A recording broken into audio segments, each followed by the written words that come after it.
boring. We were just like, this guy backstabbed this guy, and then this guy did this, and then this happened, and then this country invaded. Then this guy nuked Rome, and I'm like, nuked Rome? Yeah, he did. Mongolia nuked Rome. Like, shit.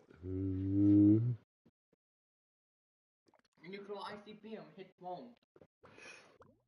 That one round was an anomaly. Like, that was abnormally intricate. Don't ever nuke Rome. You'll get rid of a lot of books no one has anymore.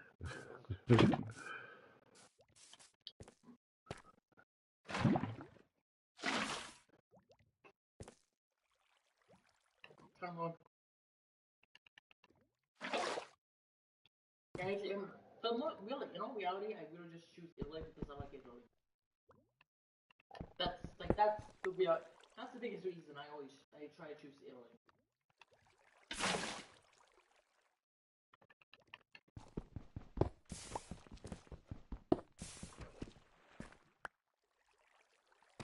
Also, so there's no guy, also so there's no clown running around playing Italy, saying that they're gonna reunite the Roman Empire. Yeah. Seriously, that is a very fun. Like, I'm going to invade France, Spain, Portugal, the Balkans. People know. Everybody knows who they're gonna try and invade first. Yeah.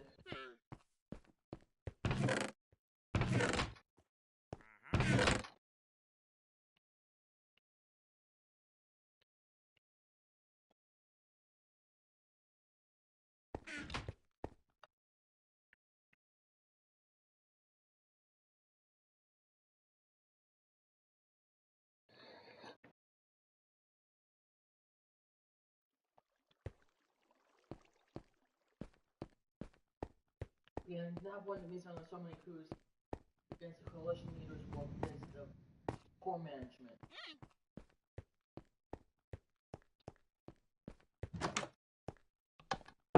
Also, much easier to keep a coalition stable if you establish, hey, we're on equal ground here. Nobody has more power than the other one. That's hard to do and maintain, though. Yeah, I mean, if things become bad, Even if everybody's equal, somebody always feels like they're not getting enough. Yeah, but every now and again somebody does get cheated out of stuff, and that's... Yeah, that's when you gotta be honest about those times.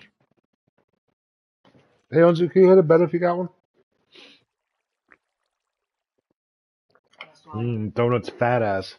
That's how I feel right now. I had like 4 donuts. Probably more than that. I don't care. I don't know.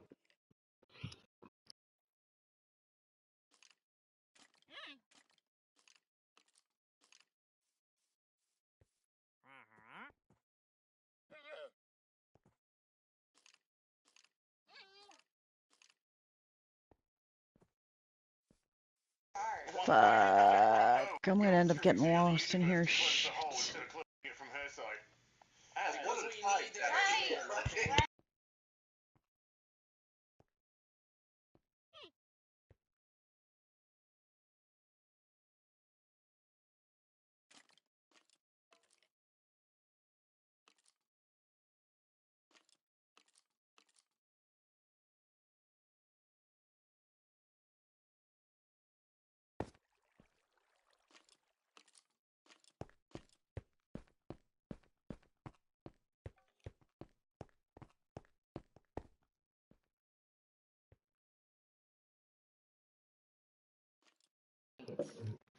Yeah, but what do you mean as far as like you trying to use the articles to influence or?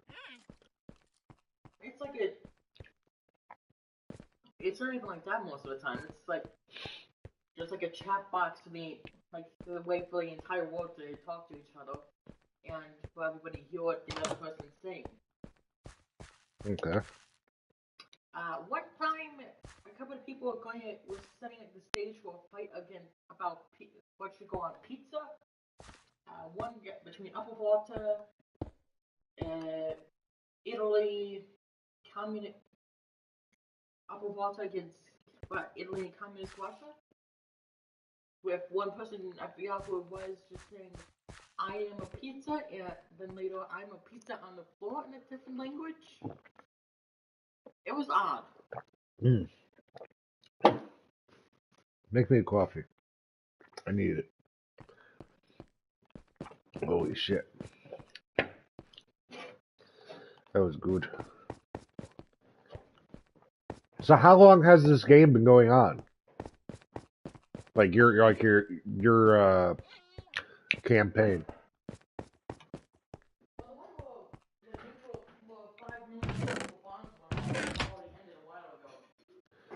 Oh, that world just is over.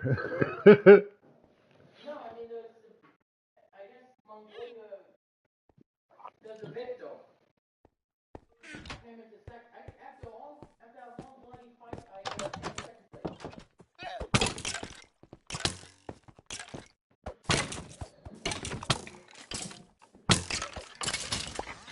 Although at that point, I felt good, and then, I didn't feel anybody had won.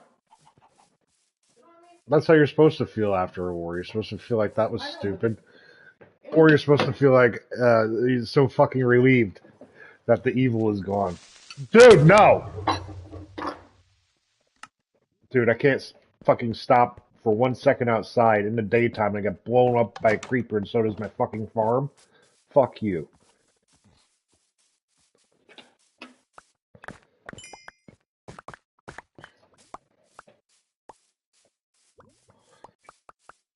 but, Fucking ridiculous.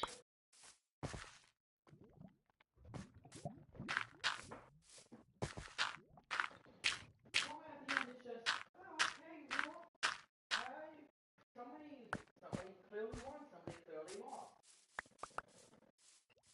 That's how much just, well, everybody's capitalist new. And the borders on pretty much every continent is a mess. There's even Italy's homeland cities only had like 50% morale. Mm-hmm.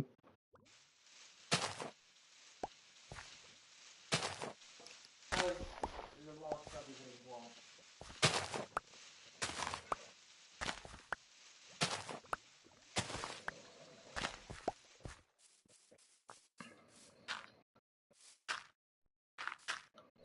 Y'all good, Lindsay? Mm-hmm. Yeah, I'm good. Just trying Oh to my kill this god, so much sugar skeleton. in my system right now. Hmm. Wow, I haven't just like dumped sugar in my system like that in a while. Holy shit, I feel that. Holy glucose!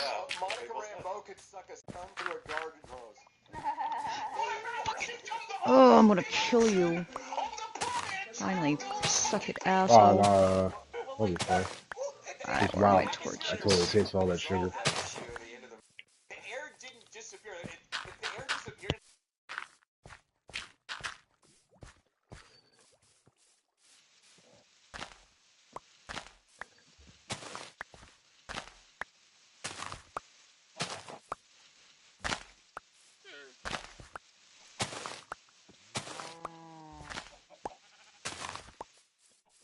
I totally fucking hate it though when you put your controller down on the coffee table and you hear and you can't pick it up fast enough. Oy. Talk about stupid. Talk about stupid.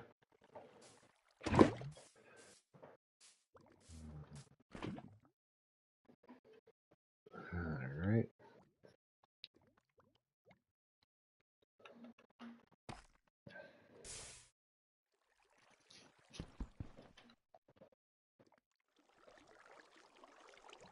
That's fine. What? One of these rounds, I set up a coalition called NWO. Really? That's what I'm playing for. Yeah, it was. And I ended up joining another round. And I actually ran into the guy who was playing as Korea. We just call him Korea because he's being as North Korea. Was he really Korean? No, he's Arkansas. He was a white guy. Korea's a white guy. That's fucking funny. But, I like your game already.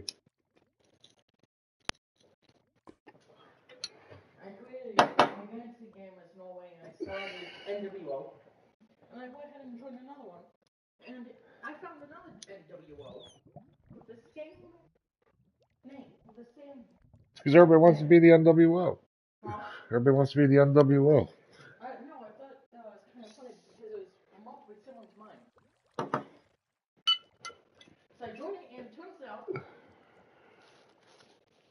guy who created that one was Korea from the other game. The guy who created that was Korea? Yeah, that was the guy. So why do you keep running into Korea? This is, I don't remember the other Random chance? one. Okay, that was his only, but that's one time I ran into him. Apparently you guys are cut of the same cloth if you keep running into each other in a war game. So it's like, oh, hey, asshole, I know you. No, he's in my coalition.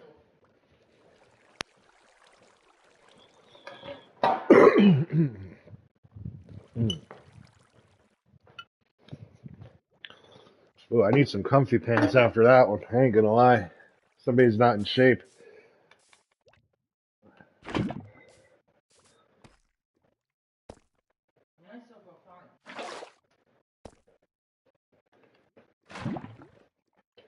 How do you have a bucket of lava? I know. You know how fucking hot that would be to hold?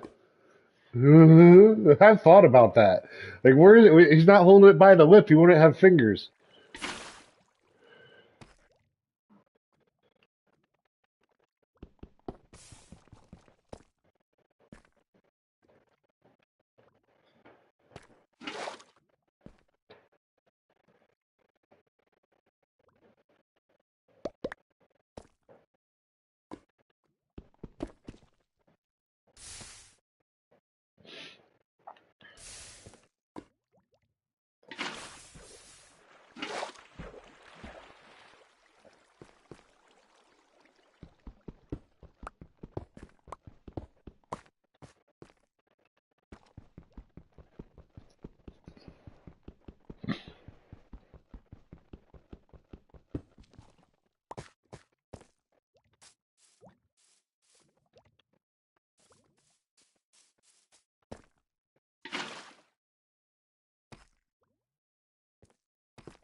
Oh shit, it's nighttime again. Can you hit a bed?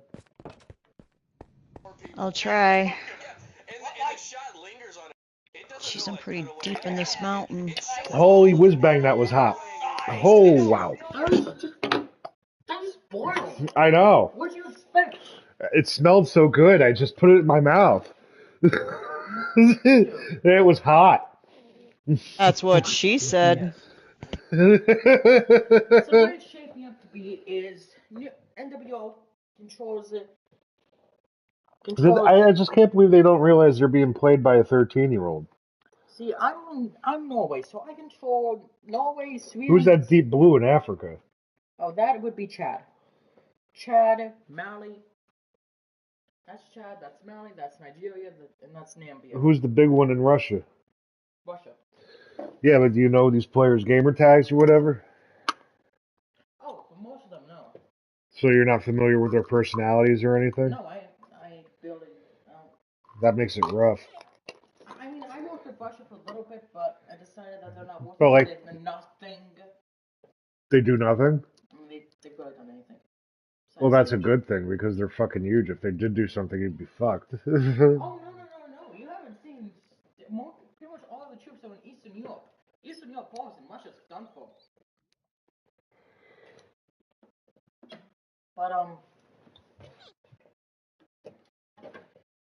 Now I understand why you're interested in the Napoleon movie. Russia controlled, gave me right away because I told them that they'd be part of this NWO. You'll be part of my 1,000-year reign. Now, I ended up using this to attack Finland on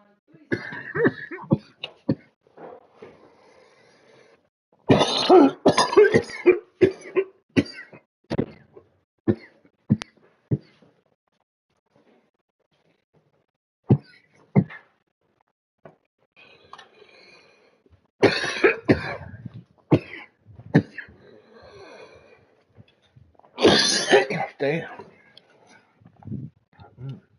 Man, I'm just trying to find my way out of here. Brazil, South America. Damn, South America actually looks like a country.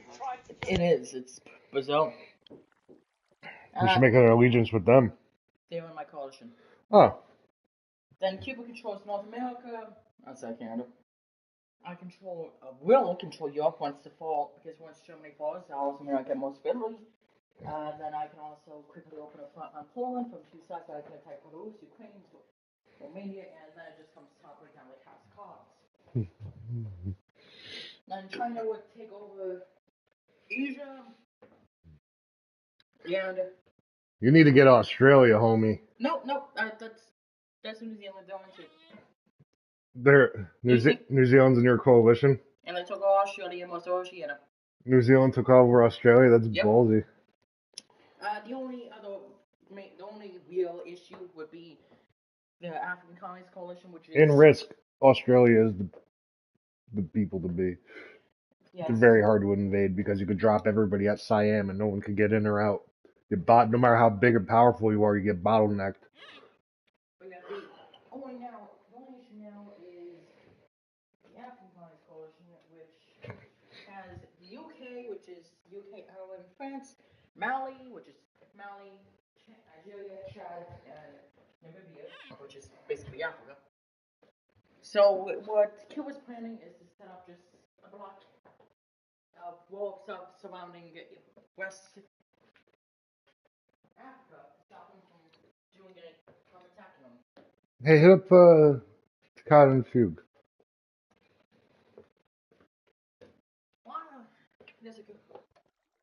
Guess you call geopolitics are involved in this game.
High five.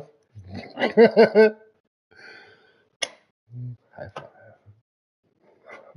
That's nice.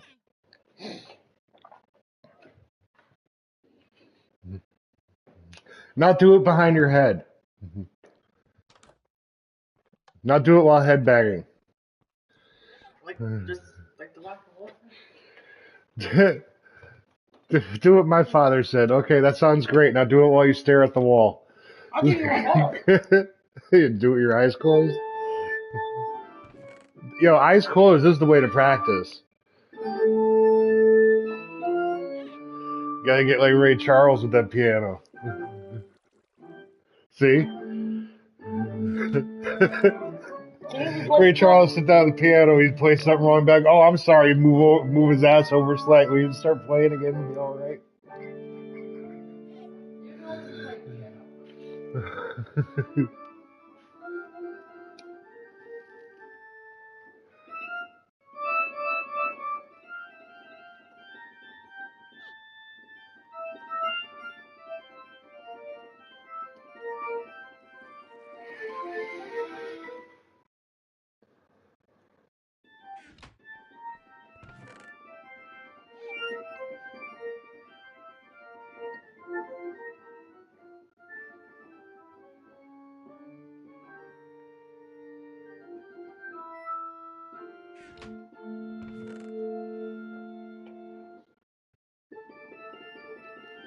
Damn, you could do that with your eyes closed? Yep. I'm not talking.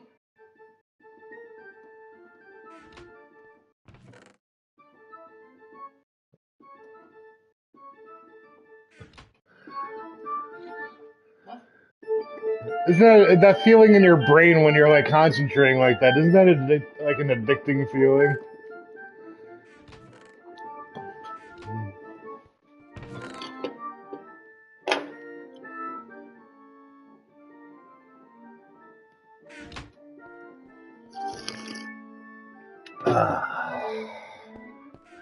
Hey, Lindsay. Hi, Jesse. Come chill with me a minute. I That's want to show you an experiment I'm experimenting with. okay. Experiments. Interesting. Okay, first off, let's expand this, which means all we gotta do is go like this, go like this.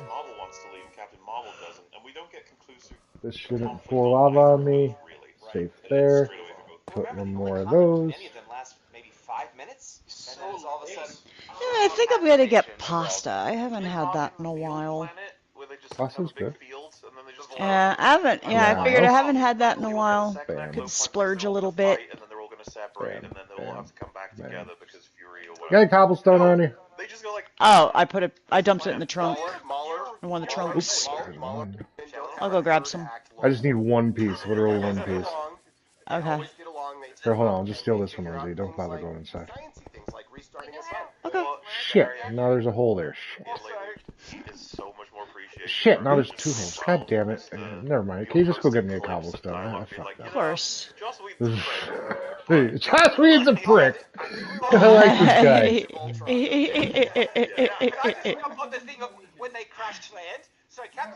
Alright, let's see. Oh, I don't want that.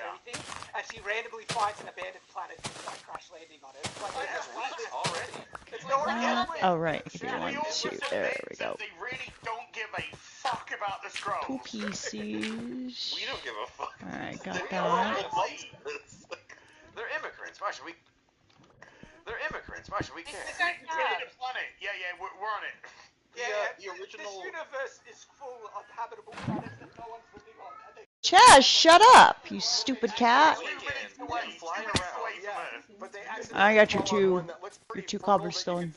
Can you stick it up in that corner where it's missing that piece? Nah, they wouldn't like it here. Maybe the scrolls are just fucking picky motherfuckers, man. They were just Nothing wrong with that. Fuck them. The moon at the beginning that everyone's landing on without fucking spacesuits on and being absolutely fine. A moon that's clearly got no atmosphere whatsoever. And yet people are just fucking doodling about.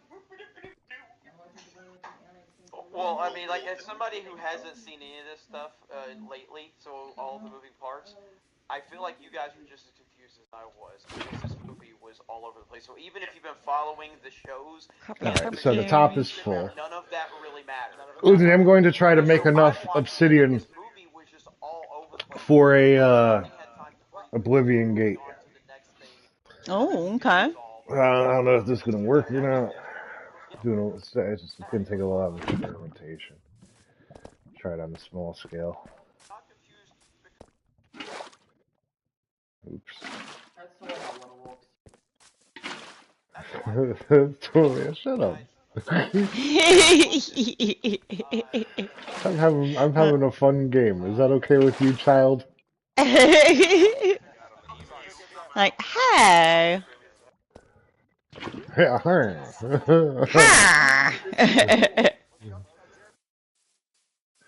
Look, the older I get, the less I care. You know what I mean? It's such a good feeling not caring I know, the older I you used to get. take issue with a lot of things that I don't even care about anymore. That's how it works. Yeah, it's like the shit happening overseas. I probably would have cared like 10 years ago, 20 years ago, but now I'm just like, nah. That's how quickly things change. Alright, what did I have a problem with 5 days ago? I was already playing this 5 days ago. Exactly.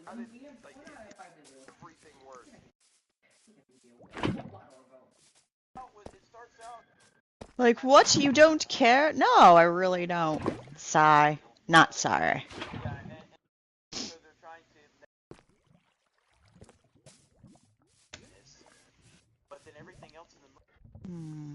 I feel like we have like a bunch of teats that just piss lava. Teats that piss lava. I like that. They do look like teats.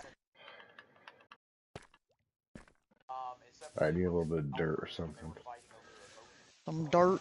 Yeah, I don't think I need that.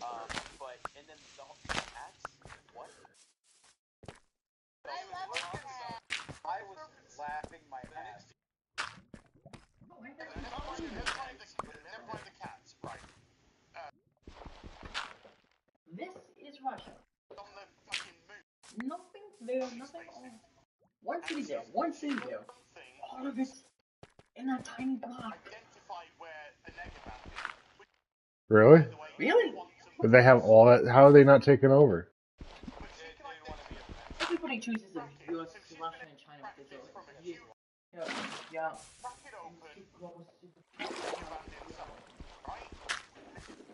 Aha! That's how you do it. They can put up a good plan for us if they're fighting a European nation. I'm gonna cast the whole goddamn gate at once. All I need to do is the above infinite water supply trick. They come toppling down like a house of cards. They only have 2 states left. They have to manage all these giant states.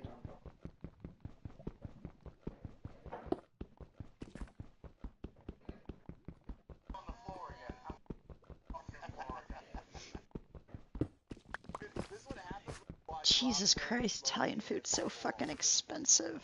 I know, and there's no reason for it. Oh my god, for real, that's why I've been Chef asking. should be able to tell us what the fucking deal is with that. Why is Italian food so fucking expensive? It can't just be because of Mutzi. The only thing I can think of is like, that's why I'm like, do they get their shit from Italy quite literally? Like...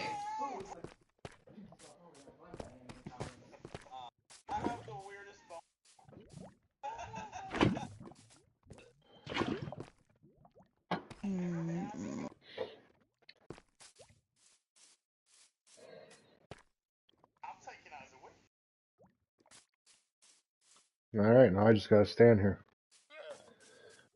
Alright.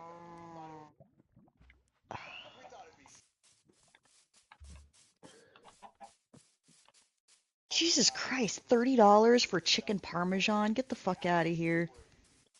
$30 for chicken parm? Yeah. Yeah. I'm sitting here like, wait, what? Damn. That's like the cost of like 2 meals at a restaurant. Like, what the fuck? Wait, where are you? I see the Stealing a sheep real quick. okay. It's getting dark. Yep, I'm gonna just put them in the pit and then I'm going to get inside. Yeah, good idea. It's not an automatic killing machine, it's just a pit. Look, my pit's also captured a trader. Can I breed traders? That would be awesome. That would be weird. That'd be weird. Hey, bunch of guys going, huh? Hi. Rah, Alright, I know that. Look, I already have dripstone, homie. You have nothing I want, literally. Well, you do, but I'm not paying for it. Oh, look, it puts the lotion on its skin. It puts the lotion on its skin. Or else it gets the hose again.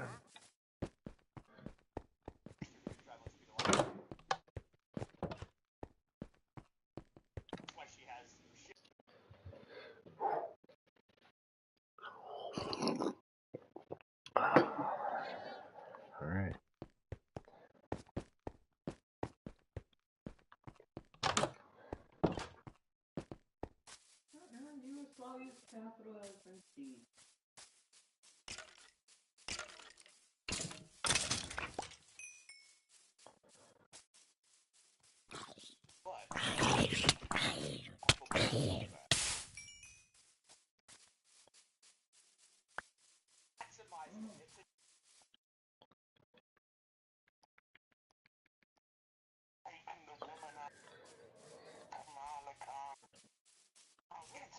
Is the heat on?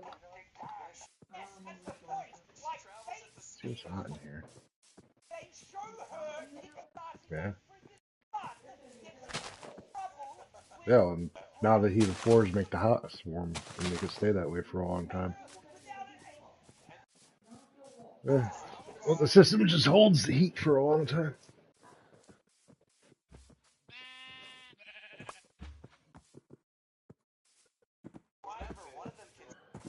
Oh, not that.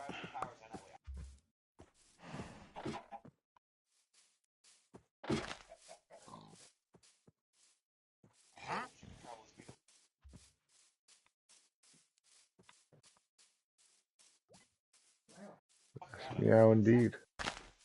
Mhm.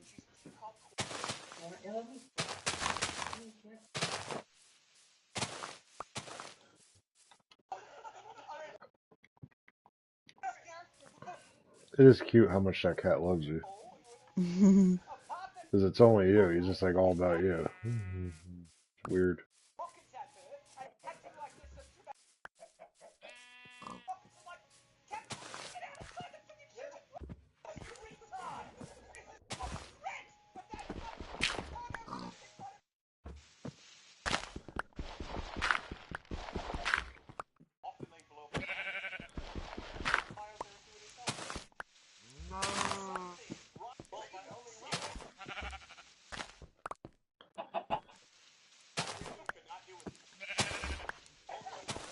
Yeah, now I see why I hardly ever fucking order Italian.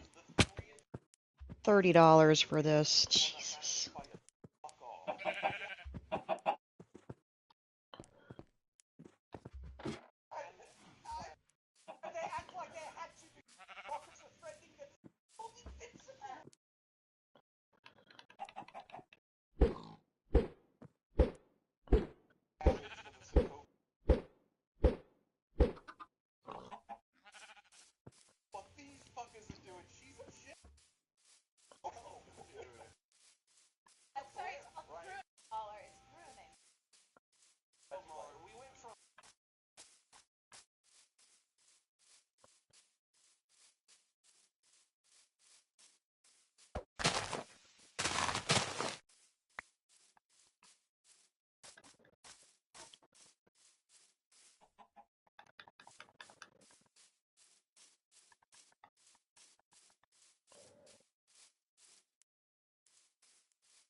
That's slightly better.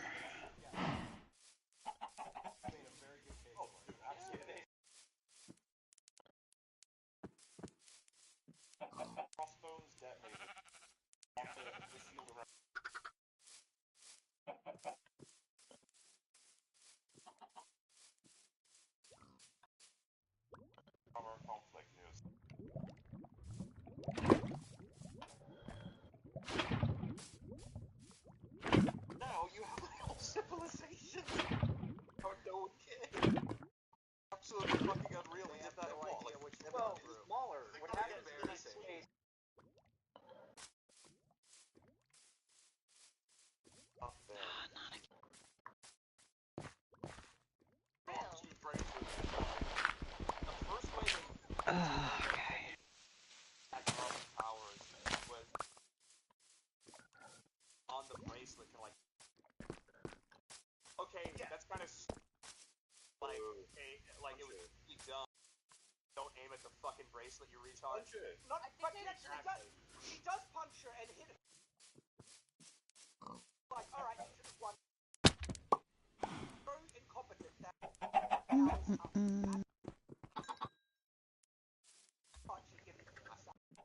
I thought on the second plan on the ship, like she was actively. I thought they were gonna set something. Yes, I completely sapped by that. Something. And on, and she fine, and then she started absorbing the power, and she was fine, and stronger.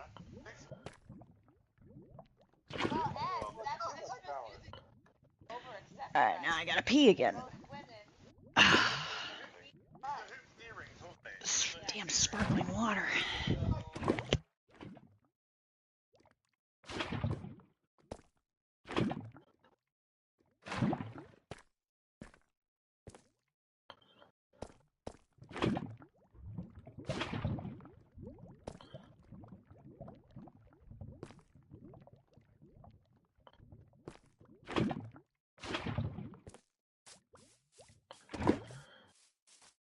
Iceland's a terrible country to pick. Why? Or something on a Cold War map. You only find the flavor nation it looks like. All the lands either frost, mountains, or the cold environment. Oh, yeah, well, that makes sense. Very I got pee.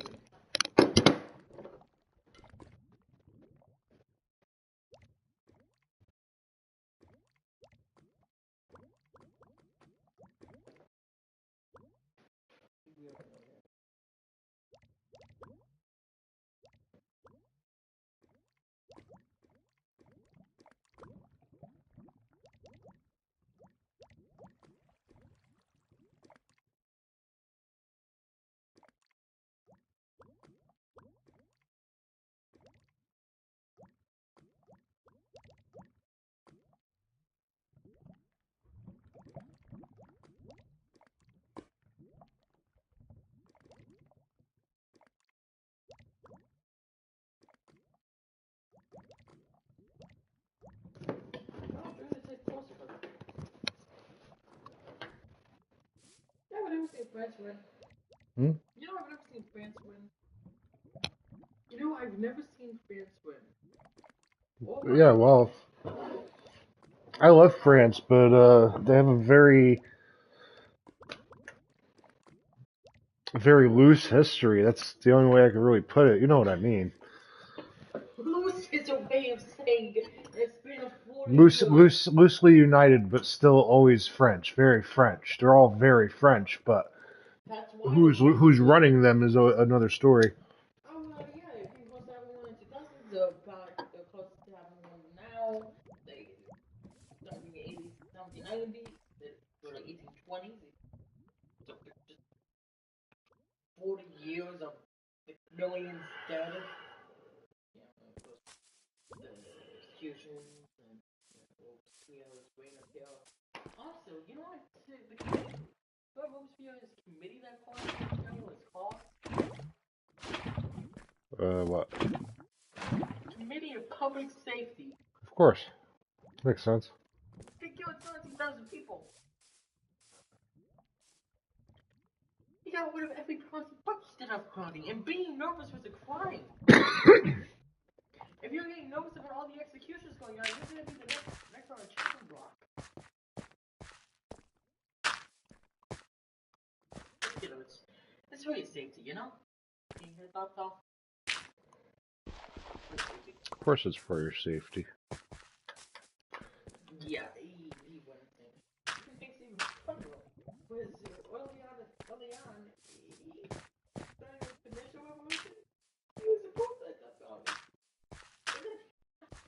it. Yeah, he was the pacifist who murdered everyone. That's how he went down in history. Fuck out of here, you stupid asshole. I hear. Go back into the water where you came. Large, thin platform that slows it.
Hey, Chef. Hey, Chef. What's going on? How you doing? Pretty good. The workday's done. Come join our brave new world. And then gotta go get my uncle in a little bit from his dialysis appointment. Oh, that's fun. Yeah. How far away is it? It's not that far. My mom gave me the directions. I was like, okay, I know exactly where he's at. It's just the fun part is sitting there and hooked up to a machine, you know what I'm saying? Yeah. For hours.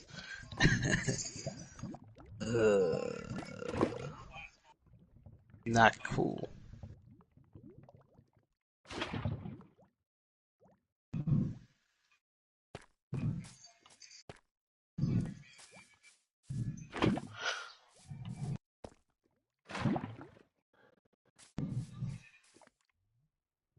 Had a bunch of Vietnam vets show up today. That was pretty fucking cool.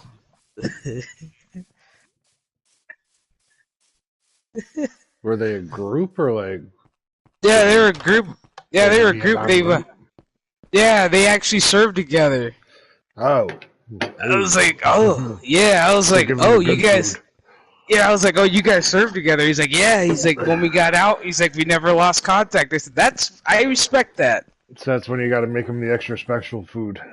Oh, dude, I fucking hooked it up for him. Mm-hmm. This one guy ordered a chicken fried steak. But one of my cooks, I was like, no. I was like, got him a fresh one, pounded that bitch out. I made it fat, double breaded that shit for him. I was like, this is what he wants. Whoa, what are you doing in here? It's good shit. They had some stories too, man. They're like, remember this time? Yeah, I just happened to walk by. He's like, remember this time? He's like, homeboy got shot in the ass. I was like, yo, what the fuck? He's like, yeah, I was drunk as shit. And I was like, you shot your own self in the ass. I was like, well, that's nice, because you were That drunk. would hurt so much. Ah! I thought that shit was hilarious when I heard that. I was like, hold on. I was like, you just straight up. I knew a girl shot herself in the foot. Ooh, Because she was a dude. druggie. Like, Jesus. she shot herself in the foot. She didn't even yell. Wow. That's, she was a tough broad. that's tough, dude. I'm sorry if I shot myself in the foot. It Everybody would wasn't know. a 9 either. It was a 45. Dude. She was You're like telling 5'4". me. Bam, right through her little foot. You're telling me this little bitch shot herself with a 45 right in the foot and didn't say a fucking She word? just looked down, shot herself in the foot, and I was like, what the fuck is wrong with you? What the fuck? Nah. Trucks. Something, dude. Holy shit. What the fuck? I'm just gonna shoot myself right here in the foot. No. Hopefully everything's alright. No. Yeah, but the not worrying about it afterwards was even worse. Like, Just look at it like it's nothing. It's like, what the fuck? Like, you know how much homegirl. damage is on the sole of your foot right now. It's like, girl, you know what you just did, right? Like, you just shot yourself. Retards. You have problems. Oh my god, dude. I don't, dude. I don't know, y'all. I don't go sometimes. Dude, that's fucking crazy. Dude, motherfucker. It said, you want to see a magic trick? Bam. Yeah, for real. I'm sorry. Bitches be crazy, right? You know what I'm saying? Yeah. Hi, Lindsay. Hi, Chef. After I say that, bitches be crazy. I'm like, hi, Lindsay. We got the worst ones. Jesus, dude. I work with some of them. I work with, you know what? I don't work with them. I just work with stupid bitches. That's what I work with. Foot injuries are no joke, too. I dropped a fucking can on my foot one time. That sucked. It's just so frenetic. Like, I work with stupid fucking servers. It's like, if we're out of something, bitch, that means we're out of something. That doesn't mean, oh, we're gonna have it in like 15, 20 minutes. No! Means, bitch, I gotta go to the store or I gotta order it. Fucking, like, dumb bitch. So you're saying we don't have any? What do I tell the guest? We don't fucking have any. Oh, Lord, baby Jesus. Give me strength. It's almost like people like when you're upfront with them and shit. It's weird. Like, if you don't have something, just fucking tell me. That's fine. It's I not told the end this of the world. server straight Not up. the end of the world. What the holy fuck? What are you barking at? It's your food bowl, son. Is it haunted? What's going on? Spooky ghost. What the fuck is going on, son? It's just your food bowl. God damn.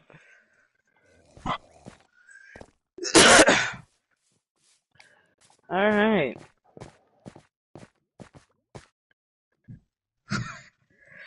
Are you good, dude? Alright. Proud of you. Don't know what the fuck that was. Dude, okay, so, you guys gotta find this strain called Cantaloupe Kush. It's like Ooh. it's like taking a bite out of a juicy cantaloupe. Mmm. It is scrumdiddly-umptious. I do love Kush strains. My chick that I usually go see at the dispensary was like, I have something just for you. And I was like, oh yeah?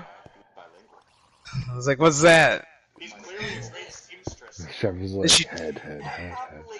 I was thinking that. I was like, is it bigger than a bread box?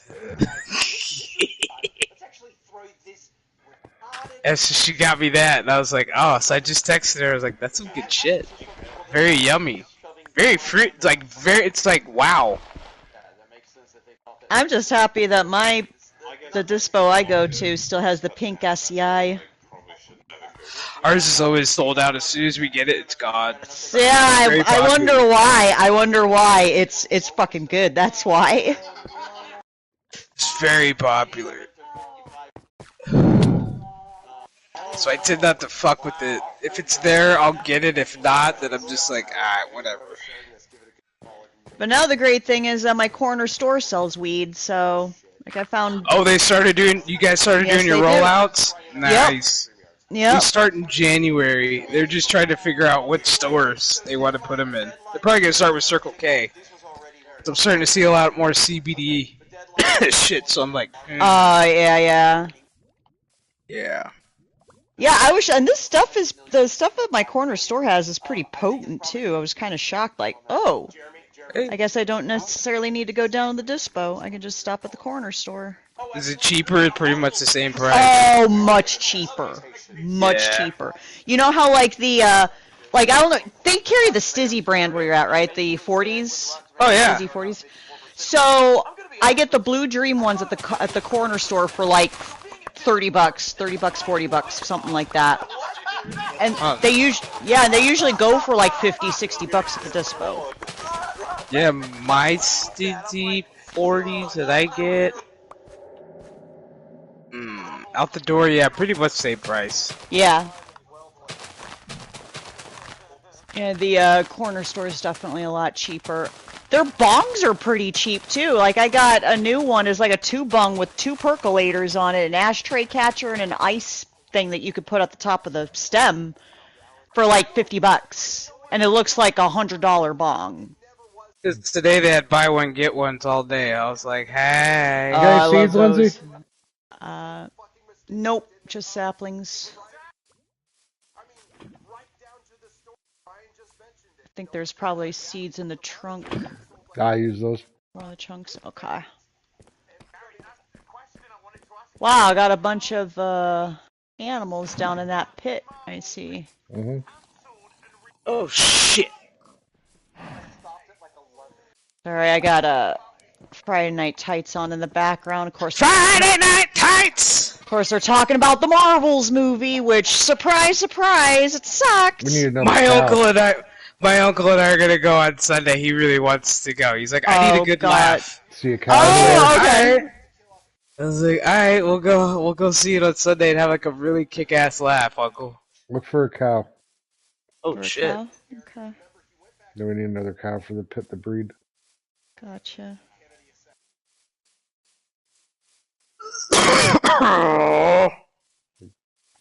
For fuck's sakes, it's like Beast makes a cameo at the end. I'm just like, how desperate are you? They fucked up. I'm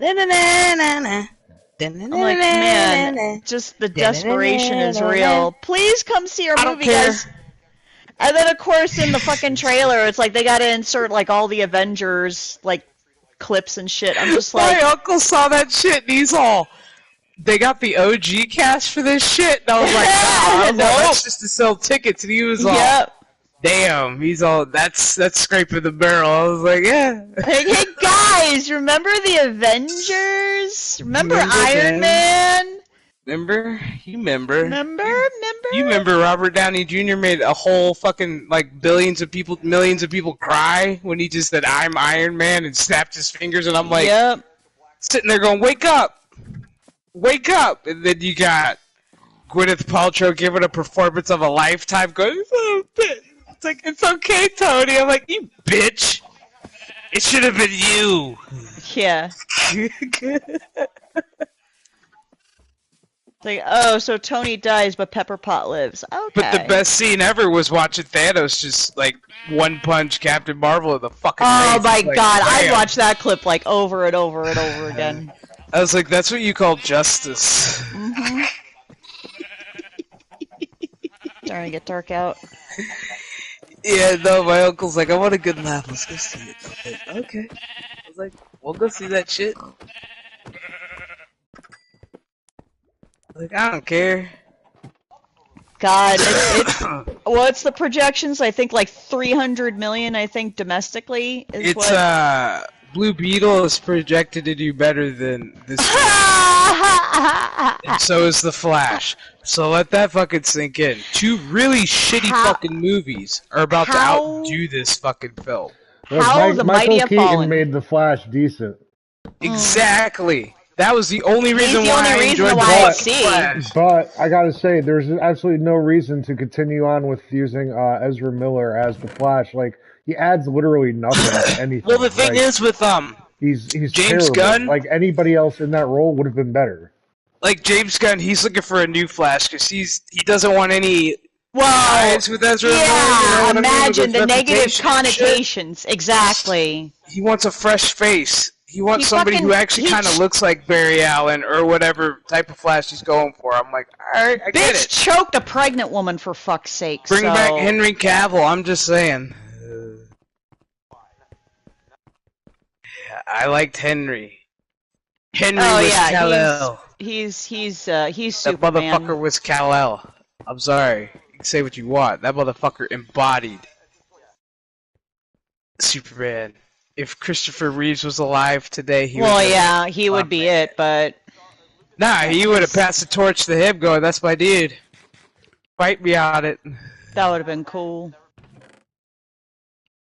That would have been an awesome movie, passing of the torch. God Well, damn Henry it. Cavill should be bigger than he is, because here's a guy who actually cares about the work that he does and what he puts out there. Him for and the fans. actor Matt Bomer. You know what I'm talking about? The guy, god damn it. Oh, Matt.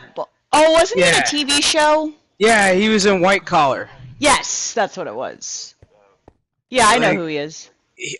They need to be, like, honestly, both of them need to be, like, yeah. Mm-hmm. Superman, Clark Kent. Yep. Because the shit that I see of it, I'm like, yeah. Like, Matt Bomer, I'm watching him in a show called Fellow Travelers. Fucking awesome.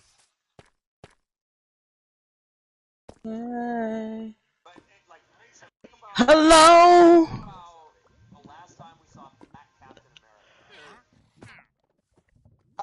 Wow. Okay, so a llama just spawned on top of the dripping station, the lava station, along with the trader. That's funny. Huh? Who the fuck? What is that? The heck is that blue block? Blue block.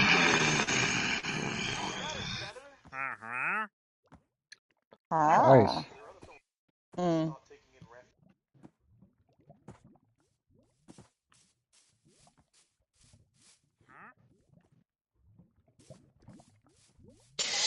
Boom, boom, boom, boom, boom, boom, boom, boom. Why the fuck is Az sitting on the floor? Oh my god, this guy. This fucking. Oh, did you hear the clip between, I think it was Gary, Az, Baller, and Ripa? No! Let's see if I can find it. Because it was downright. I actually spit out my fucking drink today listening to it. It was one of them shorts, and I was like, I'm sorry, what the fuck did Ripa just say? I was like, ayo. Oh my god, Ripa's fucking hilarious. It was, it was on the real BBC. Here we go. Let me share this shit. It's fucking hilarious.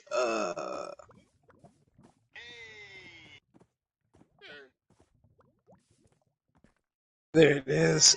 I just dropped that in the group chat. It's shit's hilarious.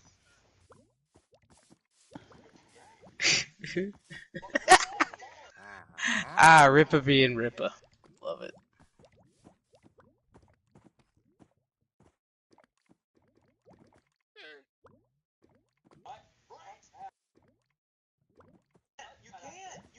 So if I understand correctly, because again I didn't watch Miss Marvel, she's getting them from the bands, right? That she got per se. Are they referring to those as nigga bands, or as bands? Like, does anybody know? They haven't called them I thought it was really cringe in the show. Maybe so like 2 or 3 of Miss Marvel, they scan her. Gets and better. her friend says the power God. isn't coming from the bangles; it comes from you. The bangles just awoke the superhero within you. Cause she's always been a nigga.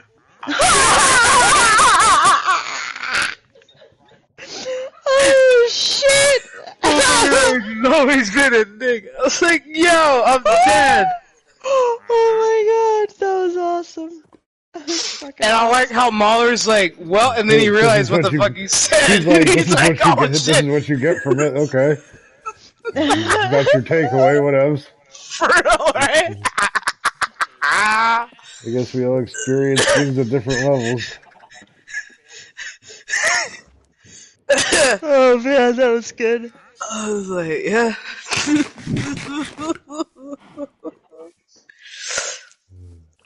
Oh yeah, I think Mahler did another Unbridled Rage, more recent Unbridled Rage video.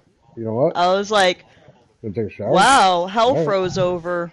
He just did a fucking stream with Star Wars Theory. Is Star Wars Theory still trying? Is he still He trying tried to call defend? Mahler out on some shit because they EFAP'd the shit out of him, and so he called him out, and Mahler put him in his place, and then they had a nice conversation. I was like, see, this is what a decent conversation is between men at the table Good, who have yeah. different opinions, where you can literally have them go head to head, and then at the end of the day go, What were the All two right, so we sides bo- of what topic? oh, all the Star Wars shows plus the new movies, who's really at fault? Oh, I don't give a fuck about that. Communist. That's who's at fault. The end. That was short. Yep. Her name's Kathleen Kennedy, dude. That was short. What an easy But it was conversation actually that one of was. them conversations where they got into it, and I was like, alright. I was like, okay. An actual like fan debate. I was like, we have two people who are on opposite sides. And I'm like, and they actually had a decent conversation. How nice. I hate to be the bearer of bad news, but George Lucas kind of had a hand in it in selling his company. George Lucas still got a fat fucking check. He Lucas don't give a fuck. He's like, I want to get my dick sucked for the rest of my life. I don't want to have to think about Star Wars or going to Panda Express at a fucking mall. And have people judge me because I'm at a fucking Panda Express at a goddamn food court. Like, what? You know, if he wants to eat Panda Express, let the motherfucker eat Panda Express. Goddamn. Fuck. He's earned it.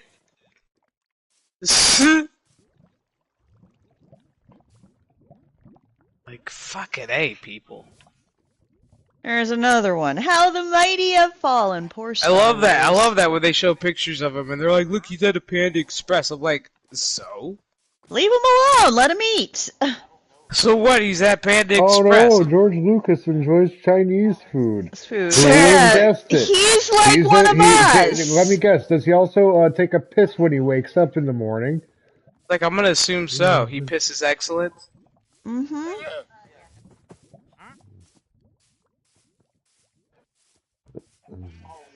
It's like, I oh wake look, up he's in the eating an morning to apple. piss right? Like, what the fuck? Like, what do you want from the fucking guy? Get off his dick. Seriously. Dick riding. Dick riding to the It's one of those where I look at it and I go, seriously, we're going that way? We're really gonna get all real. butthurt because he's at a fucking Panda Express. What's the problem with it? It's not a great Chinese place, but there really aren't that many great Chinese places left. It's like, so what? Which He is don't feel sad. like spending like X No, amount of, there's not. bucks on some decent Chinese. So what? Who gives a fuck? I like their walnut shrimp. I don't blame him. He's like, I just want some ramen. He's like, Having so a what? I nice- got I'm over. having a pleasant Chinese. afternoon. Right, it's like, so what? I got over $1 billion in my pocket and I feel like spending $12. Who gives a fuck? He's like, you don't think this is good enough for a billionaire? Well, I'm gonna go wipe my ass with $100 bills in the public bathroom. And not give a shit, because guess what? I'm gonna shit out more, okay, than you make in an hour. He's like, hey, what's your name? Yeah, what's your Dave? name? No, you're gonna be a character in Star Wars. I'm gonna make money. I'm gonna kill you. I'm gonna make sure I kill you. You're I'm gonna kill younglings. I'm gonna come out with your personality, and everyone's gonna hate you, and I'm gonna kill you. What? Watch. I'm gonna make And then he money goes, off of you, and I'm gonna wipe my ass with it and throw it in your toilet. and then they go, hey Dave, this is for you, and it's gonna say And for I'm gonna Dave. say, my little name's not hot. You know what I mean? Like at the end of the movie, like if it's like a dedication for somebody, like for somebody, he's like, I'm gonna write for Dave at the end of this. For Dave. Do you know exactly who it's for, you piece of shit?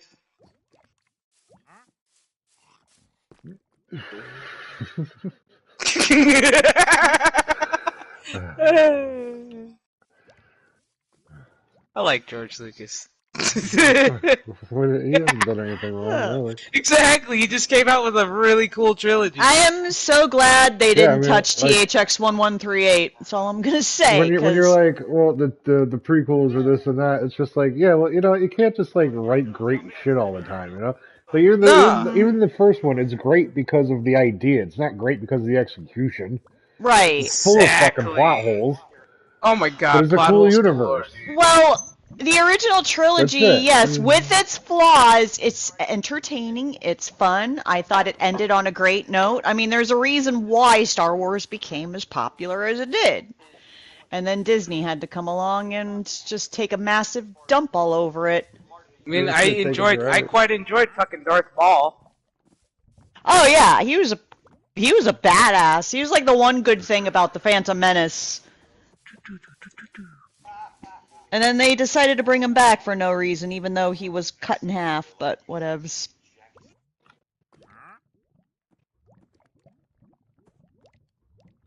Alright, might as well hit the beds. Yep.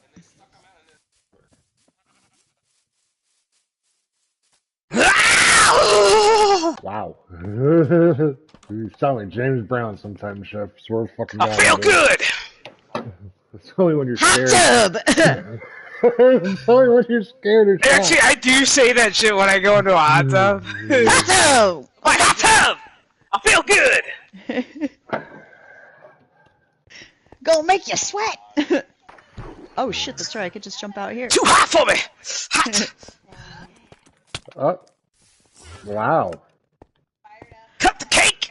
I just got killed by a child zombie with wearing child Fucking zombie child. Fuck off, you good asshole. Song. That is a good fucking song. Cut the cake.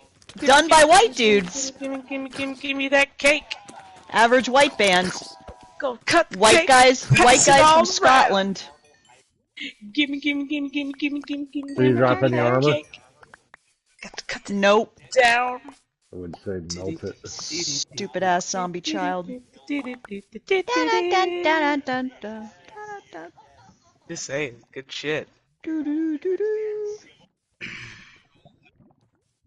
Remember, my dad. Oh, you did drop a piece of armor. My dad played that album on cassette. Always rewind it to that song. I always play Stevie Wonder "Happy Birthday" and then I play that song. And because I'm like, yeah, I want some fucking cake. Yo, why is this dude walking in the lava thing? That's a lava bulb. You realize? How is he not burning up? Oh, now that oh, get away from me, llama! You're gonna get me on fire. Oh my God, that poor llama! Dude, what'd you do to your llama? What the fuck? Oh, I almost got killed. Wow. He just wow. All right, and he just runs off. Like, dude, you just killed your llama. Oh, I got 2 leads. Well, that's good. Hey, there's a fence post right there. You could put a llama.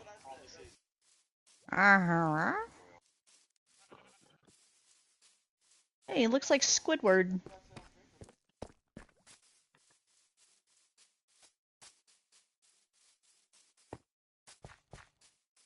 As soon as I cast this portal, there's a half ship over there I want to check out. There's going to be a chest. Wish these all just fill up already. Yeah. This guy's fascinated by this. He's like, what do you say? I don't know. He's like, I need. That's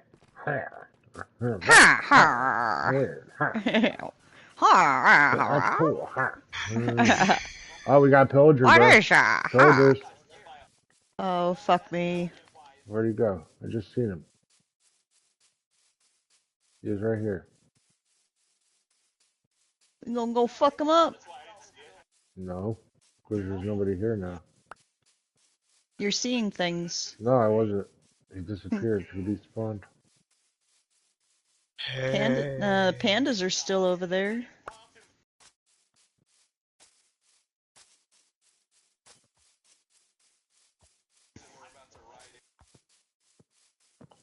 There's a horse over here. Oh, leads, right? Oh, those are donkeys. Never mind. Haven't tried leashing a donkey.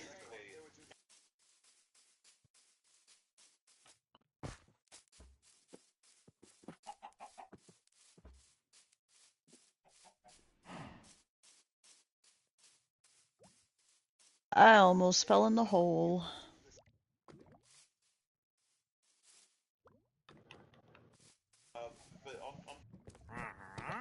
Ow! Who the fuck hit me? Yo, what was that? Something hit me. That was weird. Uh-huh.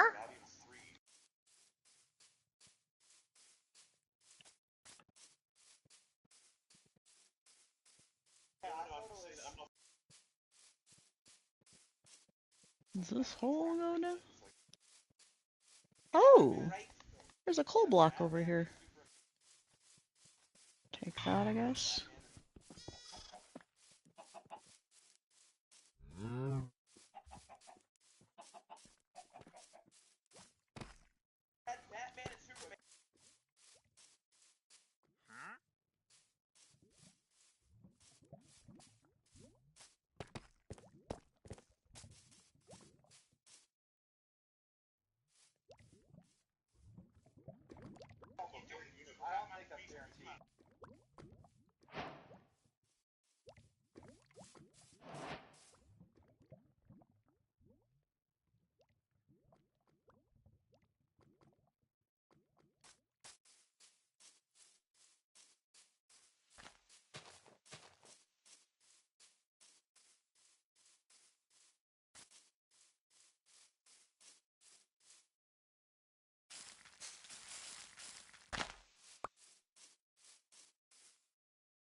Oh, son of a bitch.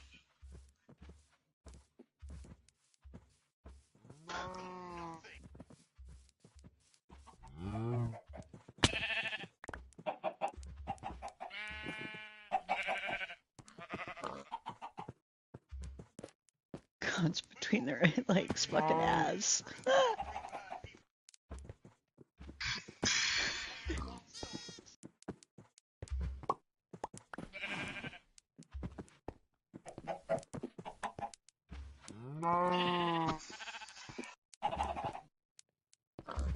La la la la la la. Hi, buddy. What time is it? Oh shit. Na, na, na, na, na, na, na.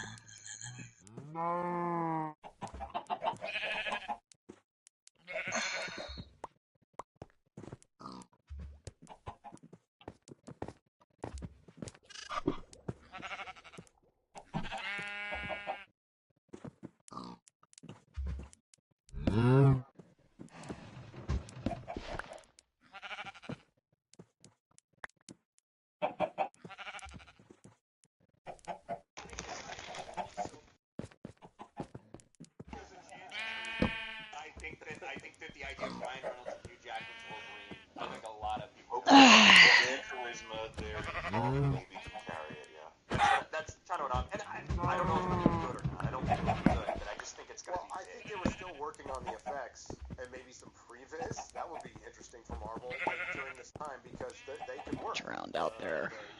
Fuck off, The asshole. effects people can work through all this. They had no What problem is with that. what is outside of Aquaman, which is clearly going to do $1.5 billion? Oh, I saw that trailer. But outside of that, outside of trailer on the cinema. I mean, Did I you didn't see know. Amber Heard?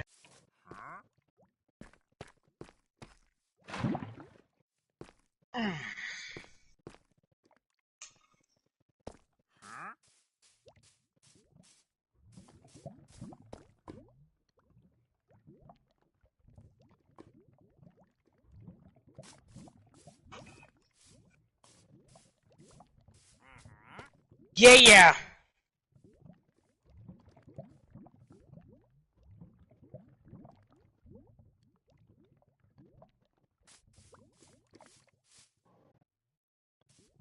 If somebody just looked at this, they'd think I was nuts.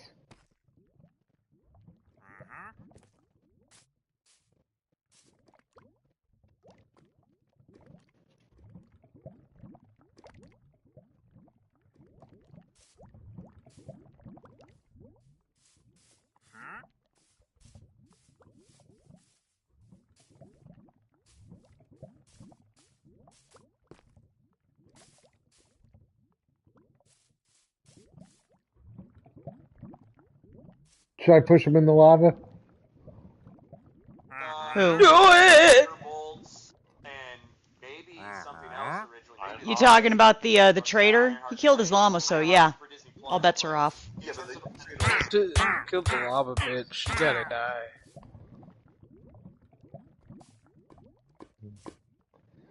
Well, Rules are rules. there Now aren't you gotta even, die. there That's what aren't you even get. any bones. That's what you get for neglecting your llama, asshole. Rules are rules. Now you gotta die. There's one more. You see Five Nights at Freddy's? I've been hearing mixed things about it. Good shit. oh, what a shame.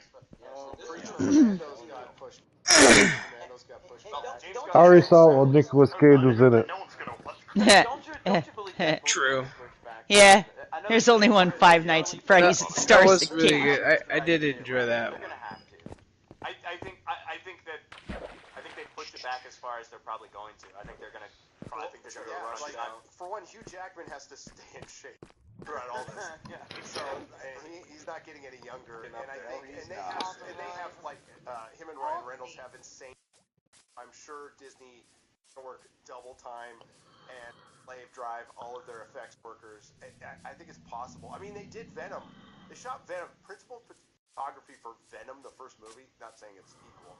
Done in a month. Back here. Within 30 days, they had the movie done in 6 months. That's insane. Well, Oh, I should grab the torches. I should make some more torches and go mine. that isn't terrible. Have you forgotten about it? Is it Invincible? It's Invincible Season 2. Last episode was better than the first episode.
Oh, what the fuck?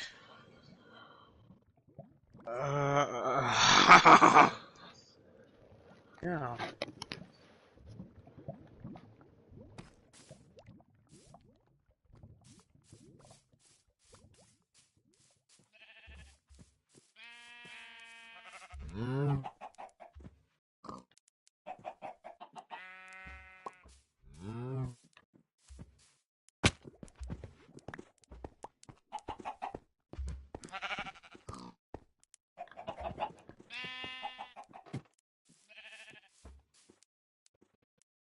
Jesse, if you were to make a Friday the 13th movie, and they gave you like, I'd say a budget of like $500 million. We'll give you like that kind of budget. We'll give you like stupid fucking money. What would you do? What would I do? Huh. Yeah, dude.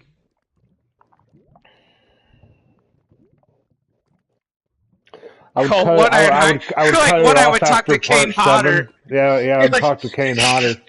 I would cut it off after part 7, eliminate part 8 onwards, so no Jason goes to hell, no Freddy versus Jason, none of that shit.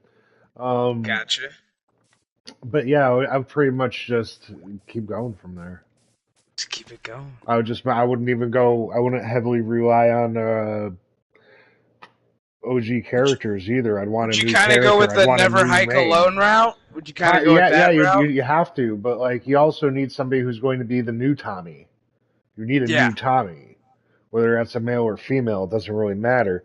But you do need a new Tommy person. You need a new protagonist.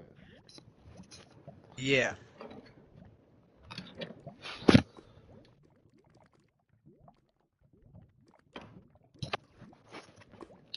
Also, I would definitely go more into the lore of Jason, and I would not make it have anything to do with Evil Dead or Deadites. That's a different franchise. Stop being lazy. Stop being lazy.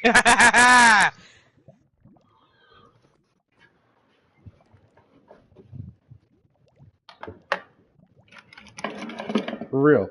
I hated that since I started that. It's just like, dude. Freddy versus Jason versus Ash and all that. That's too much.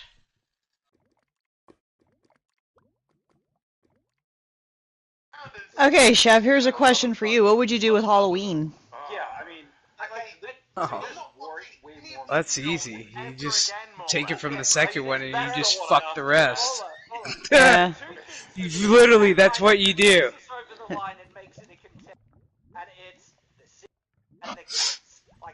Because after the second one, you get, in my opinion, you get really fucking retarded. Like, take that out, it's similar Marvel sludge, and you could say comparable to Love and Thunder. And it's like, really, why? It's like, okay.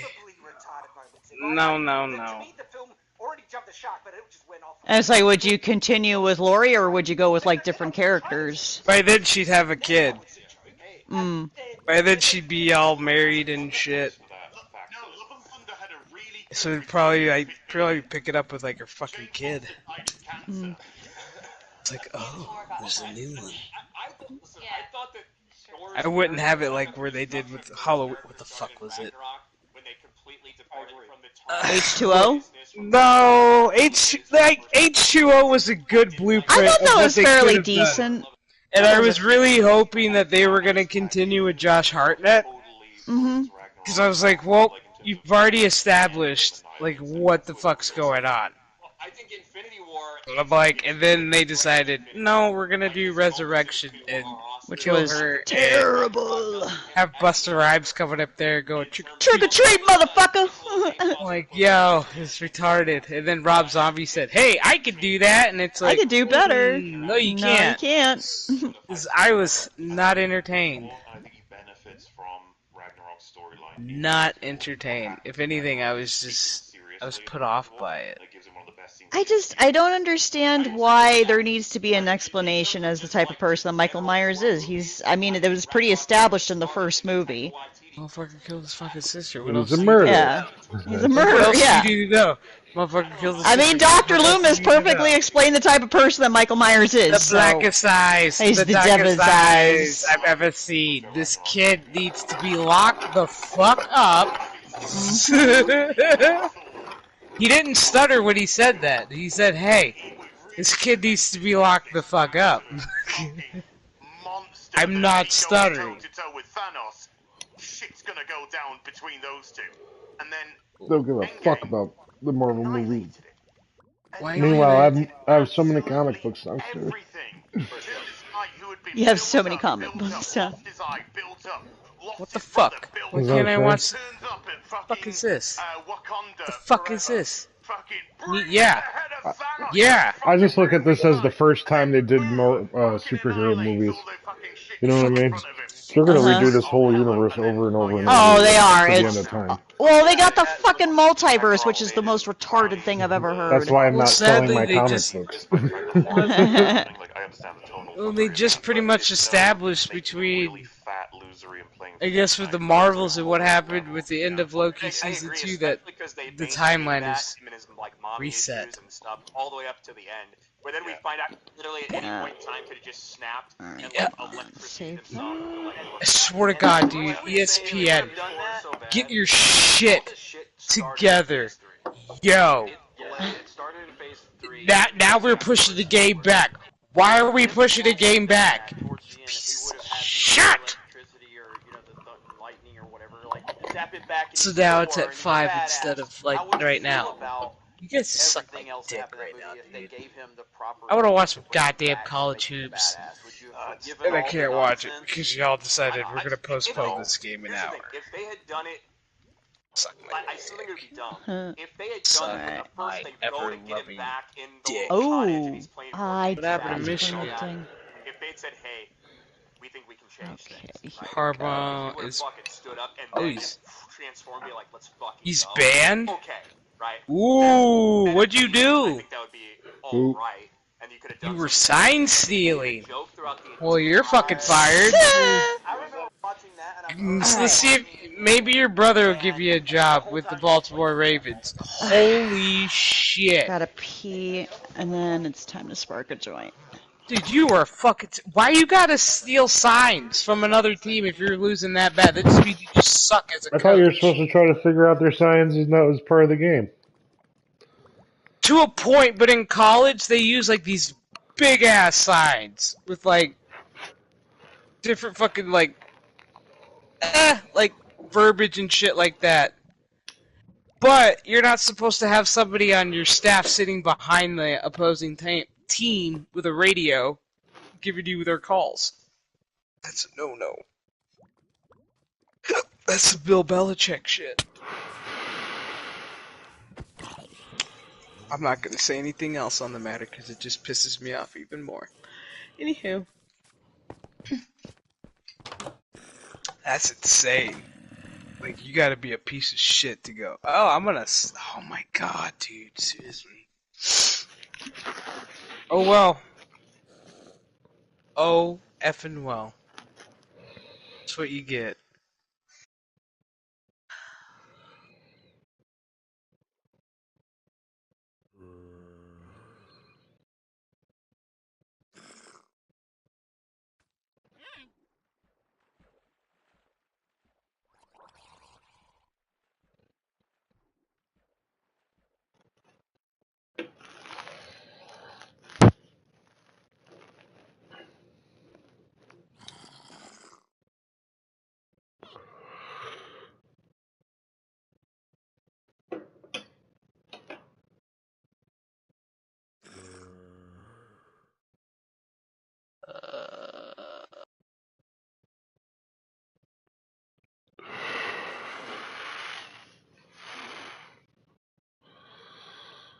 You got a bed? Hold on a second, I'm AFK. We should go and die.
Okay.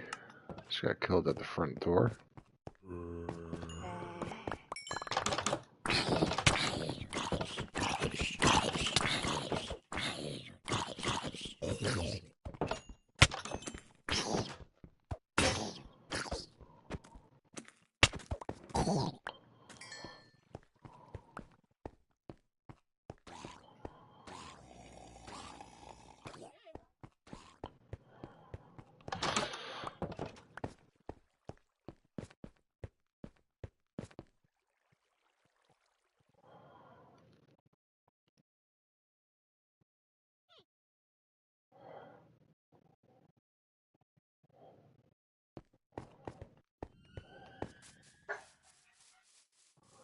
Oof.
Wanna go to the discotheque, yeah.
Showdown,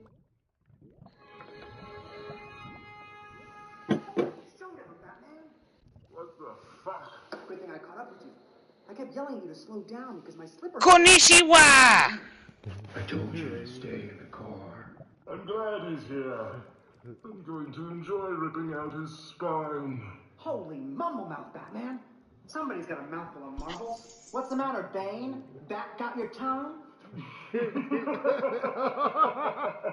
You might be laughing now, you scoundrel. But wait until I unleash my flim-flam. My flim flam! Flim-flam! Go sit in the Batmobile and wait there. Oh, I got you, He said Batman. The old flim-flam. sit and wait. All part of the plan. His parents were killed. They were trapeze artists. That explains a lot. I know. Prepare to die.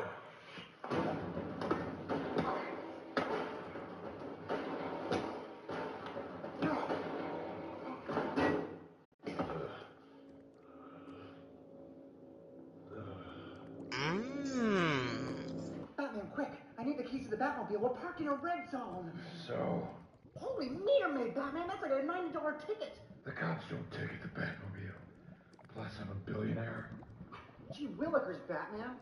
Somebody certainly woke up on the wrong side of the Batcave this morning. Gee willikers! Right This already. motherfucker. Say goodbye to your life. I like that Bane waits patiently for all his bullshit.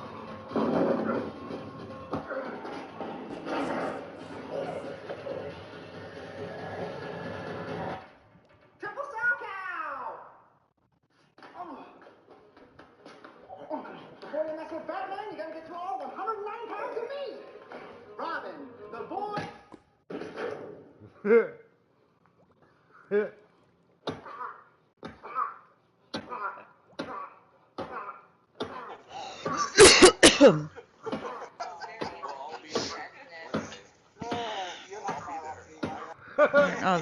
Now that I ate. Yeah, he's fucking him up. He punched his mask off. Oh, the Great Hall? Yeah. He punched Robin's mask right off his face. Thank you, Captain.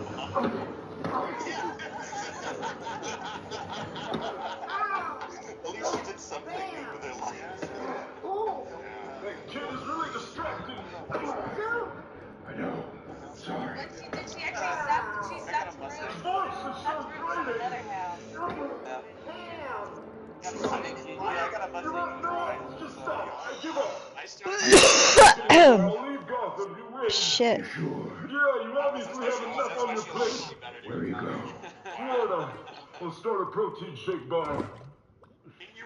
Good luck with that. That sounds like, yeah, that sounds like Jerry. Yeah, Come on. Another victory, Batman! But then number 2 does it again! Can we get ice cream on the way?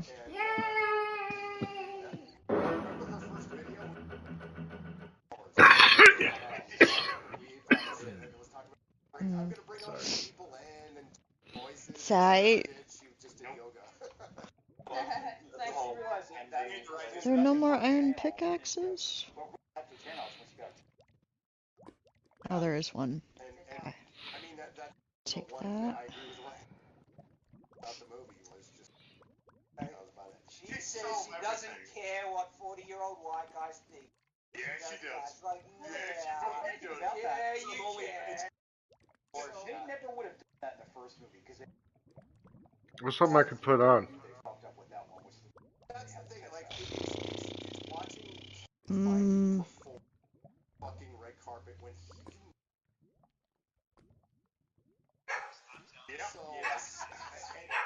acting through,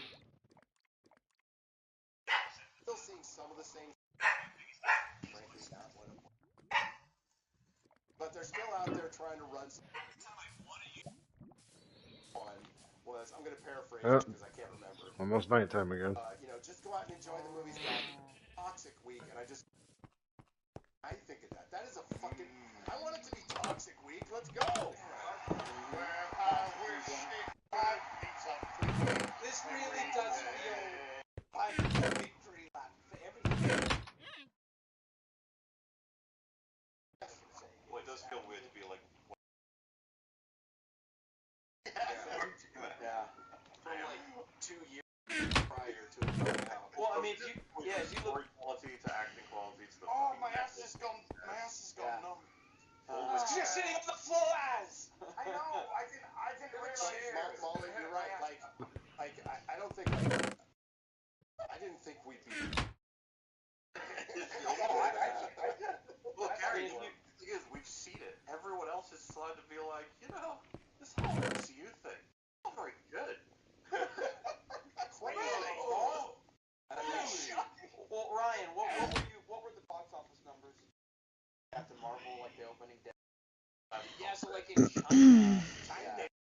Ooh. China opening day is like that, but opening day for Captain Marvel 2019 was like I mean, it's insane like that. It is insane. And internationally, France, it's number 2 at the box office. In Italy, it's number 2 at the box office. Korea had its Mobius. Korea had its lowest. Korea had its lowest MCU opening with the Marvels. Like,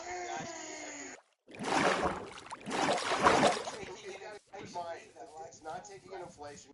Fine, this is like. Is there anything that's like not about Marvel?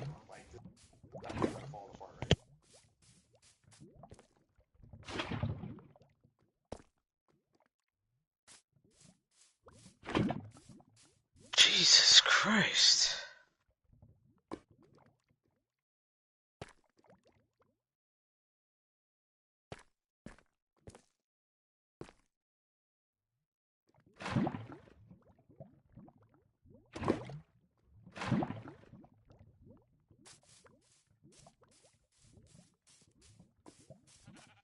Where are you?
Obsidian takes forever to mine. Milton, how you been? Yes, it does. Milton, our entire game got corrupted, so we started a new one. This one we're doing a tower cast.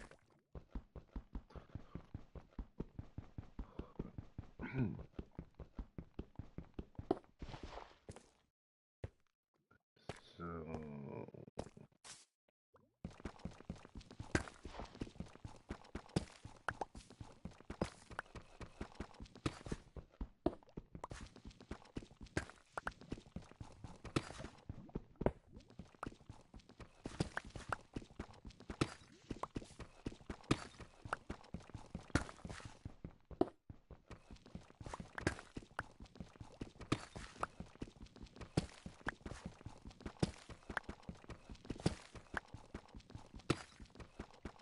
Pretty busy because I'm moving. Might actually have to move into my partner's house for a while. That's gonna be a nightmare. The dear to be in.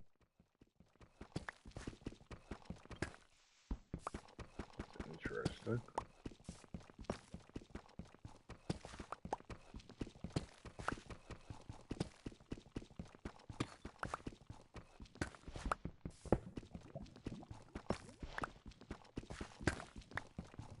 Fuck.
Ew.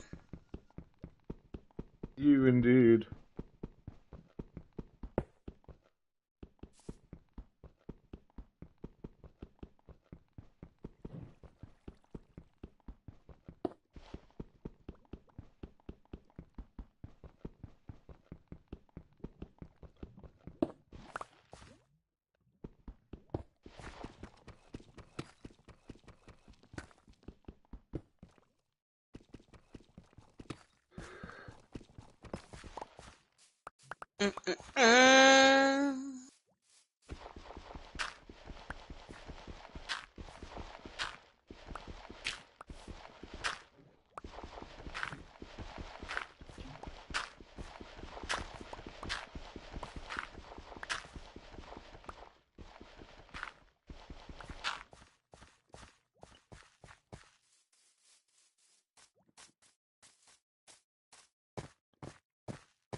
God damn it. Why you gotta do some stupid shit like that?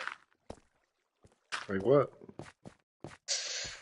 No, I was starting to refill my ammo. I'm trying to pick up something up. It's like, God damn it, I don't want that. Ah! Aha. Oh, thank you. I can't use that.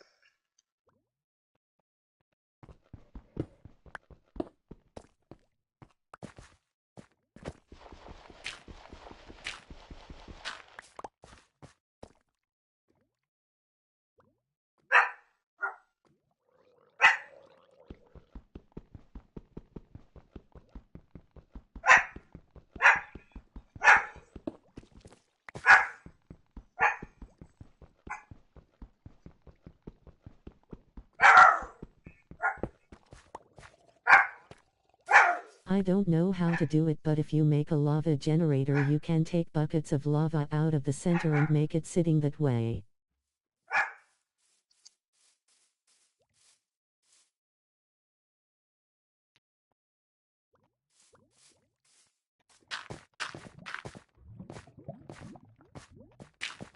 This is a lava machine. See? All you have to do is take some stone, any stone, make a box, essentially. Then you need dripstone block right under the lava. Then you need the dripstone cones, like the stalactites, hanging down, then cauldrons. Then over time it just fills the cauldrons by having the lava up top. That's the way to roll.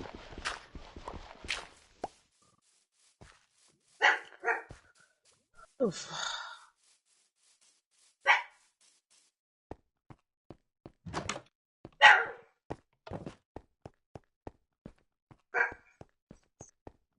God damn it. Here we go. Sweet, let's move.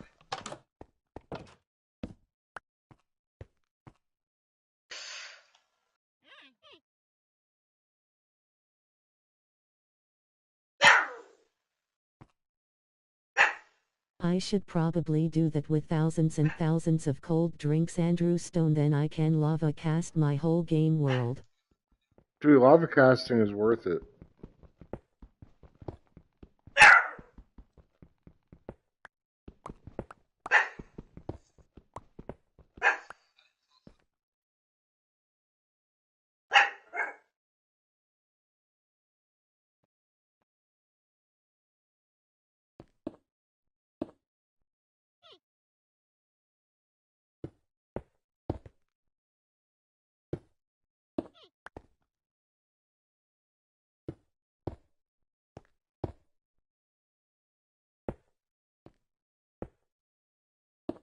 Oh yeah, this is where we all died before on this mission, so let's not fuck this up this time, okay everybody? Oh, were you playing the fire team game? Yeah. Let's do this right. Yeah! Boom! Boom! Boom! Boom! Boom! Boom! Boom! Boom! Boom! Boom! Losing brain cells! Boom! Boom! Boom! Boom! Boom! It's great shit. Fun game. Put the acid everywhere on the floors. It's great.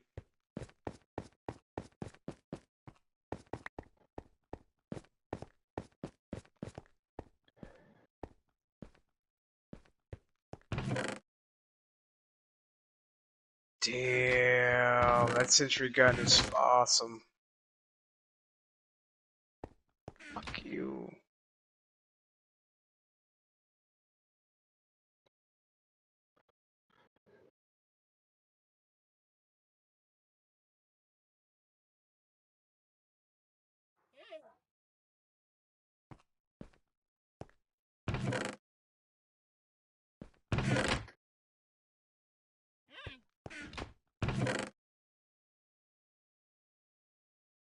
Fuck me.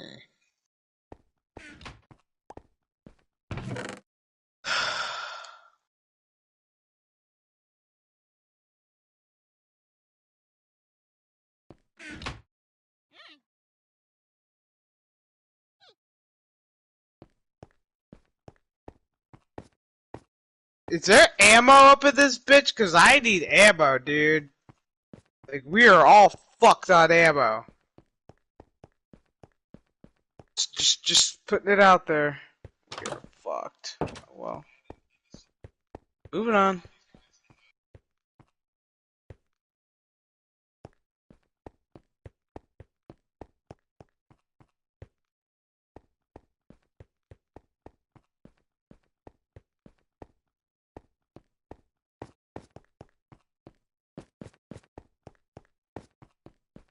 What?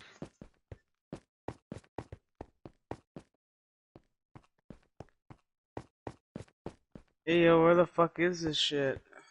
I don't have a sentry gun or anything. God damn it.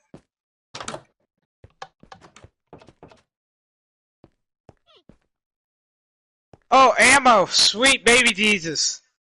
Woo!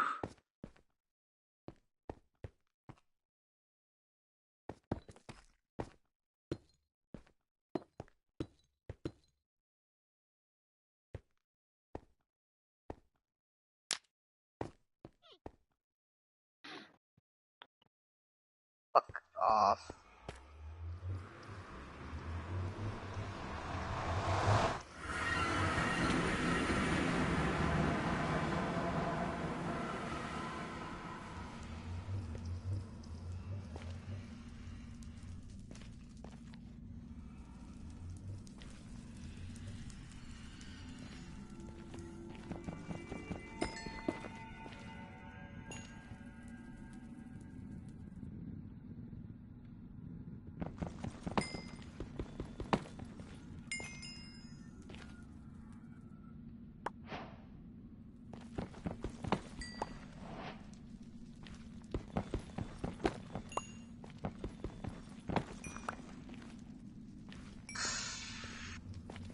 What?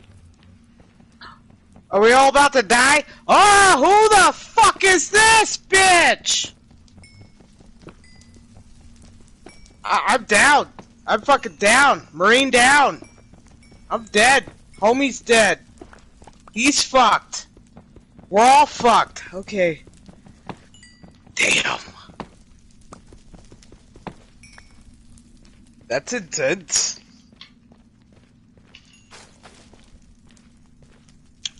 We were so close. That was crazy.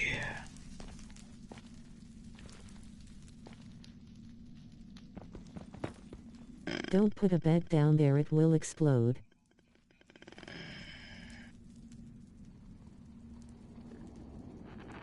Copy that.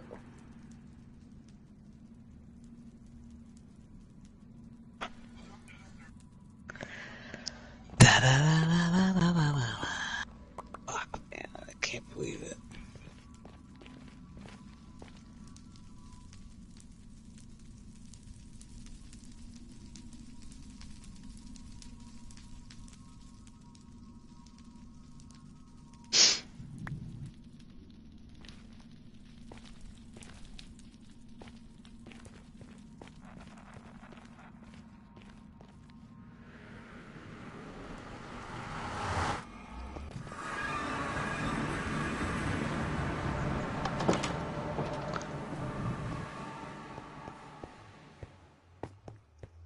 Alright, portal's up and running. Portal power!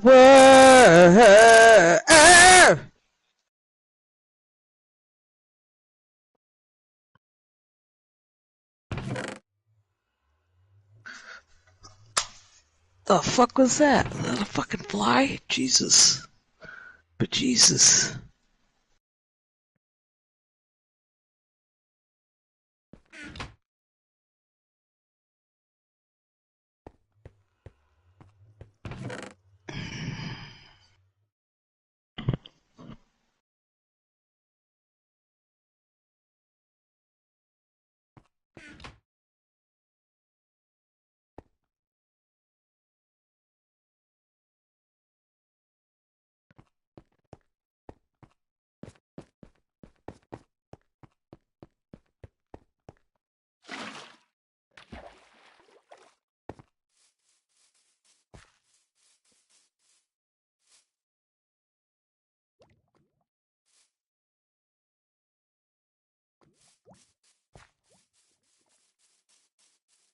I'm gonna hit a bed. I am so fucking lost in this goddamn cavern. Yeah, never mind.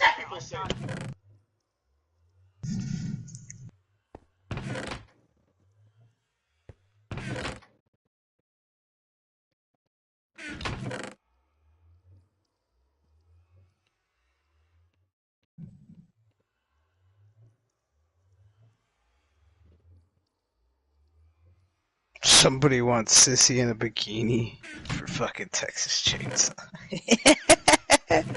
That's actually quite funny. I find that to be funny.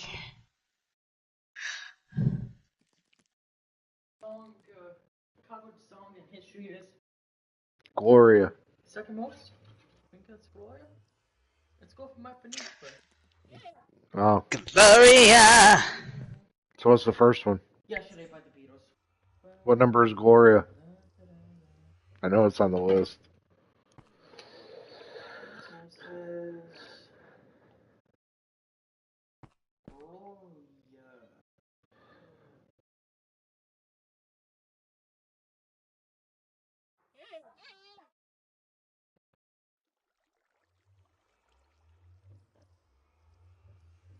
$1964, right? I can sit down myself. Yeah.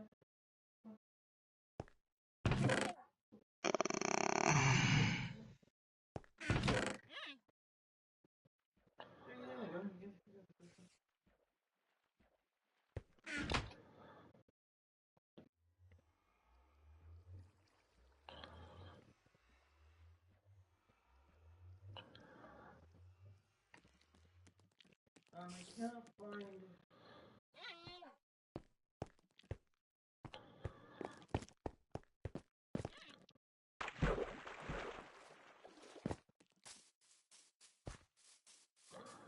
My dog is harassing me, so We I should guess start I have to ordering too, walk him, but before I it gets will too be late. back maybe.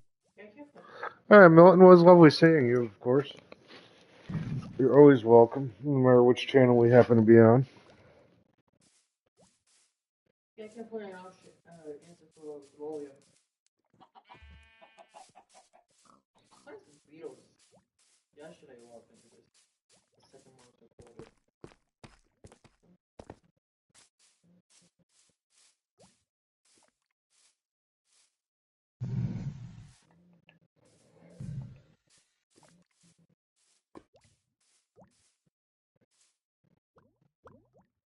Hey!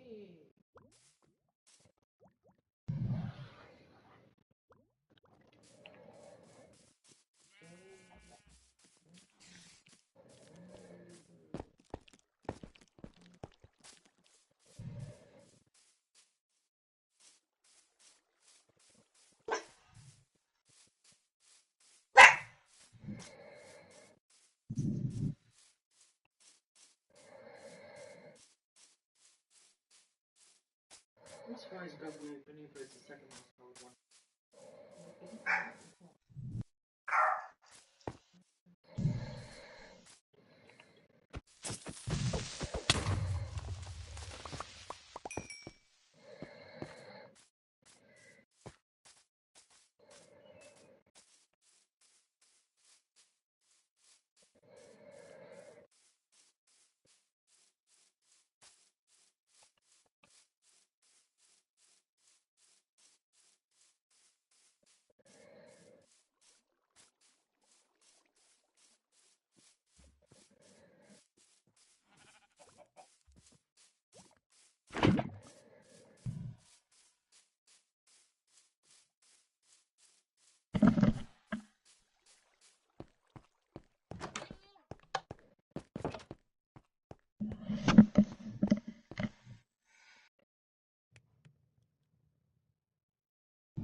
I want it that way.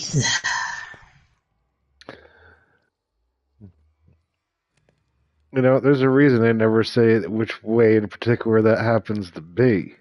Exactly. Very pliable. They were smart. Being a boy band and shit, they were hella smart when they came out with that song. Yeah. They're like, we ain't gonna tell the bitch which way. We're just gonna say, I want it that way. Don't hit me with a lawsuit. Tell me why. Who is this? Oh. It's good shit.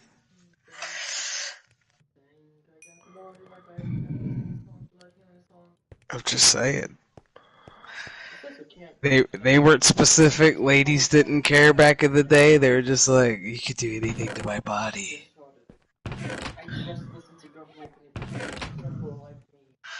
That was Lindsay back in the day with like NSYNC and Backstreet Boys. And then 98 Degrees came out and she was like, ooh, sandwich with the Lachey brothers. Yeah, they weren't really my thing. And then LFO came out and she's like, ooh, these guys are gay.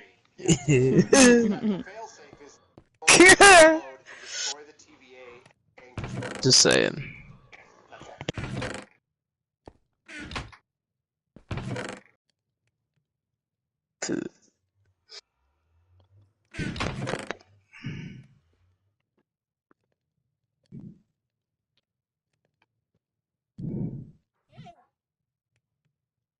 If you hear me throw something, it means I like killed this fucking mosquito.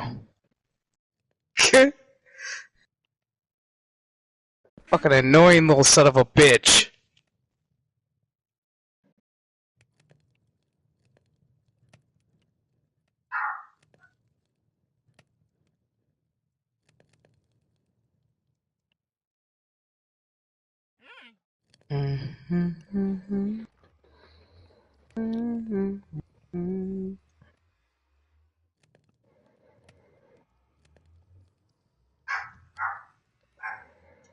No!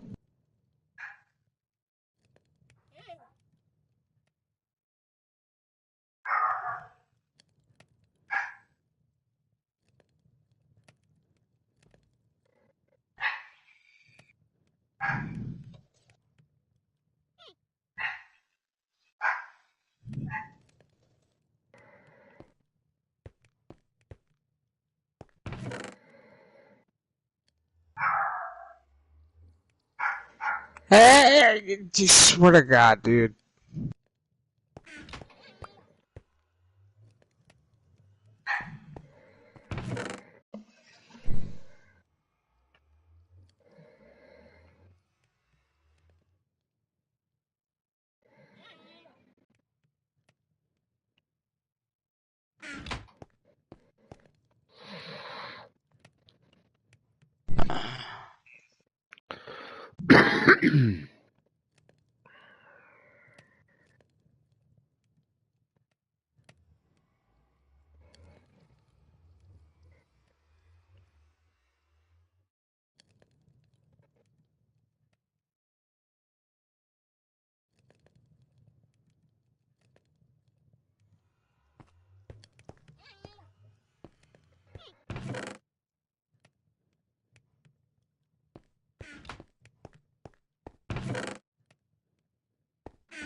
So who you double crossing now? I said, who you double crossing now?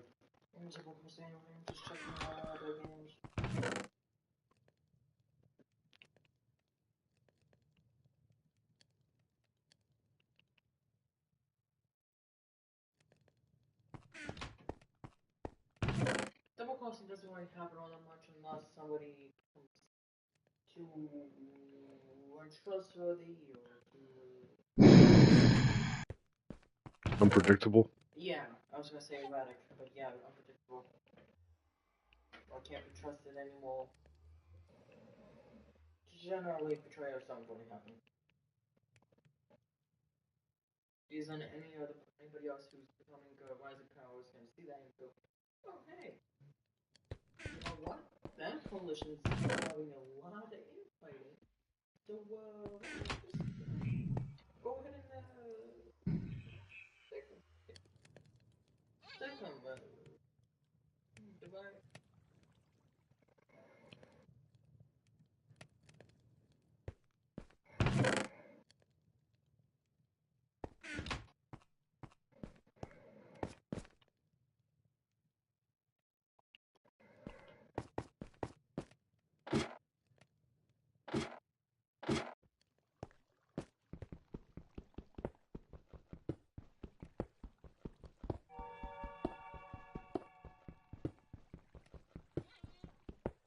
What you doing, Lindsay?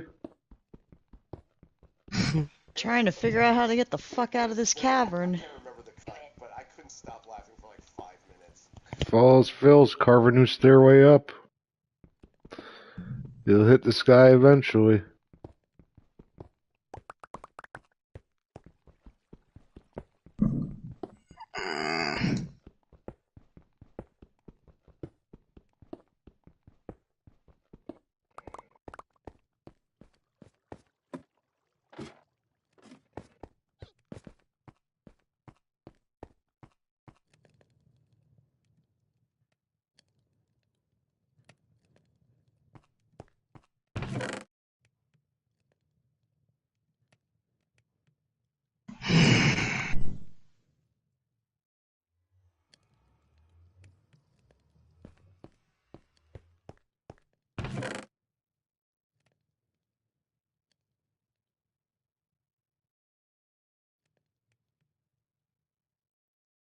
Aha, made it. Turn those notifications off.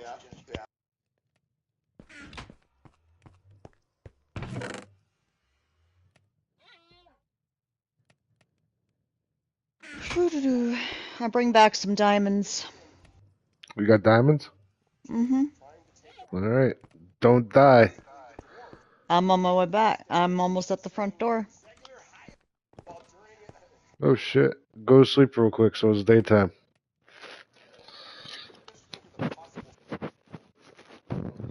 Where the hell are diamonds? Diamonds are over by, this one, I think? How many did you find? 3. Nice. I'm putting together everything for a double-barrel chicken machine. Oh, nice. The same chicken machine that I keep making, but I'm going to make it twice as productive. So it looks like that my one cavern that I was working on, where that hole is, that I've got covered in, surrounded by granite, those holes connect to the one lava pool where the obsidian is. So I was like going around trying to figure out like how Yeah, I the assumed it fuck did would I get out of eventually. here? Yeah. I'm just glad to have gotten out of that shit again, cause pain in the ass.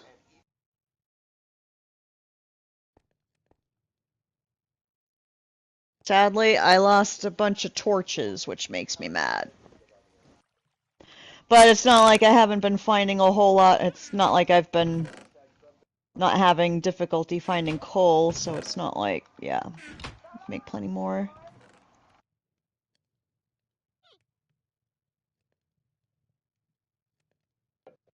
The fuck was that sound?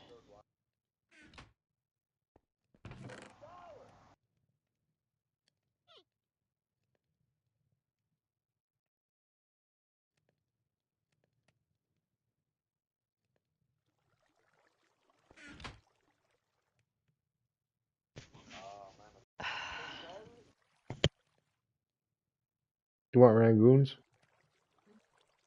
you want rangoons?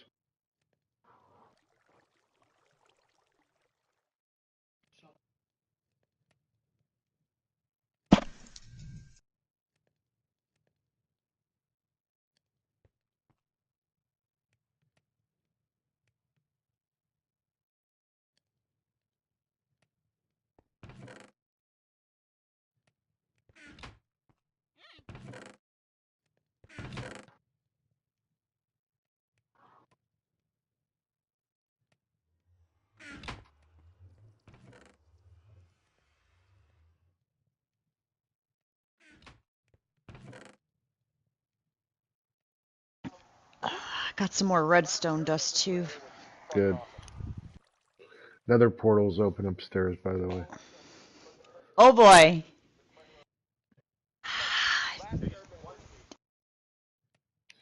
They're gonna eventually have to establish a secure perimeter around it. Kiddo, here. I didn't put your dinner on there. I don't know what appetizers you want. Just look through that list. Then just wrap up the What the order of Echo. actual fuck? Mm.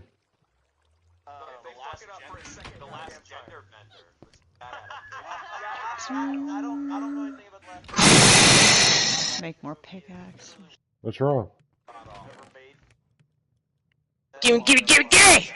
Ah. Come on, we can finish this before I have to go, man. Come on.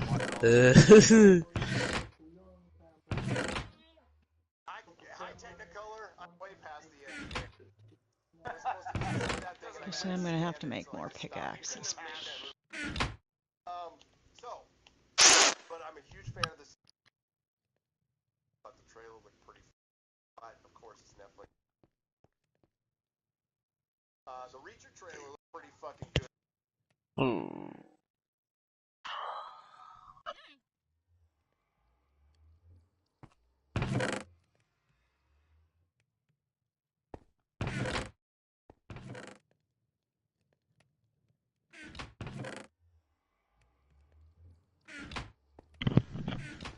Well, sweet baby Jesus.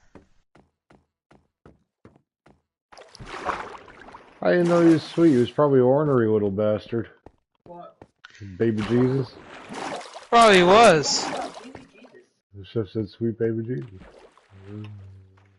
Probably was. He probably a little son of a bitch. Yep. Strong little fella.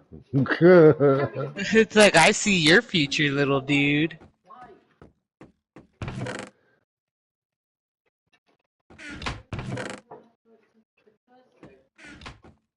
Huh? I don't know. No. Are you experiencing a time slip? Are you Doctor Who? No, deja vu very much. I get deja vu a lot. Does that mean that, like, you're from the future?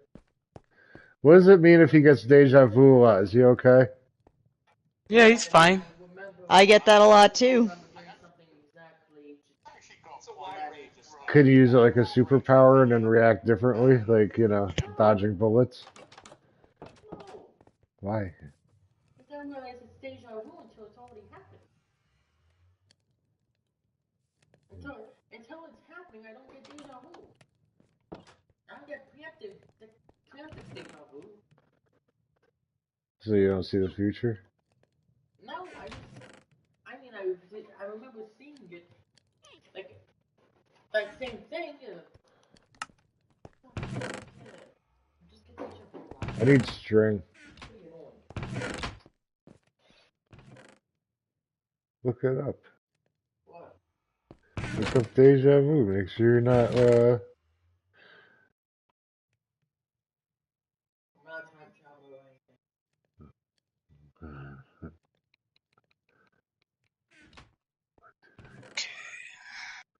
Oops, how the, what? 1, 2, 3, 4. Thank you.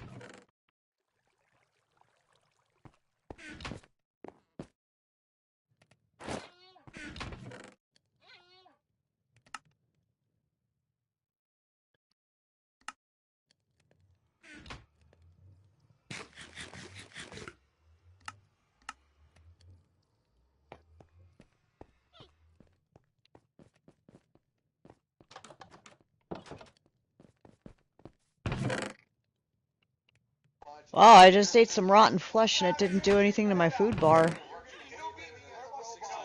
Why are you eating that? Nasty. Nasty. 'Cause there's nothing else.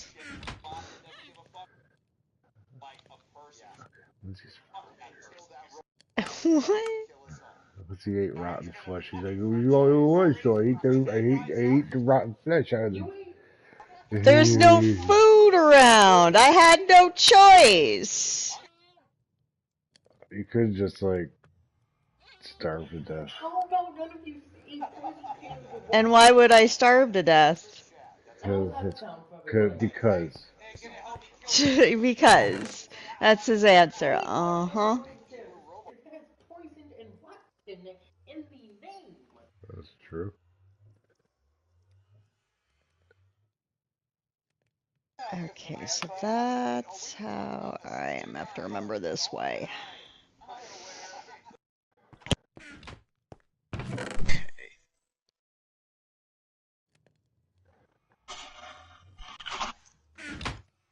Hi, Shrav.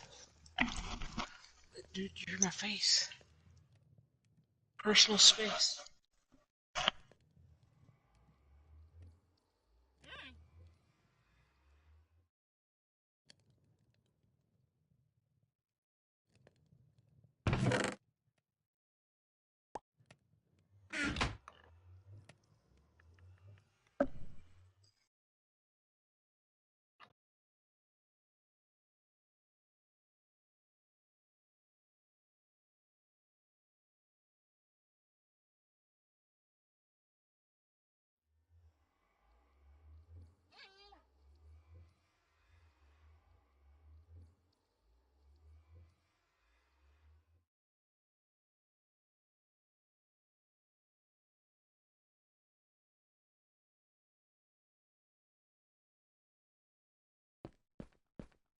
Alright.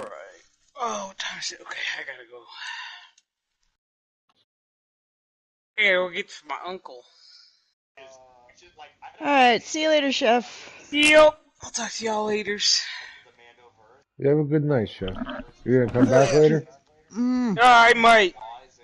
Depending on what my uncle wants to do for, he's probably gonna want some food, so I'll see what he wants to do. Oh, that good stuff. Yeah, I'll probably be back, I don't know. We'll see where the night takes me. Indeed. Yes, indeed. Alright.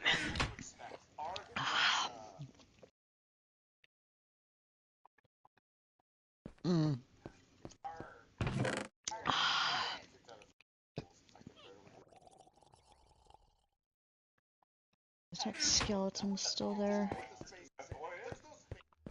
I heard you, mother. Ah! Fuck off, you fuckhead.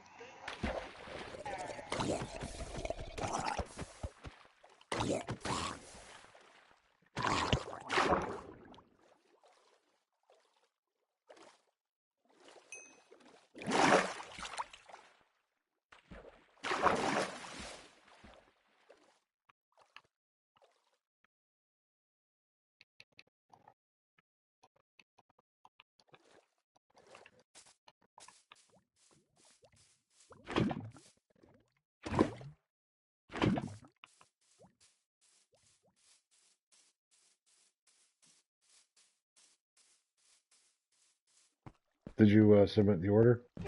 Cool. Shit. Movie blob saying like he would know what a comic book accurate movie. I would believe that he ate comic.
Yeah.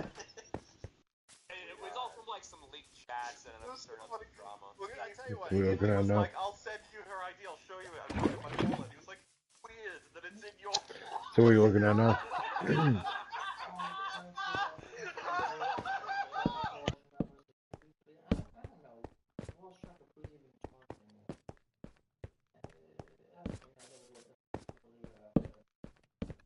That's what I was going to say. She is.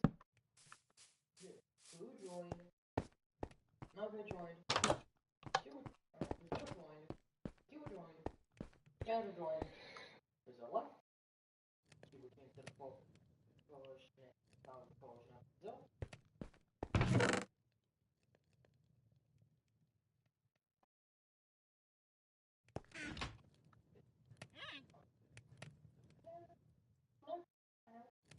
Recognize that name? And then Indonesia joined. I will check it with you.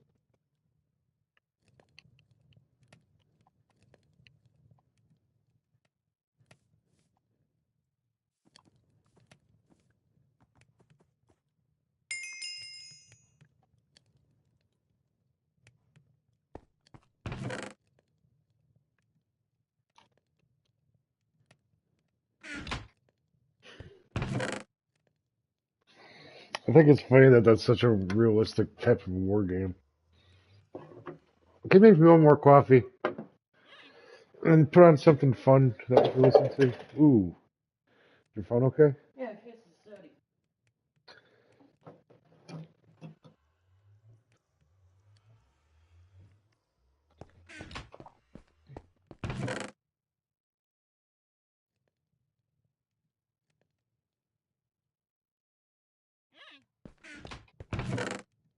Can you get to a bed? Yeah.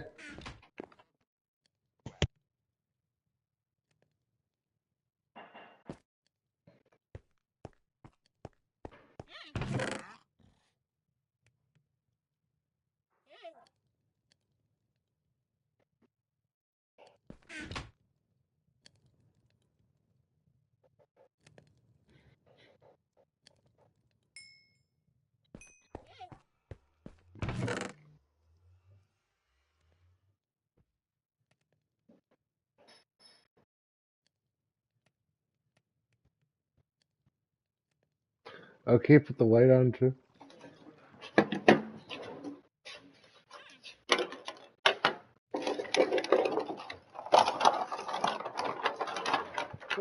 Oh yeah, I got my shit back.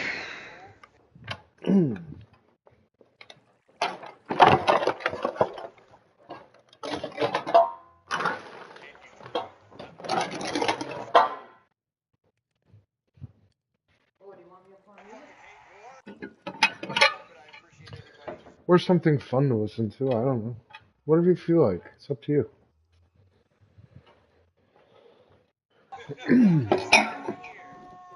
Here, use this. Found another cavernous area. Of course you did.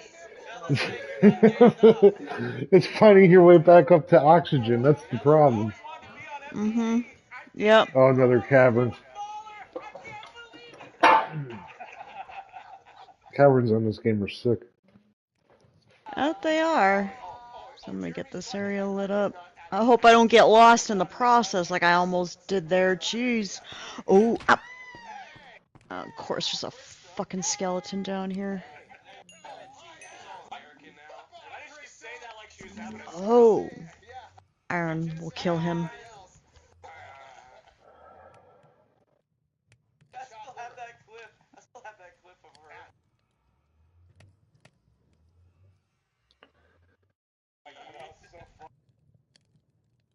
It was a tough one, but I got through it. Oh, come on! Fucking water!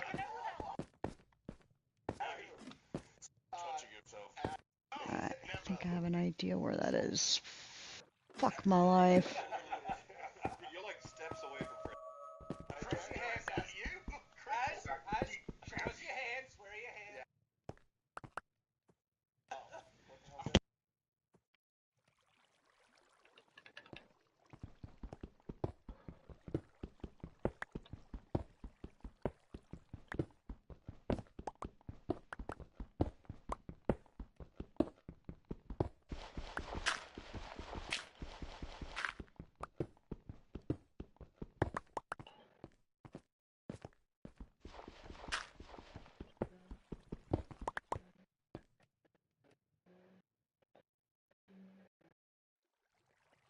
Meow, meow, meow, meow, meow, meow, meow, meow.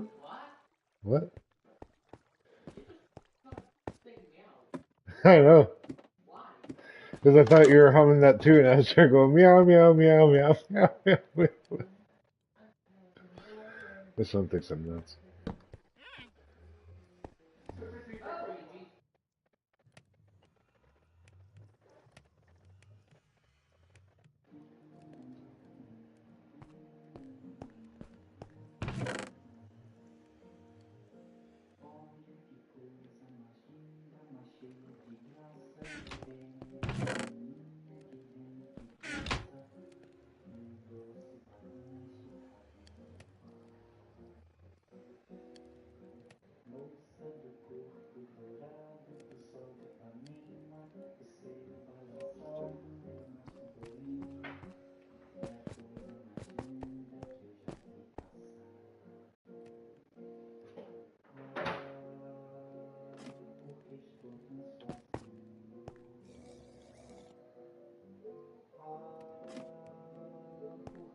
Wow, this song sucks. So this song sucks. He's so off key. The singing is like my singing, soft key.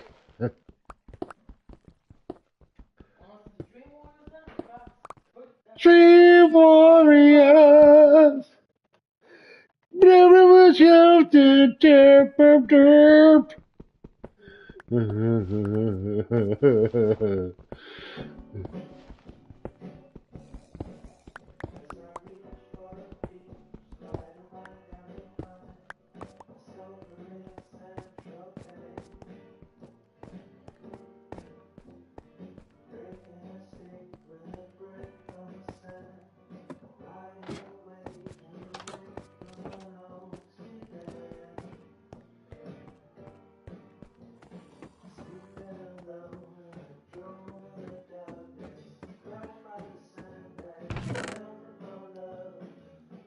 I need string.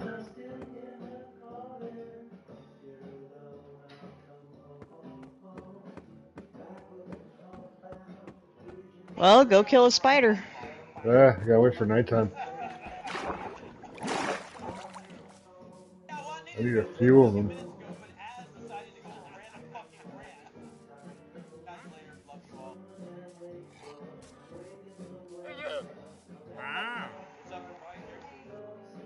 Oh, I thought you were saying.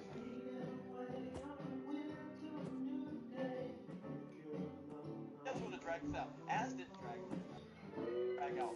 Maybe as will just go on some kind of. Wow. Some more iron.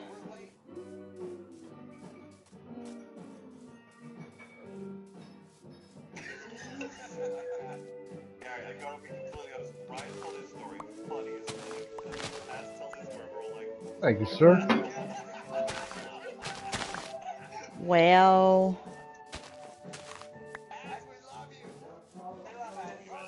I found the discussion on real estate. What? You know what? Buy your house.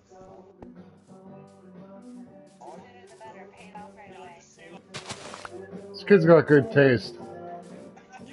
That he does.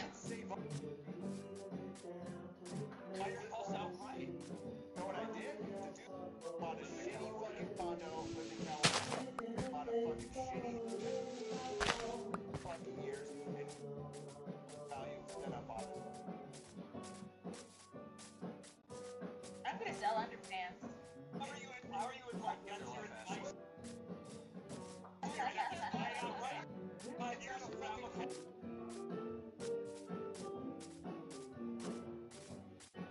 Works. You buy something small.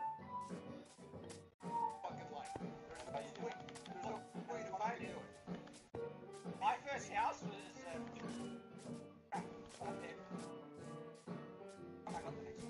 Isn't this a great conversation? Real estate.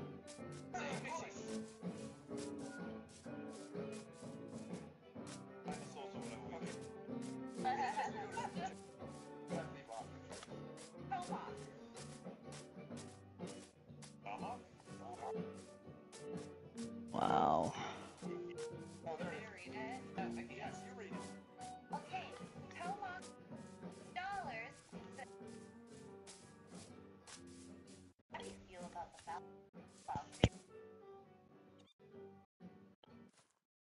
Oh, Reese's trees, there's chocolate on your branches and peanut butter. That's just a fat guy song.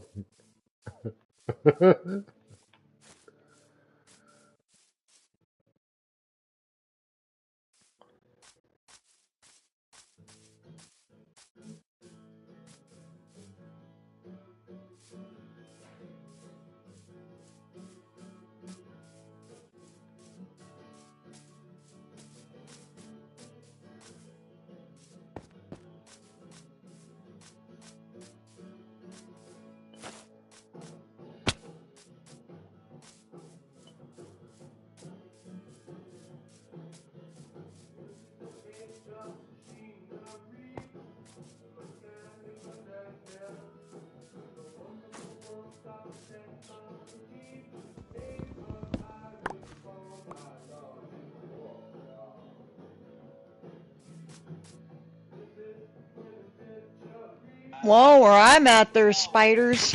I just got one. Kill them.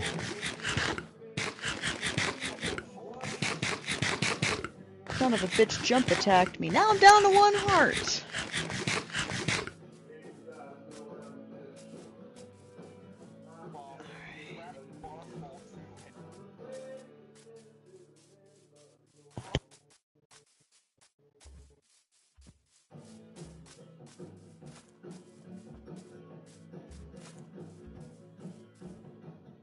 That's one blue fucking bird, man.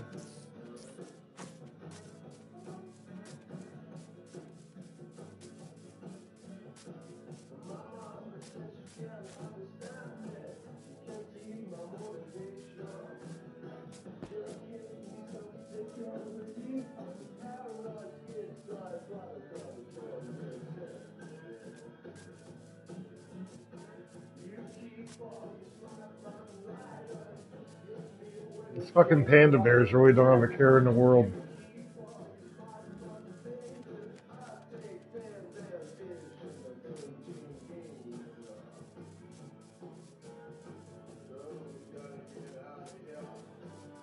Ah, there's a spider.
Sounds like the Kinks.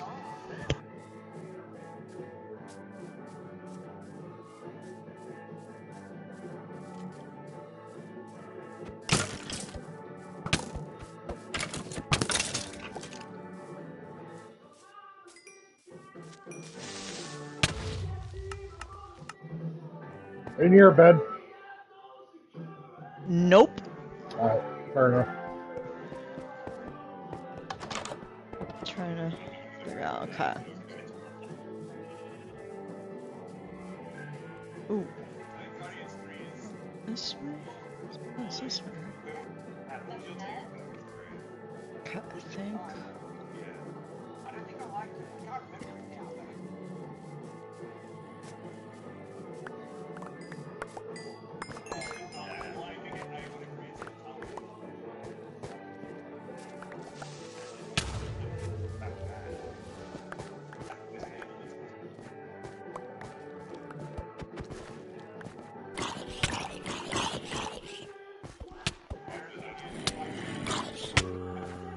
Okay, we're gonna clear this area.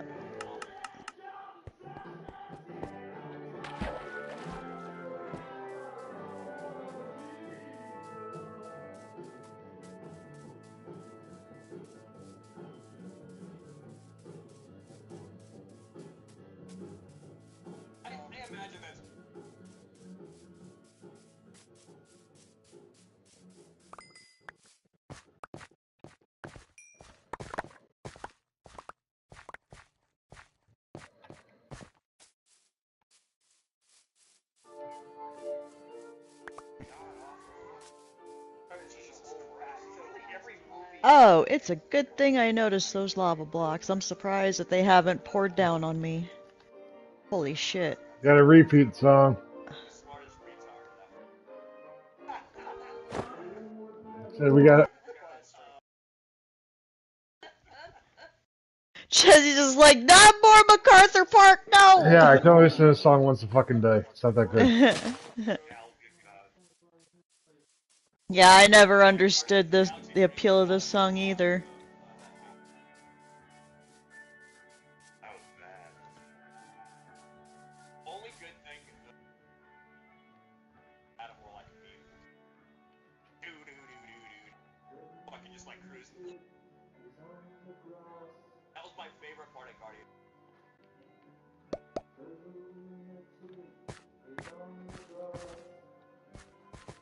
My YouTube shorts too old.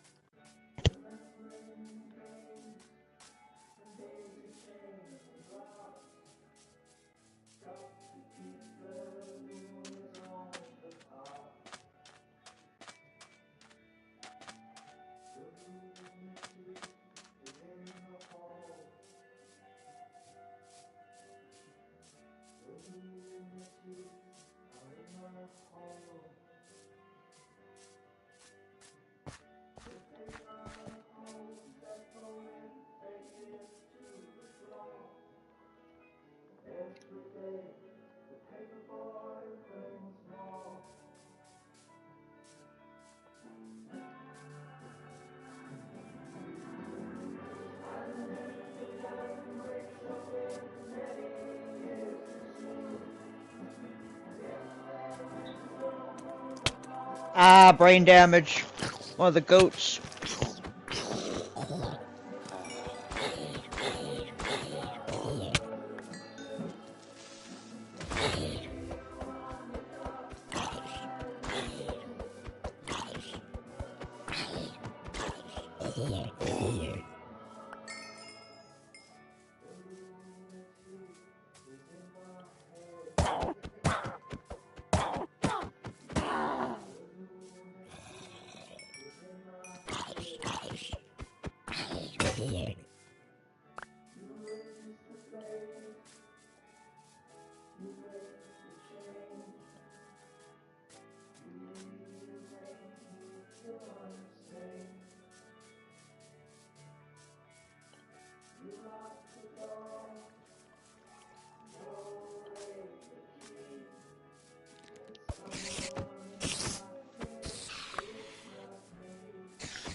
Been there.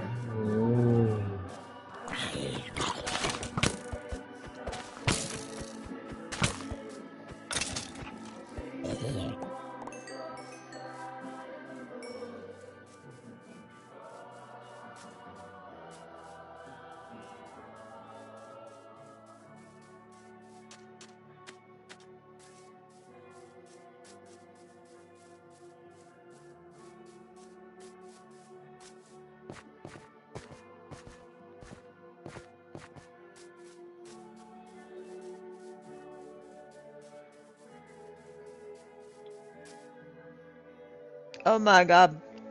Those Doritos are spicy. Holy shit.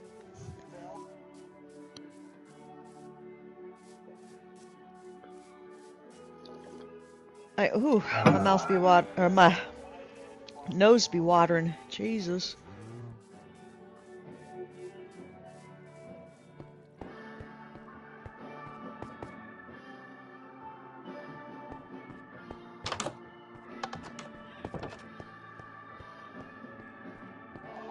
Lindsay, even our portal goes to a better spot than last time.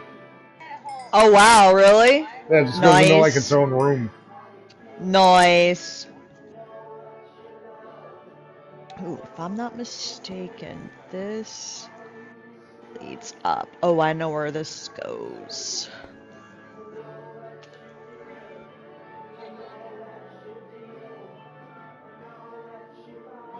Ha.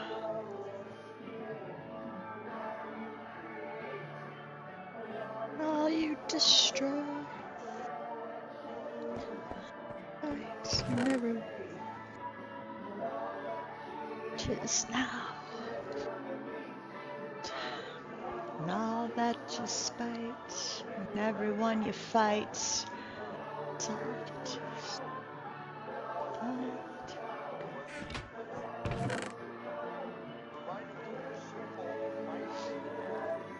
Sound the same place. Haha, made it out. English is a second language over there. A lot of effort went into it. Oh, yeah. 5 is gifted 50 neurotic membership.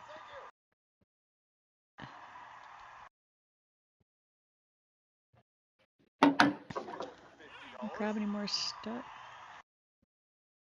Pretty sure I got everything I need to make my machine. I think I got an additional 15, 16 iron. Not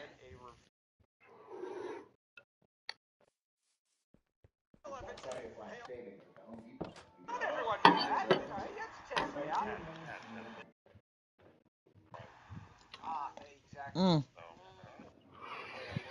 I'm gonna need more tea. Oy.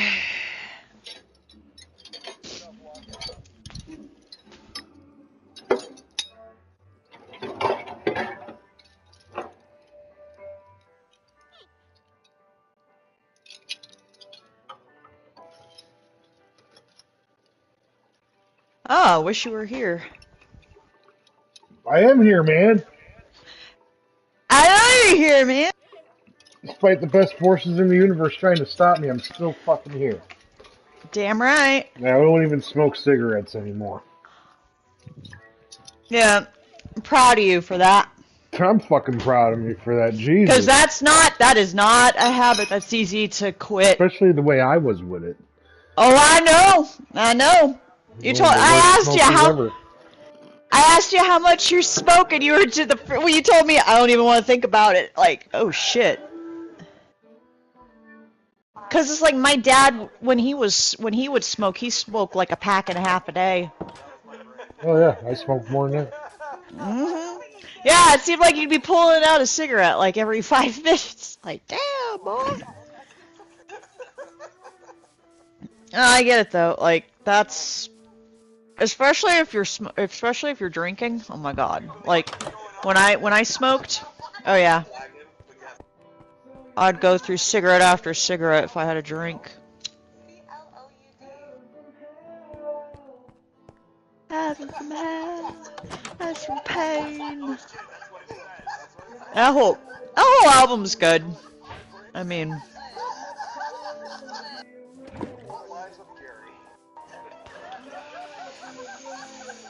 it's got Shine On You Crazy Diamond.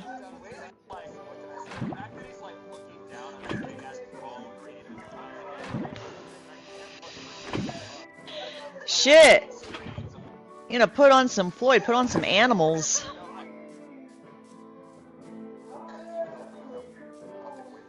Animals you should really listen to in order. Oh yeah, you definitely need, especially Pigs on the Wing. Great bookends for an album, like near perfect bookends.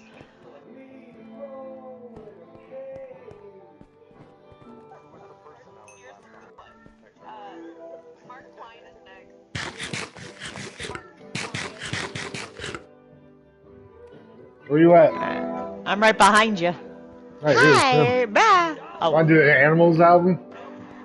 Want to do the Yeah, Animals album? put on Animals. Animals. Yeah, put on Animals. No, the album by Pink Floyd. The album, yeah. It's my favorite Floyd album. Yeah, you're talking about the band. Yeah, different animals. Ooh, totally different animals. And then there's also Animal who's a Muppet drummer. Different animal again. Yes.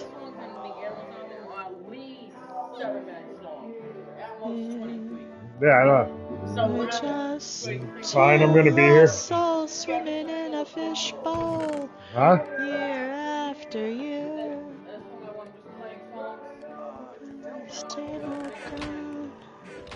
How we found same old fear. Wish you were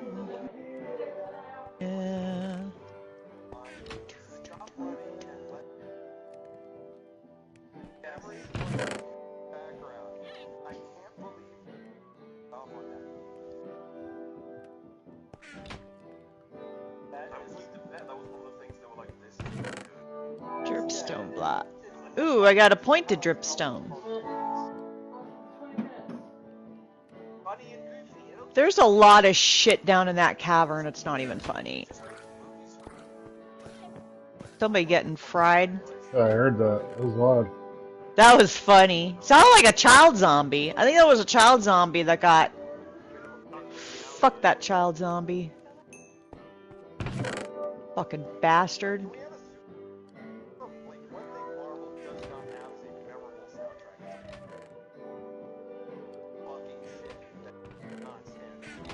Where... Is there any more?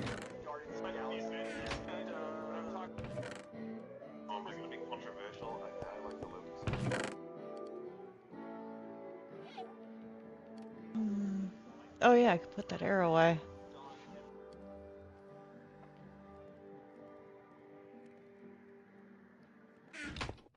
I know I can do better.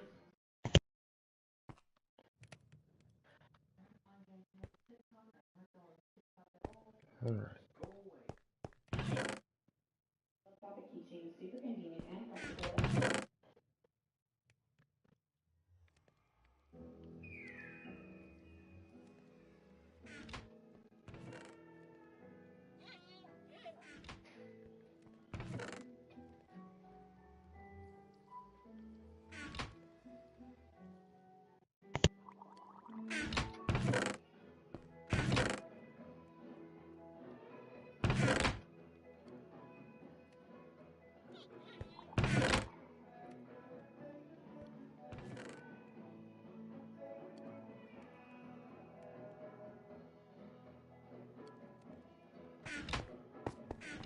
Yeah, fuck it. Didn't finish this the other night. What? Oh, that Red Fox special. Oh yeah, pop it up. I was some music and apps hobby at the same time. It's fine by me. Right, it's good. It's a good thing. It's a good thing. It's a good thing. See what the old man has to say.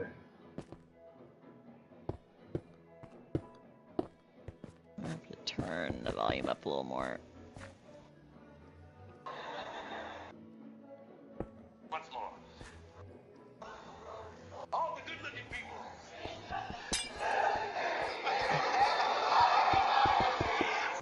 Wait a minute, this fellow over here. Please don't sing during the good-looking people, sir. Guy over there singing look like somebody shit in his face. Now let's try this again. Only this time, just the ladies.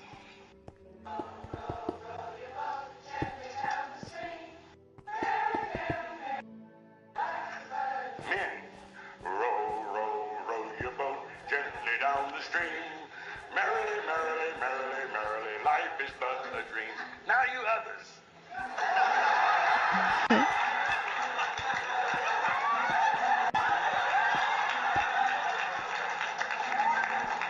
Come on now.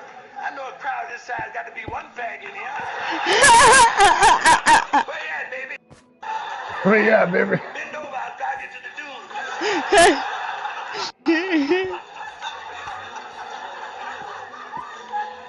Well, I guess it's in the closet. Hey, something else I want to mention too. Let me have to sip here first. Oh, you know what? Fuck it. Good. You have a... How do I put... Oh, here it is. That's good. Two girls are talking. One of them asked the other and say, do you smoke when you finish? The other say, I don't know, I ain't never looked. Yeah,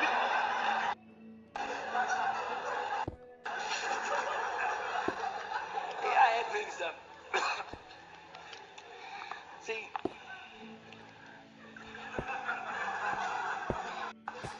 it's beautiful. Man, you're beautiful too. That's your wife? Children? No? One. Yeah, you didn't get angry. Both of us got knives, so it's a draw.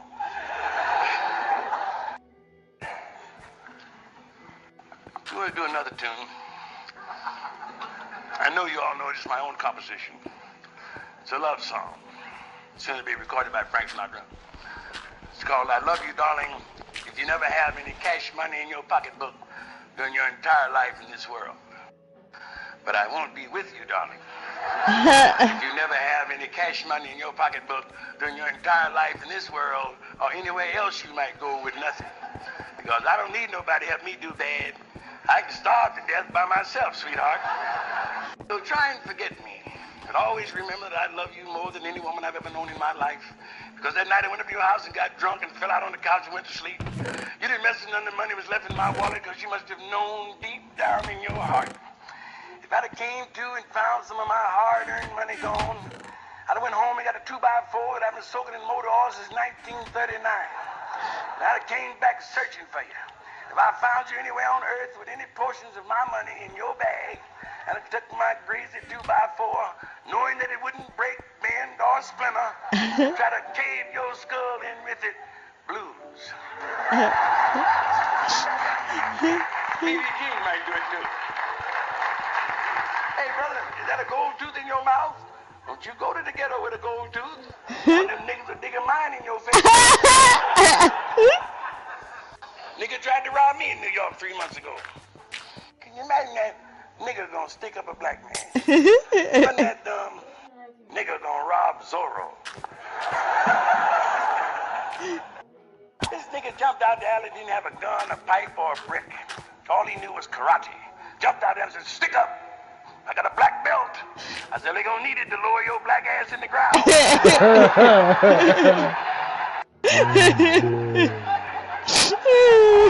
Going to heaven.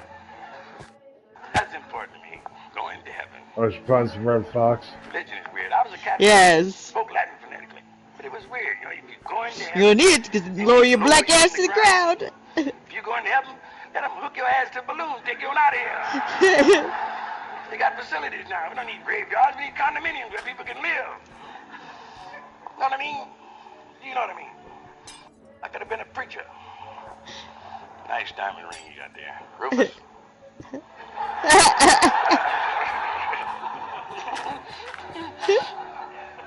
Have a beautiful tan.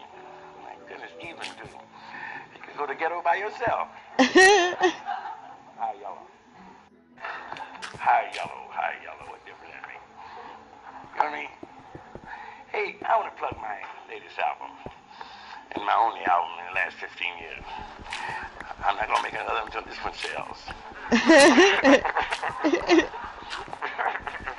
No, I have an album called You Got to Wash Your Ass. Got to wash your ass. And if you don't have it, please buy one and mail it to your home anonymously. So your mate can hear it. Because it's important to know about hygiene. You remember Black Flag? How easy they forget. No, but it's so true. You got to wash your ass. You can let your armpits go a couple of days, maybe. But not your ass.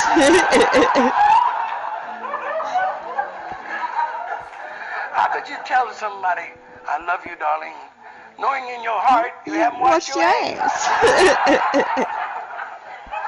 And another thing, men, stop wearing white shorts. White shorts can wreck your marriage, your love affair, your romance. White shorts. Know why? Because every wash day, all of your white shorts got a brown stain in the seat. Your wife don't want that shit. You're driving her crazy, man. Every wash day, she's down there talking to the washing machine. Grown man shitting his pants every week. He shit out his pants every week. 49 years old, still shitting his fucking pants. Well, friends, don't do that to her. Please don't do that to your lady. Get you some brown polka dot shorts. And let her search for the spot.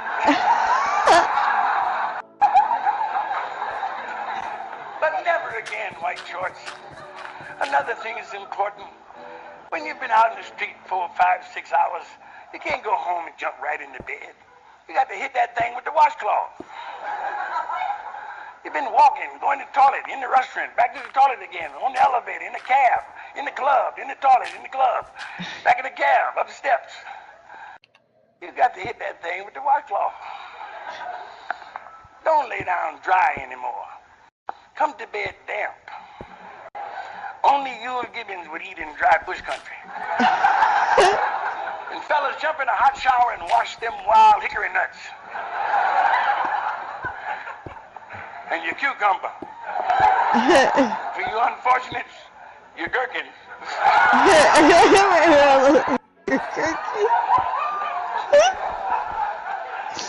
But don't lay down dry again, because when you get under those covers dry,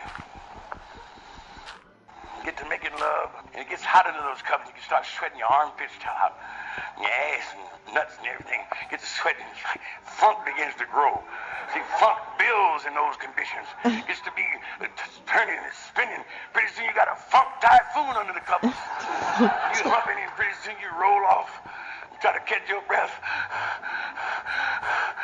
And the cover settles back down and pushes all that funk out the head of the covers.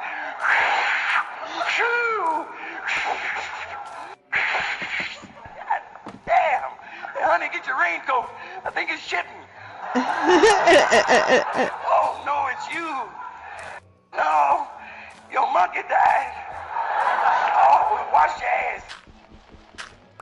Win some money while you're in Las Vegas. See you next time. Thank you very much. Damn, what a legend. Legend. Almost done with the panda room. Oh, nice. I made a little glass mural thing. Glass Very mural? simplistic. Okay. Just the sun nice. in the sky. Fun in the sky. Alright.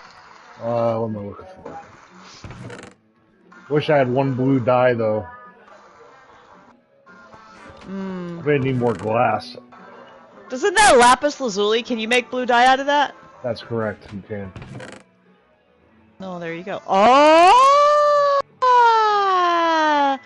We got the portal room! Yeah, we do.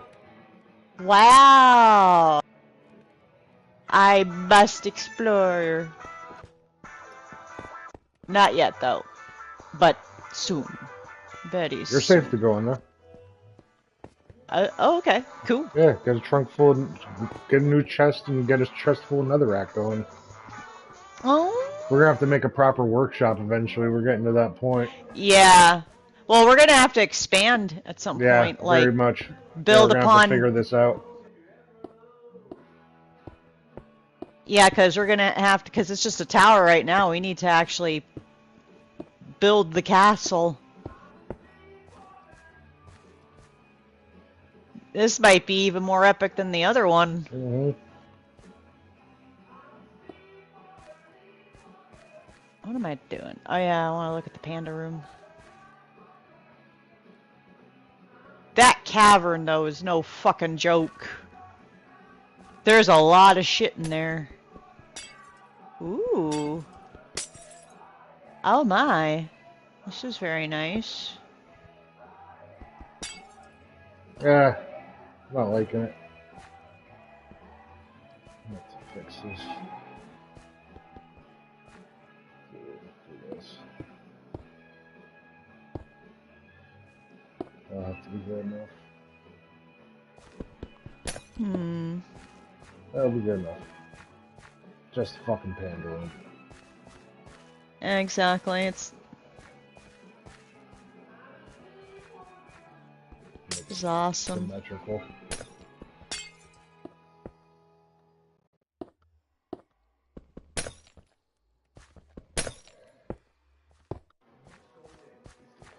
Alright, feel free to fill it with pandas.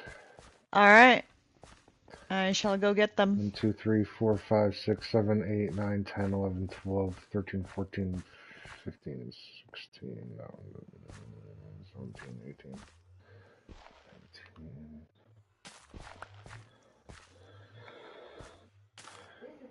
19. Alright. Let's get this done. Alright, that should be good. Here.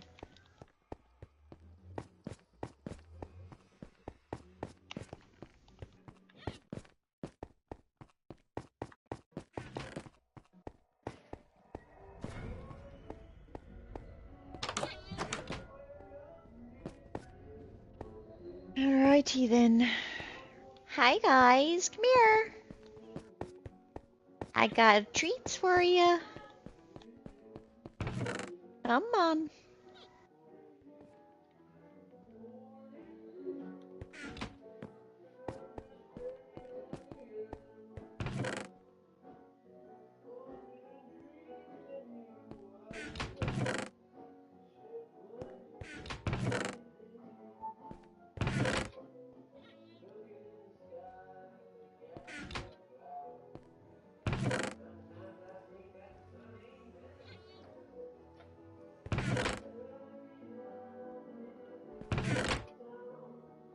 So I got one. I don't know where.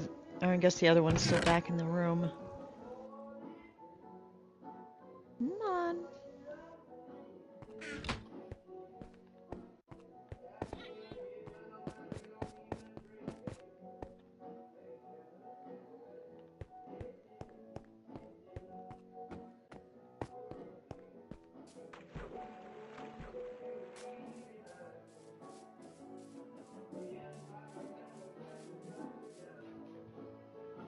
This song is very chill.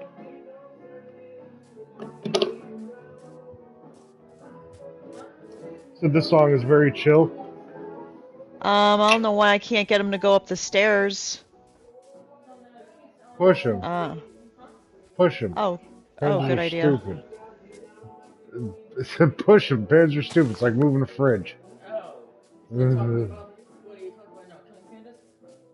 we go. Oh, he like We tumbled. don't kill the pandas. We just have them around because they're cool. He tumbled up the stairs. Oh, no, well, make sure you get your bamboo out so he doesn't tumble off the side and kill himself. Because they will. They are not smart animals. No, they're not. I've seen them tumble off the fucking bridge. Yeah. This longest song is by the Kings from the album Muswell Hillbillies. Same thing for 20th Century Man, Alcohol, and Did you put a double that's door why. over here, That's Lindsay? why. Huh? Did you put a double wooden door over here on this mountain? Yeah. Oh, okay. It's like, what the fuck? What the fuck? The fuck? I figured make an entryway into the mountain. Come on, you stupid panda.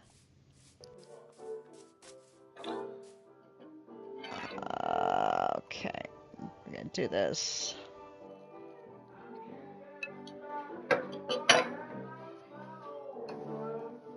Up, up, up. Good panda. Come on.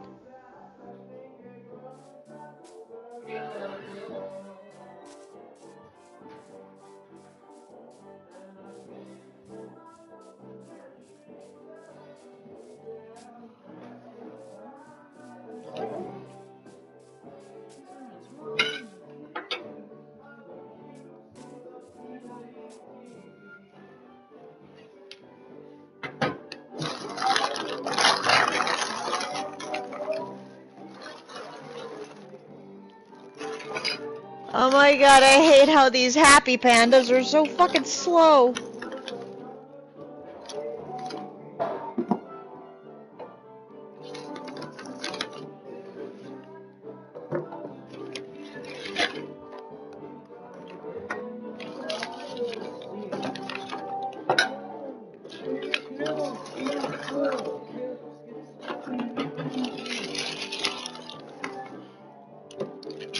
You got the same soup I did? What'd you get, egg drop soup? Egg drop wonton mix. Mmm.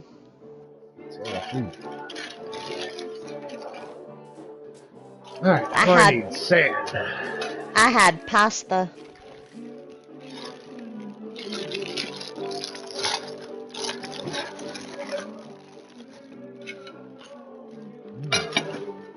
Oh my god, this panda is so slow!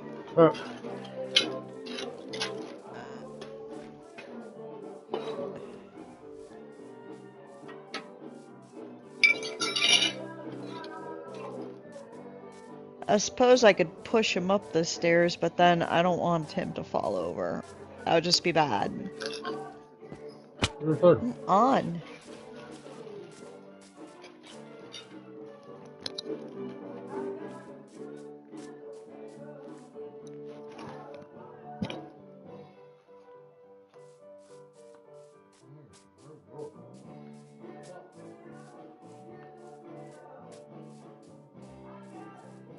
So close.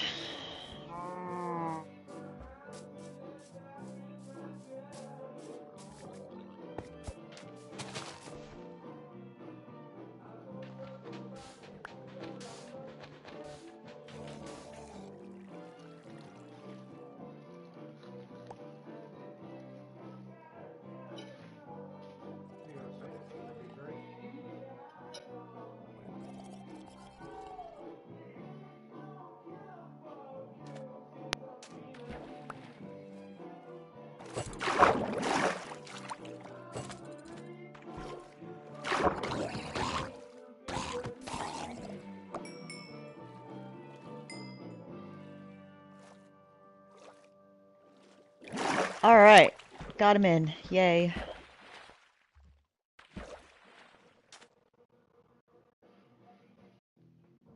Here we go.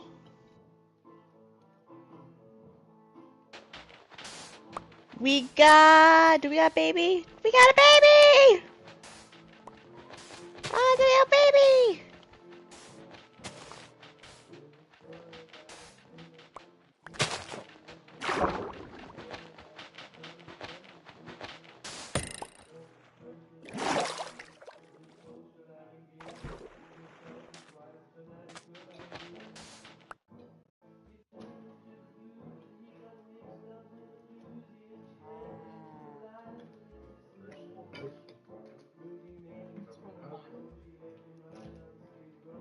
This is yours. This is the glue for you. My wet. I got small. This is mine. This one will be yours. Look at the baby!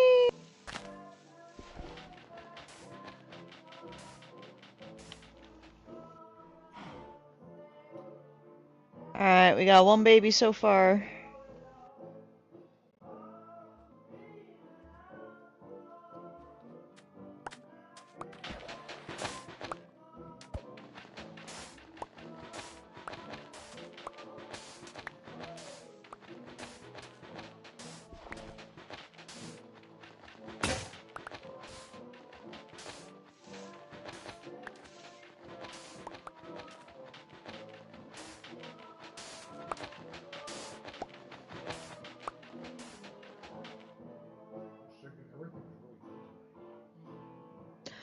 What do I do with my pickaxes? Oh my god. Oh my god, oh my god, oh my god. Ah, shit. I have to make more. I have to make more, don't I? I think I do. What song is this? Owned by the Kings. On the album, Must Walk Your Boots. Oh, never mind. That's what I don't have to make has that. a couple of songs of it though. So, acute schizophrenia, paranoid blues, alcohol, 20th Century Man,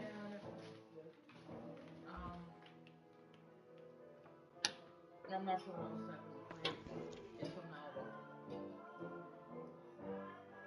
Oh, Holiday too. If you listen to the lyrics, it's not all the music, the instruments are very, very upbeat, but you know, messages not. No, not at all.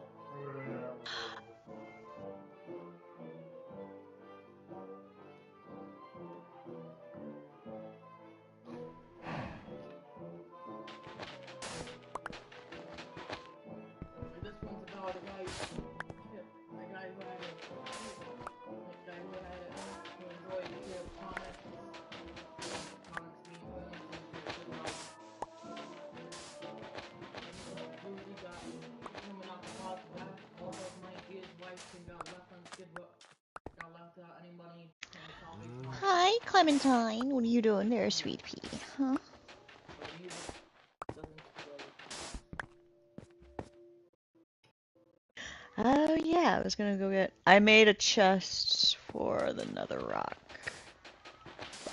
Oh, wrong way.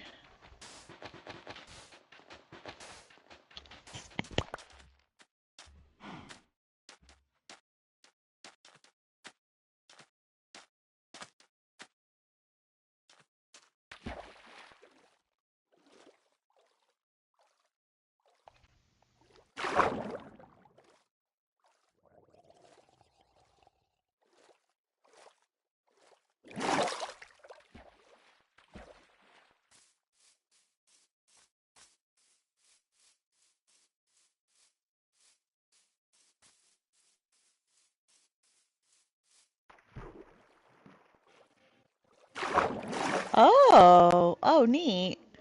What's this stuff? Oh, is that bone meal? Oh shit, yo. Oh no, it's nether quartz. Okay. What? Oh, I'm down in the. I've gone through the portal. Ah. Oh, I picked up some arrows too. Interesting. I Some other suspect stuff. that somebody new works at this Chinese place because everything is phenomenal tonight. Oh, that's good. Oh yeah. What is this? This sucks. Huh? This song sucks. What is this? Oh, that's why. Oh, we got bone meal. We got bone meal.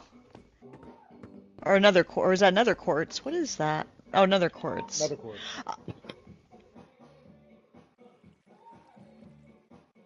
Where do you get bone meal from? I'm trying to remember.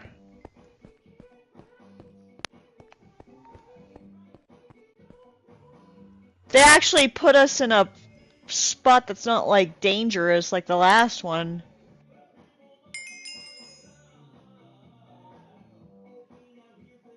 Wow.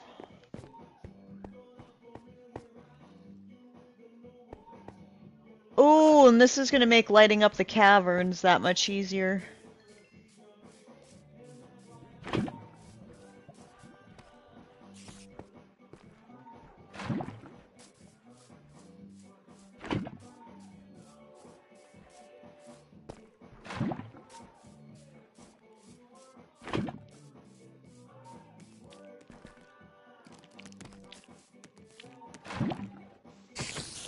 Wow.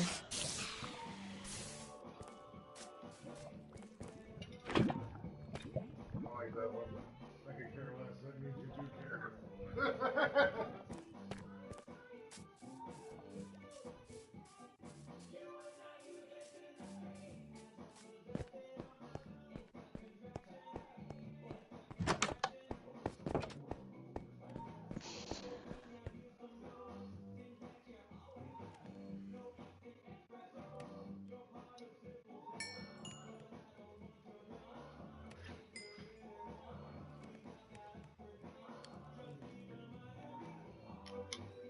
What was that noise?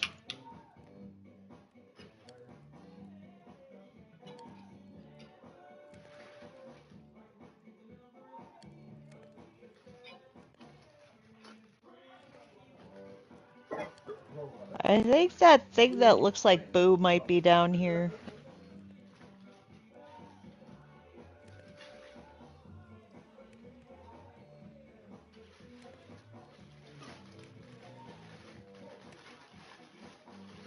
Ooh. What is that? Oh, I couldn't pick it up. Well, shit. Interesting.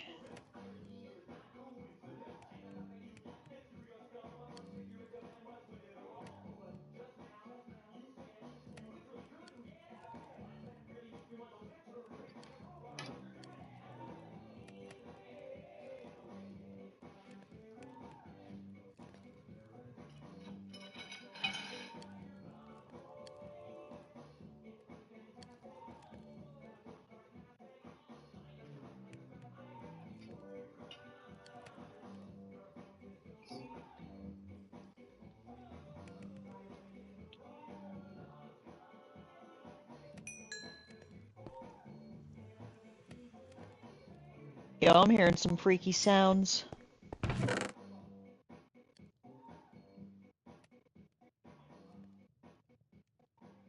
Oh, ashes to ashes by David Boyd. You know song? Probably. Ashes to ashes, funk to funky, belonging to Tom's a junkie. Familiar? No? Oh yeah, yeah.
Oh, level 13 just from grabbing fucking nether quartz.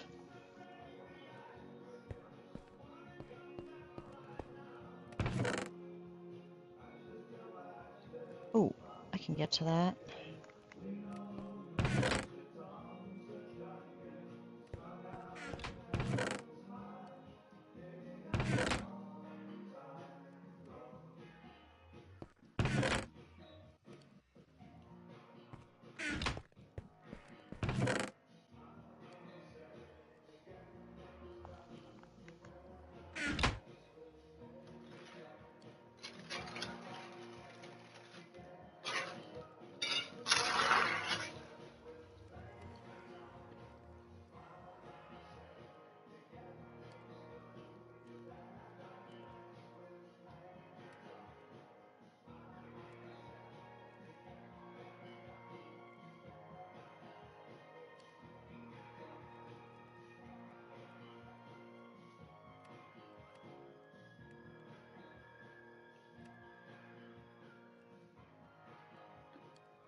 That's how you do it.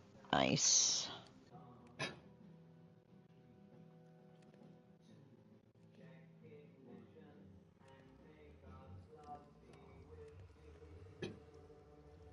I've got at Like behind the least... music sound there?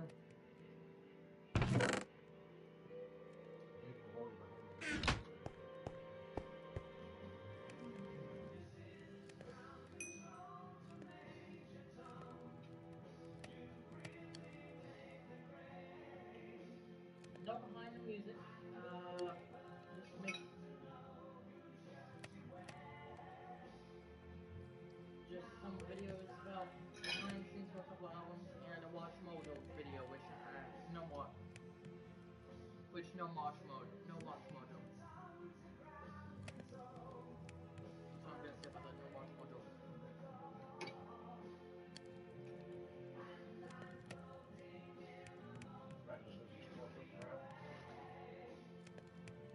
Because I've done things on the videos as well.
I'm hearing creepy noises.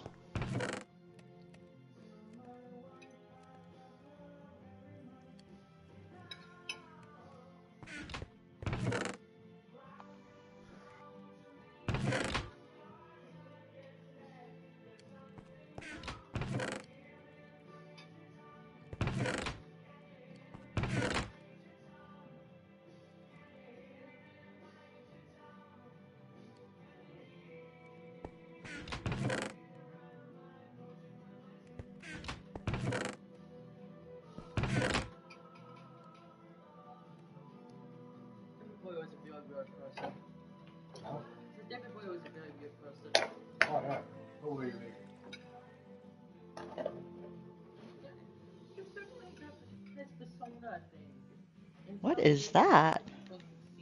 Literally. Twisting So vines. was a motherfucking rock star of the ages. No, the This is last real one. persona. The last one was the Brian Coffin plays Black Sorrow. Yo! Whoa, what is down here? Literally doing it until the day he died. Wow, okay.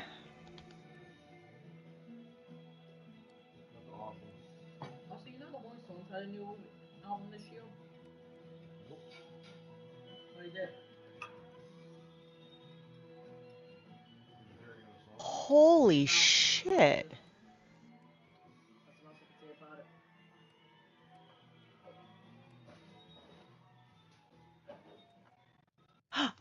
Oh, don't want to fall down there. I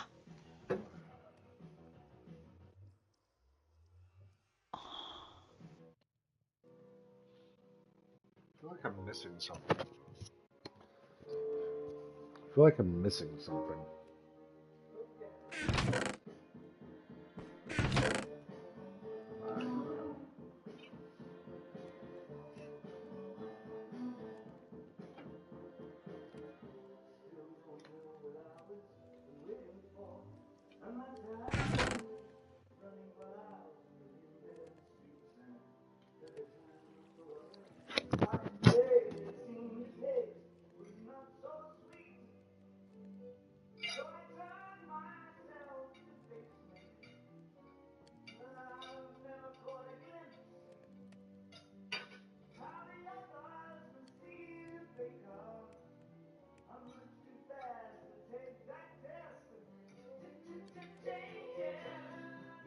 You know what? I could probably use this to get across.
I'm gonna dump all the stuff I found in the netherworld in this chest.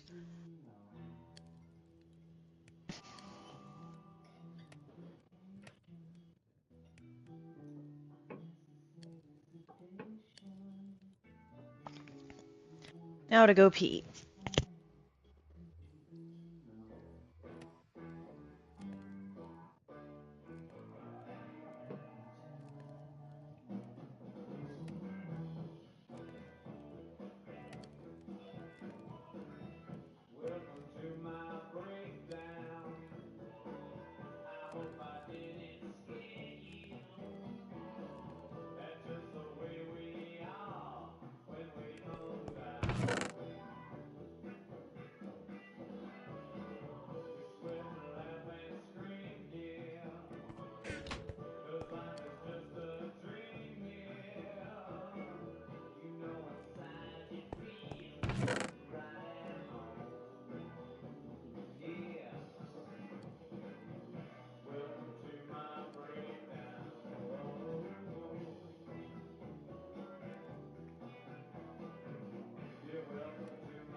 Jesus, I go through tea like no other. This jug's almost out now.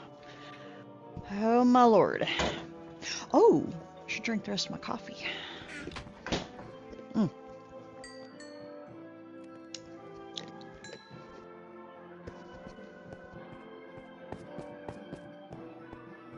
Oh yeah, I got an extra shot of espresso in this one. Anywho. Oh, this food is so good. I feel like a pig.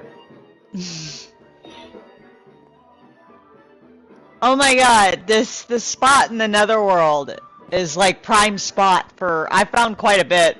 Good, just keep getting it. I'm about to go build the chicken machine. Oh, cool. Wow, I'm gonna have to make more pickaxes already. Crazy.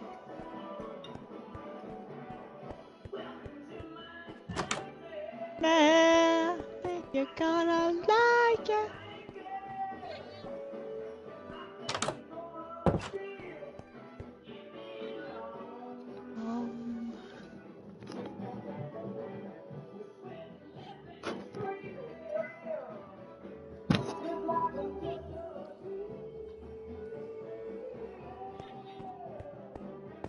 Oh, you found twisting vines too.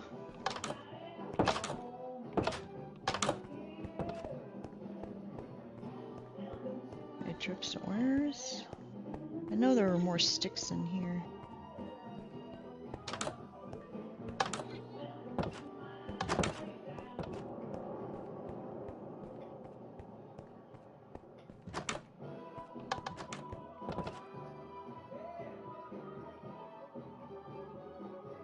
I'm gonna make a shit ton of pickaxes.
There's another bucket of lava I've collected, so it's ready for whatever. Put in the furnace.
That's weird.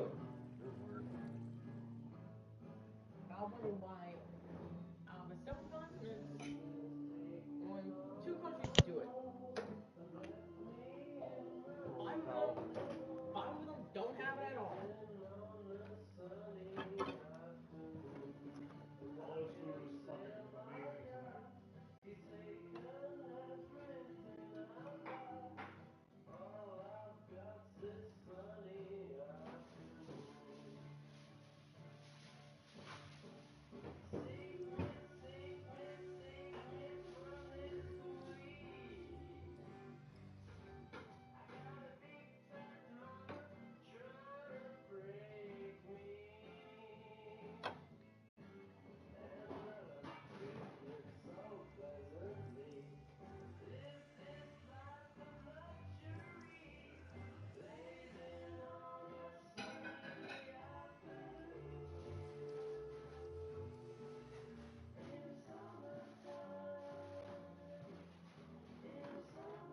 Man, that was good. Holy shit.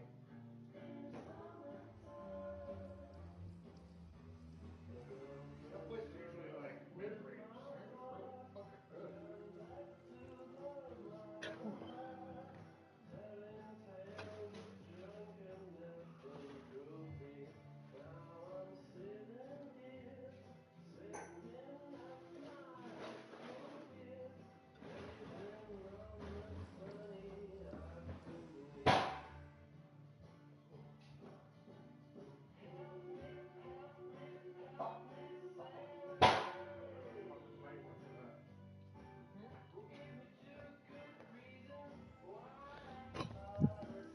Oh, goddamn, that was good. Holy shit.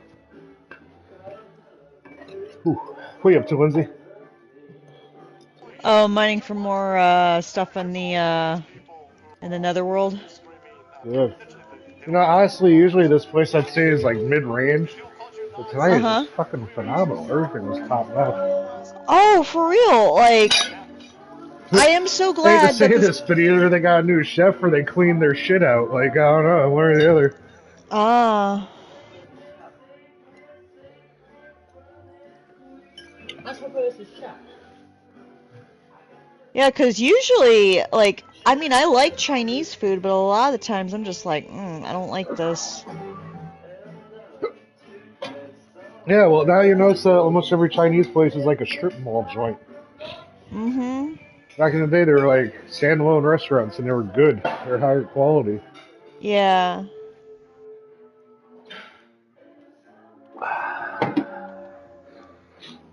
Doing a show once, there was this roadie dude. He was telling us no matter where he goes in the country, he always gets Chinese food. So it's because no matter where he goes, he knows what he's getting. Yeah. It's all the same shit. Yeah. That's true. It's like number 7 is number 7 the world over. Yo, so there's like whoa, there's some like blue block down there, but now I gotta figure out how to get over there. This is cool. Huh? Sounds like a hippie song. Oh, it's the Doors. Doors isn't hippie music. Yeah, it is. Morrison was a beatnik. The Doors were from L.A. Yeah. Jefferson Airplane was more hippie because San Francisco.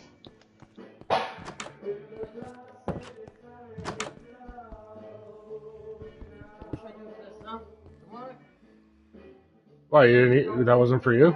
No, like, it was for me. I'm just full. I'm totally full as well. Just put it in the fridge.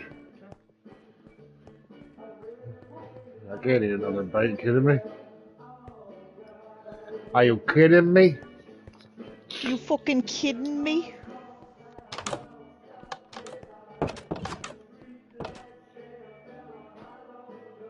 Yeah, I had pasta a little earlier.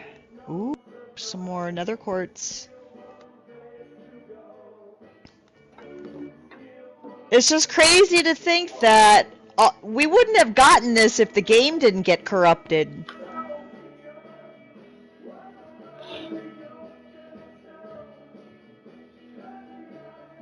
Felt like this was the game saying, look, we fucked up your shit enough as it is, so we're gonna put you in a better spot. Better biome, better position in the netherworld. Oh yeah, this is Soul Kitchen.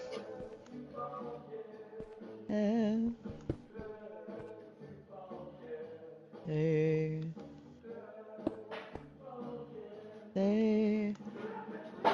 You're now your Soul Kitchen.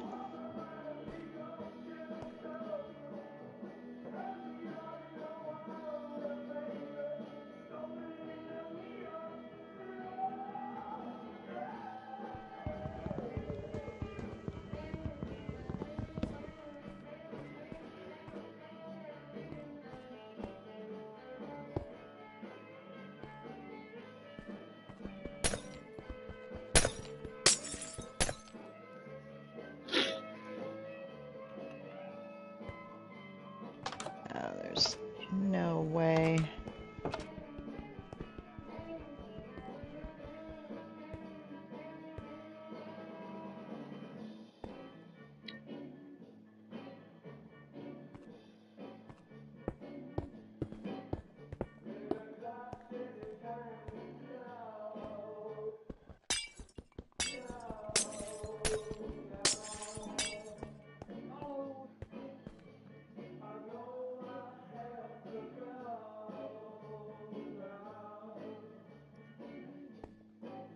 It's not gonna work.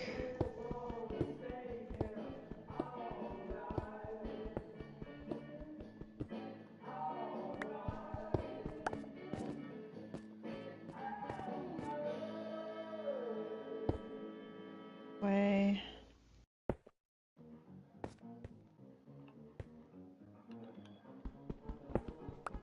What the fuck is that creepy noise? Yeah, I think one of those boo monsters might be close. I don't know.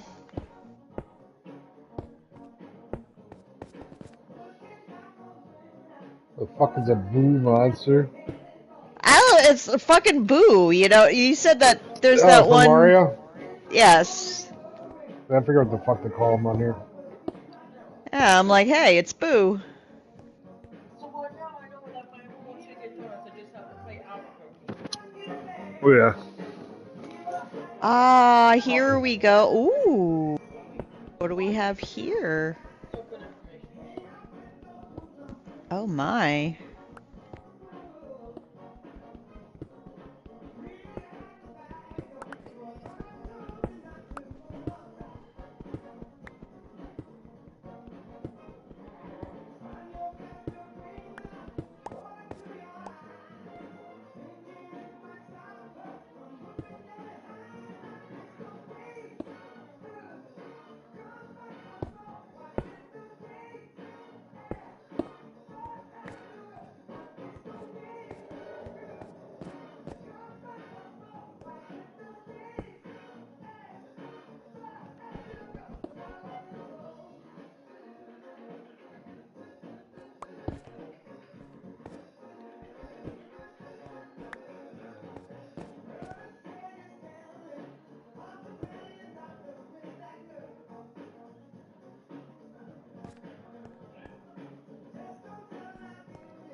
Wow.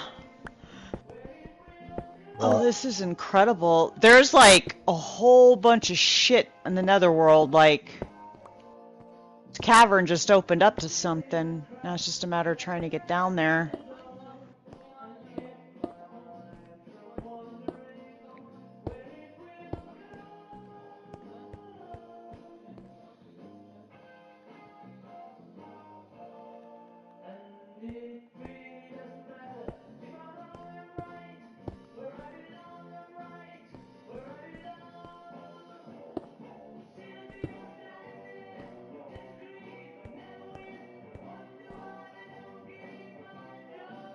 This is incredible.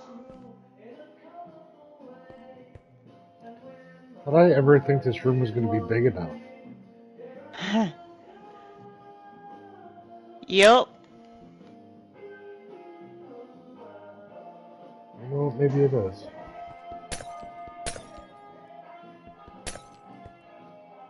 This is so wild.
Makeup by Led Zeppelin or Hello Goodbye Beatles? Oh, that was close.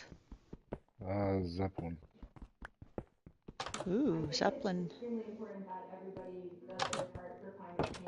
Oh, fuck climate change, you asshole.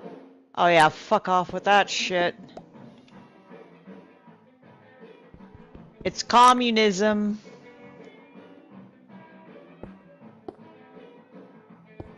There's this thing called the Club of Rome and you ain't in it. LOL. Mm-hmm. Lols.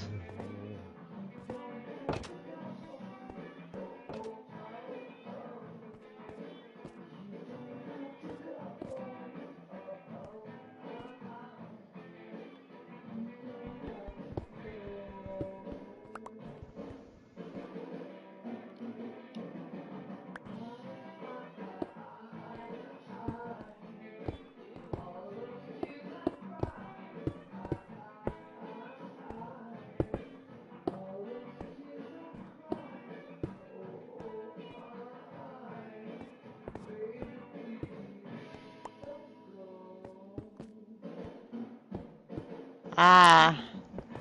Jamaica.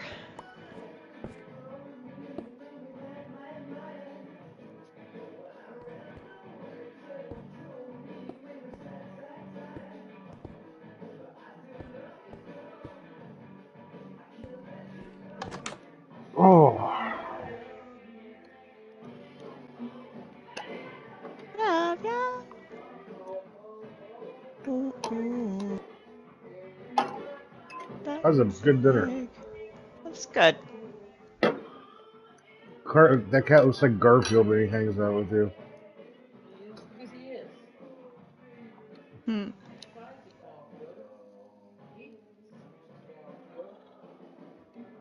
Jesus Christ, I'm at level 18? I think it's the highest I've gone. 19.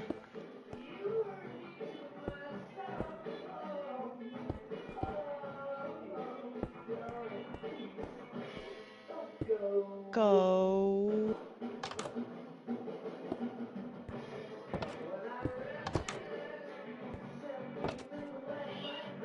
Still not big enough. Good.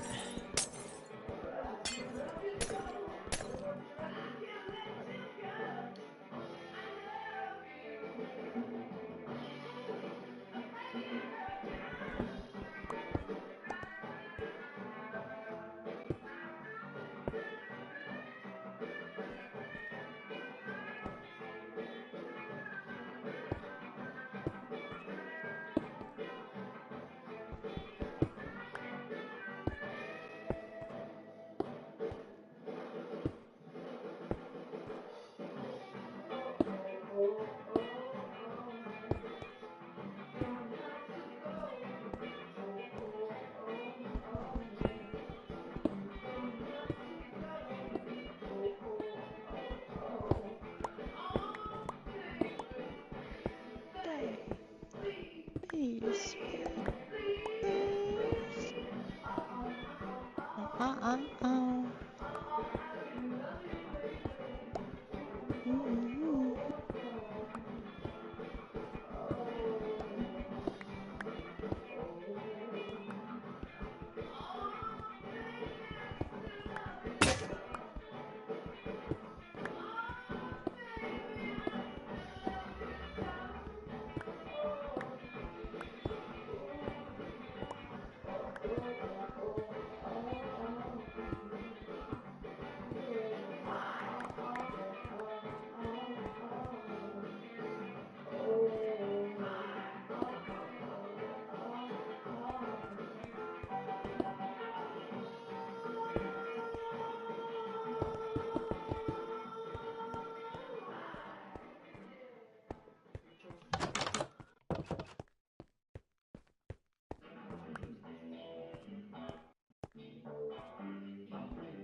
Ah, have a cigar.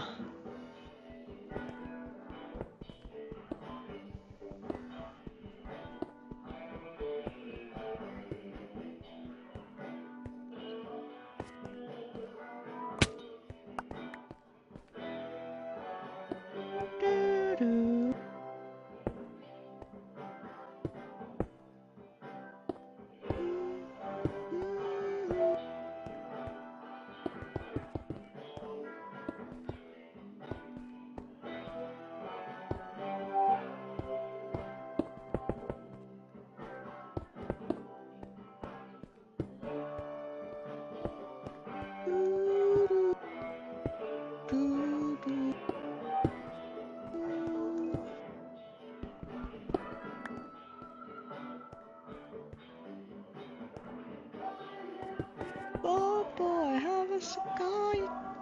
go far. Hey, you're never gonna die.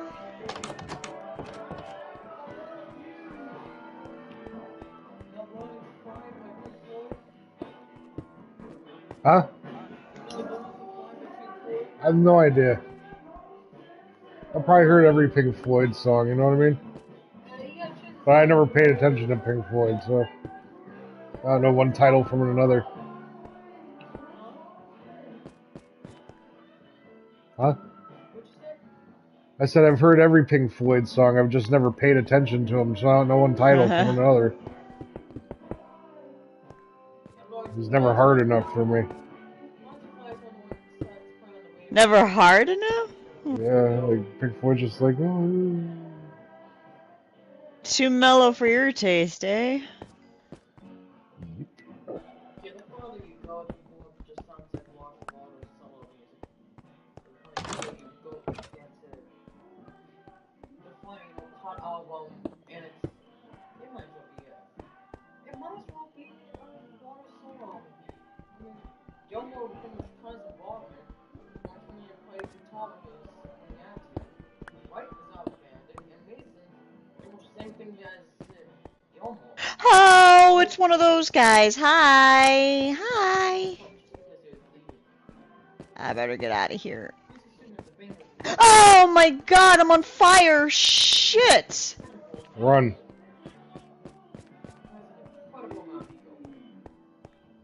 Oh, thank God. Well, you gotta keep in mind, if you wake up and do drugs all day, and then everyone's kissing your ass all day and telling you what a fucking genius you are, you get an ego problem. Yep. You don't think everybody in Florida's on drugs? Come on, man. Oh, yeah, exactly.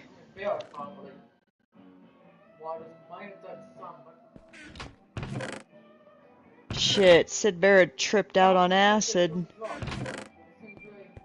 Yeah, Sid Barrett was definitely all fucked up. Oh, he was all Yeah, fucked exactly. up. He was all sorts of Yeah, fucked I know up. that we're not really counting him because he's kind of a given. I know.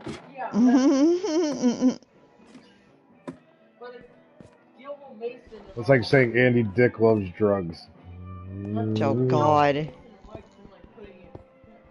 Andy does love drugs.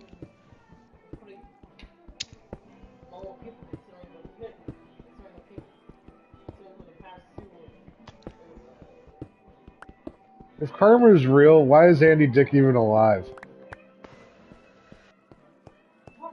Agreed.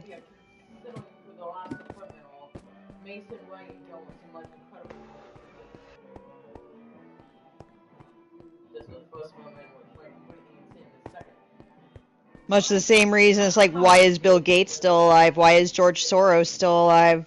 Yep.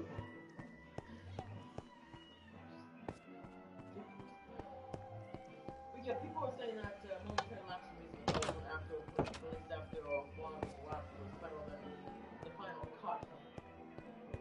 Momentary Lapse Music is pretty good. Final cut. For one of the notes, sounds like a suicide note. Another one is just the song is and don't think it's as good as the video, even though it's okay. Then another one's 30 seconds long. Point being is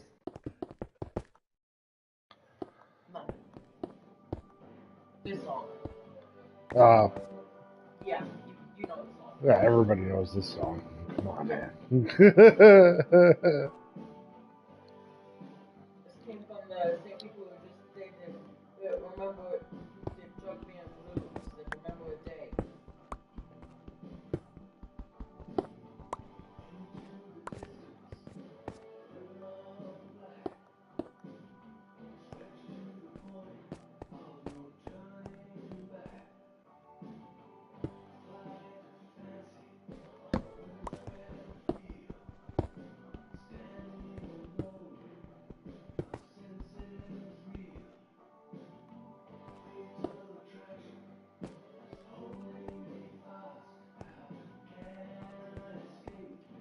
song from one of the last albums. I'm gonna play a song from the first album.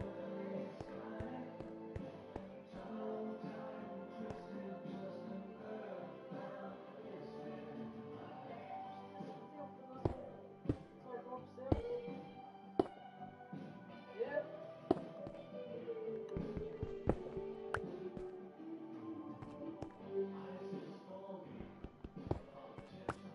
But yeah, this song's always on the radio. Yeah, this song's always on the radio.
So, alright. Next song.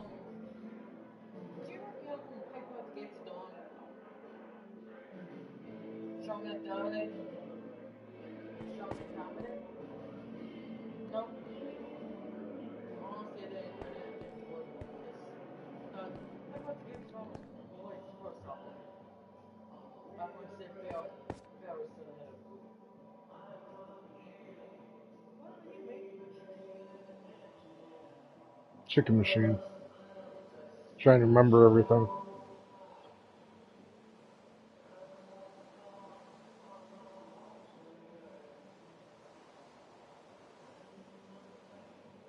Let's go up and check the seats. No?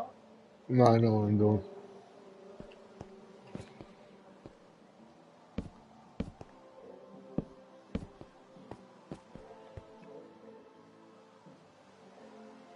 I need to make 2 more hoppers though.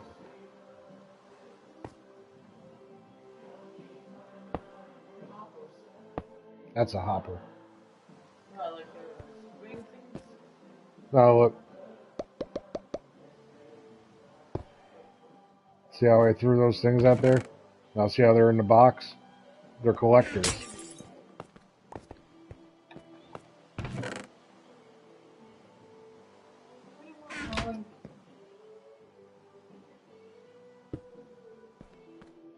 You know they did the soundtrack for a movie? Makes sense. Makes sense? Yeah, why does that make sense? They're a great band. Yeah, actually, I never heard the song before. It's just called More from the 70s. Called what? More. M-O-R-E. Or More.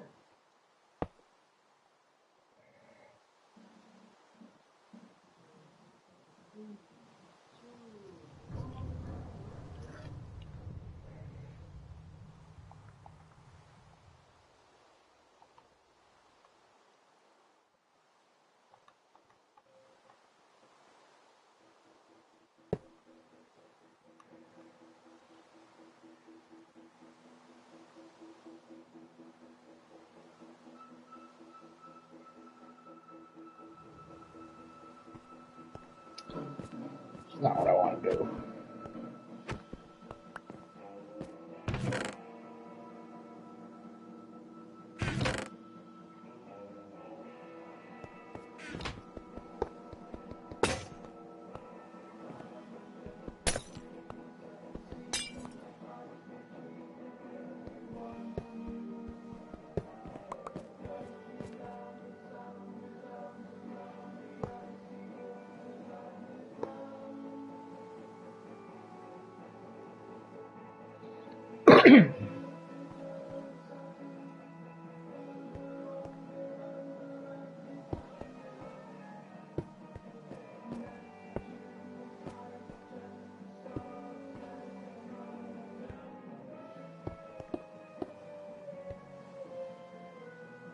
No, fuck, I got plenty of stuff. I'm gonna make this thing huge.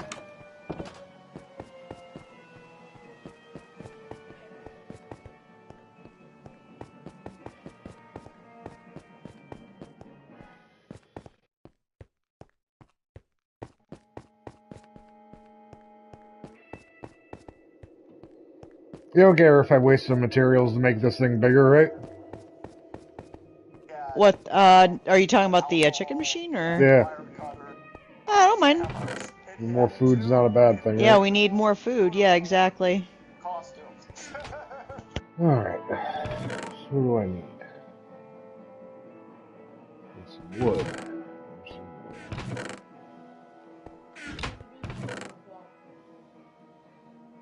Sounds like some hippie jam band shit.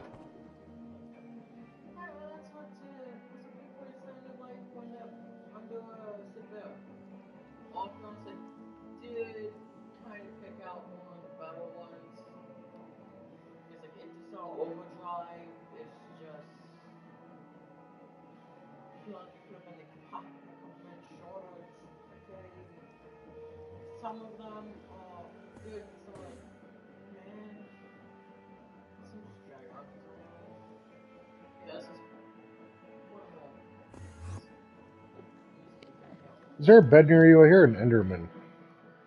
Nope. I'm still in the nether realm. Hold on. Never. Don't worry about it. Okay. What was I doing? Whoa, gold nuggets? Oh shit.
This one up is Intisol Overdrive.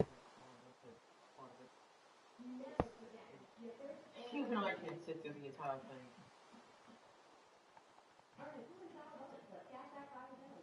Go away. Shoot.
Yep, weird experimental music does go on for a while. Probably just this beeping. Yep. Sounds about right.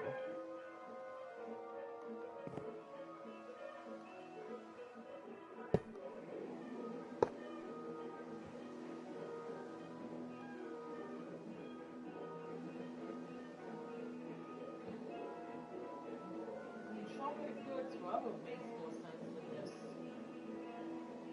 Strawberry Fields Forever and I Am the Walrus. Have you listened to those two songs?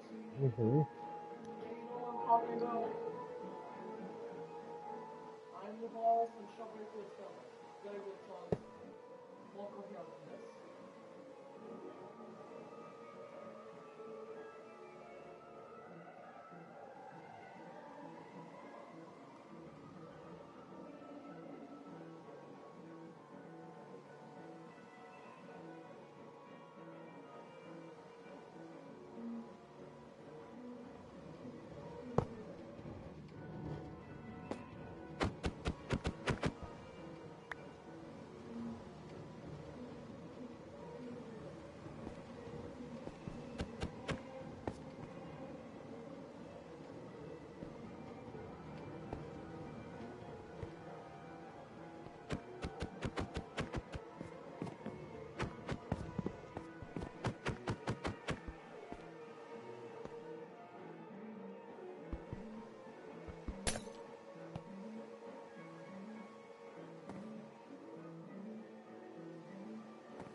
Do this differently.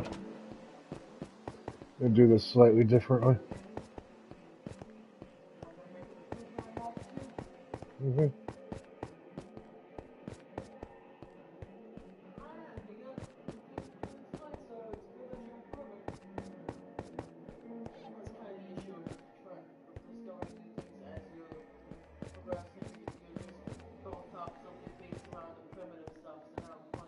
Yeah, and then you're just like, you know what?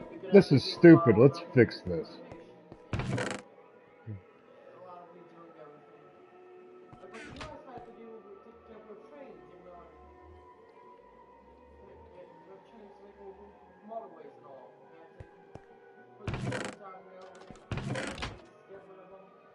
Hey, Lindsay, you got any gold? I found some gold nuggets. I need gold. Okay, bullets are expensive, boys. They're expensive. Or I guess I could go steal some pieces from out here. I'll steal some pieces from out here for now. That's not great, but Yeah. again,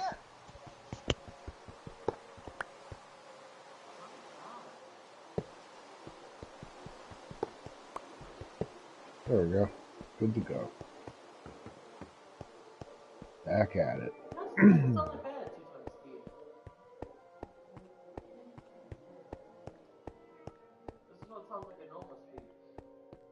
That sounds perfectly fine at 2 times speed, actually. Yeah.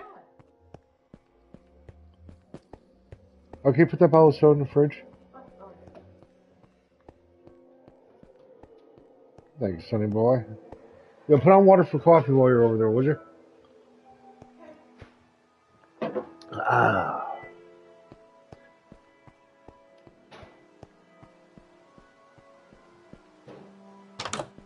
How do you feel about Deep Purple?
Um,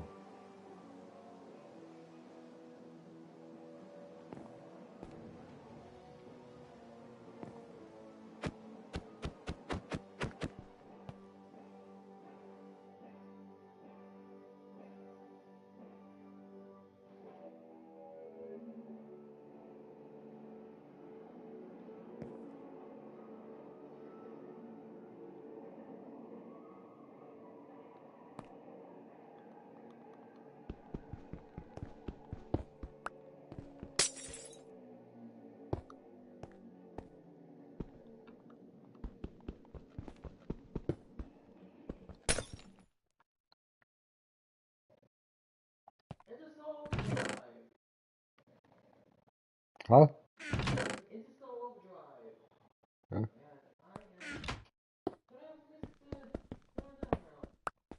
What? Oh, you going to bed? What time is it? Okay, fair enough. Hey, honey. Love you.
Well, he went upstairs, so I guess I'm gonna get super duper stoned.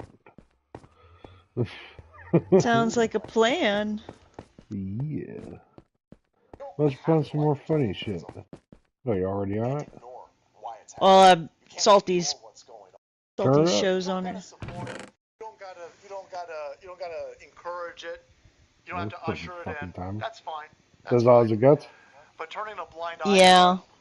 or even worse, trying to shut these people down. Trying to get my mic. I use most of our iron, by the You're way. not taking stock and inventory of our I found some more iron down in the cavern. Keep it coming because I'm using it, Lindsay, honestly. It's all good. If you don't want That's why I've been mining for it, so it can be used. Start arresting Something's not the working people right up who there. are That's why not I'm trying to arresting figure people. this out. If you want vigilantism to go away, wishing it away isn't going to help. This notion that we could all be best friends and we could kumbaya each other and all this, we gotta get rid of the means as everybody. That ain't gonna fucking work. That ain't gonna fly. people are done. Not everybody's willing to be a fucking victim, you lefty goofballs. There's a bunch of people on all the social media platforms right now. They're all big upset at that Panama dude. They're like, oh, I can't believe that he would shoot somebody. Look at this. Oh, you bastard! I can't believe that you're celebrating Oh, this, well. man. You can't believe I'm Creeper. celebrating this, man. I'm actually not celebrating This this, glow man. over here. I'm celebrating the point that we're at right now. And the point that we're at right now is brought to us because you lefties have shut all of the law and order down. And so you have created a situation where vigilantism is going to pop off. In my head, that's a better position than we were in when everybody was standing down, because it's moving us closer to turning law and order back on. Because now even you lefties are sitting there going, oh shit, I might get shot. Yeah, you might get fucking shot. You playing around in the fucking street like this, you might get fucking shot.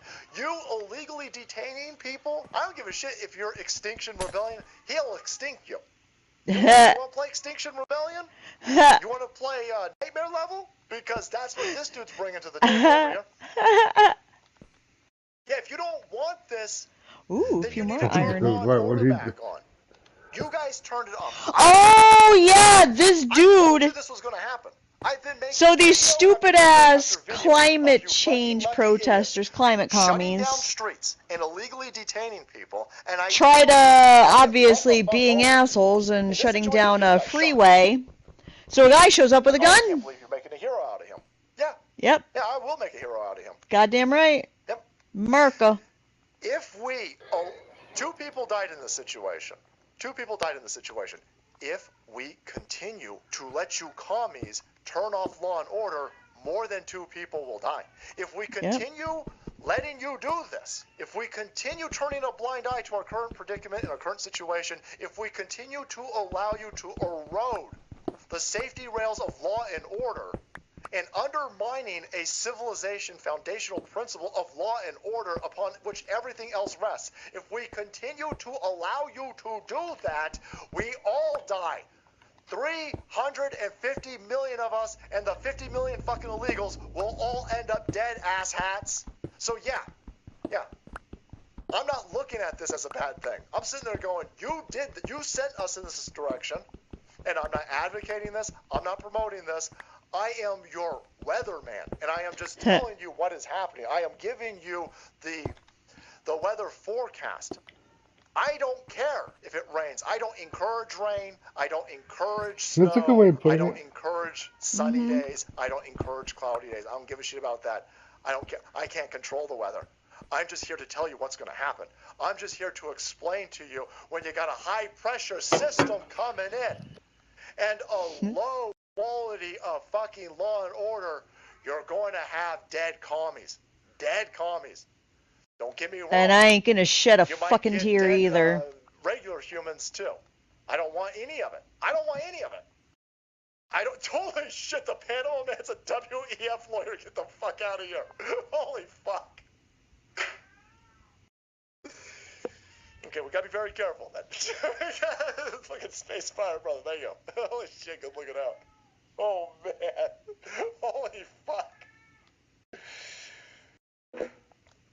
I'm just telling you I'm just giving you the temperature report over here. We're going to get more chaos. So, whether law and order gets turned back on, whether we start moving back towards law and order being turned on, you better look to yourself.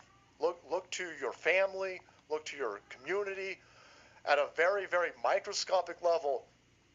That's where your best intentions and your best outcomes lie.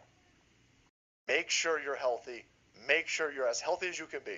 Listen, some of us got a lot of age on us. Some of us more so than others. Some of us got some pre-existing conditions.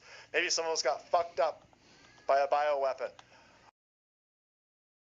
Your base level, increase your health from your base level. Be right back. Any margin positive. Just move in that direction, because it's going to get worse. I hate to say this, it's going to get worse. It's going to get worse. Court just shot down Pistol Bryce. I'm no longer a felon. Thanks, Schroeder.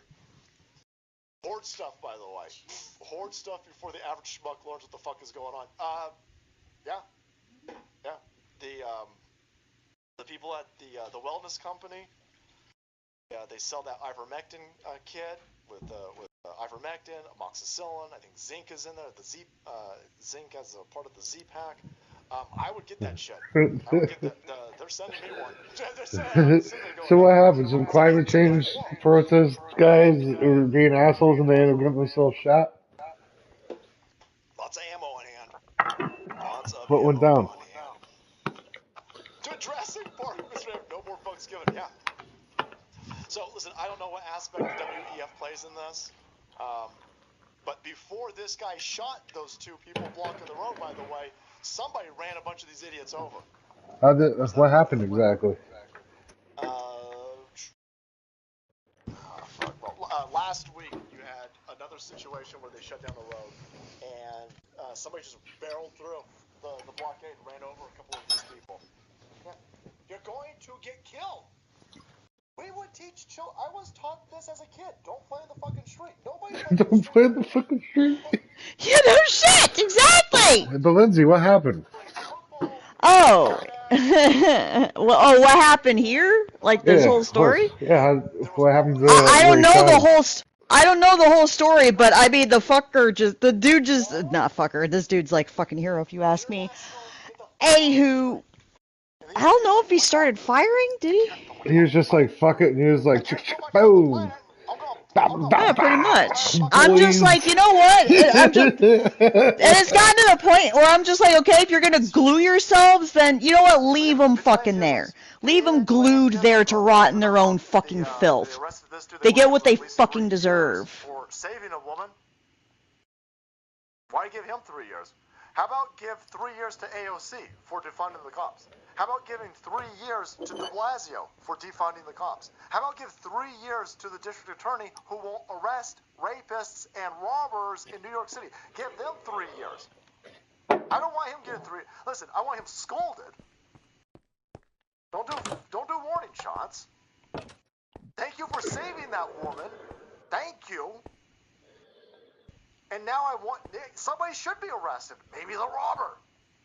Maybe the person who's robbing people should be arrested. Maybe the district attorney who won't arrest anybody. You're going to see a lot of vigilantism. You're going to see a lot more of it. And hopefully... Yep, U.S. lawyer caught gunning down climate protesters. Maybe we shouldn't have dead people. And by the way, again, the whataboutisms. I know they're like, oh, what about the what? If a white person shot a black chick on a college track and she died the next day, they'd be burning shit down. You are constantly watching white people get fucking murdered and murdered and murdered, and no headlines, because it doesn't play into the narrative. It doesn't help them destroy everything. Again, here's how all of these people, look at this fucking thing. So we did more iron. Here's the FBI and the SWAT team. They shut an entire town down in New Jersey. An entire town. They had MRAPs. They had military equipment. They had APCs. They had the entire militarized East Coast Police Division. Helicopters, satellites, nuclear fucking subs. Everybody was looking for a dude who on January 6th was outside of the Capitol, and he may or may not have sprayed pepper spray in the direction of cops. Outside, by the way. Not a great idea, obviously. And a lot of people are falling for this. They see Antifa do it. They see, listen, Antifa, they were throwing Molotov cocktails at cops. People see this and they go, oh, okay, well, then, I could definitely spray some mace at a cop that is pepper spraying me or something. No, you can't. No, you can't. We're on a completely tilted.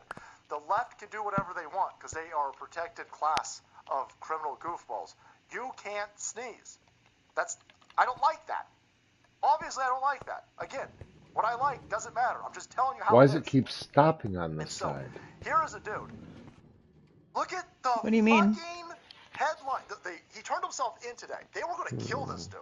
They were going to kill this dude. I think it was in Utah where you had an 80-year-old man who was in a You'd have to walker, see it. and he made It's something I keep doing like about his repeatedly. sniper But rifle it's and not Joe bringing it out Biden. this time. That's fucking stupid, obviously. They were monitoring the dude.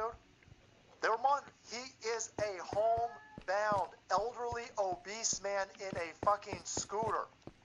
They were monitoring him. They could have stopped him anytime on his way to get his mail or his newspaper. They refused to do that. They waited till 4 in the morning, and they kicked his door down and killed him.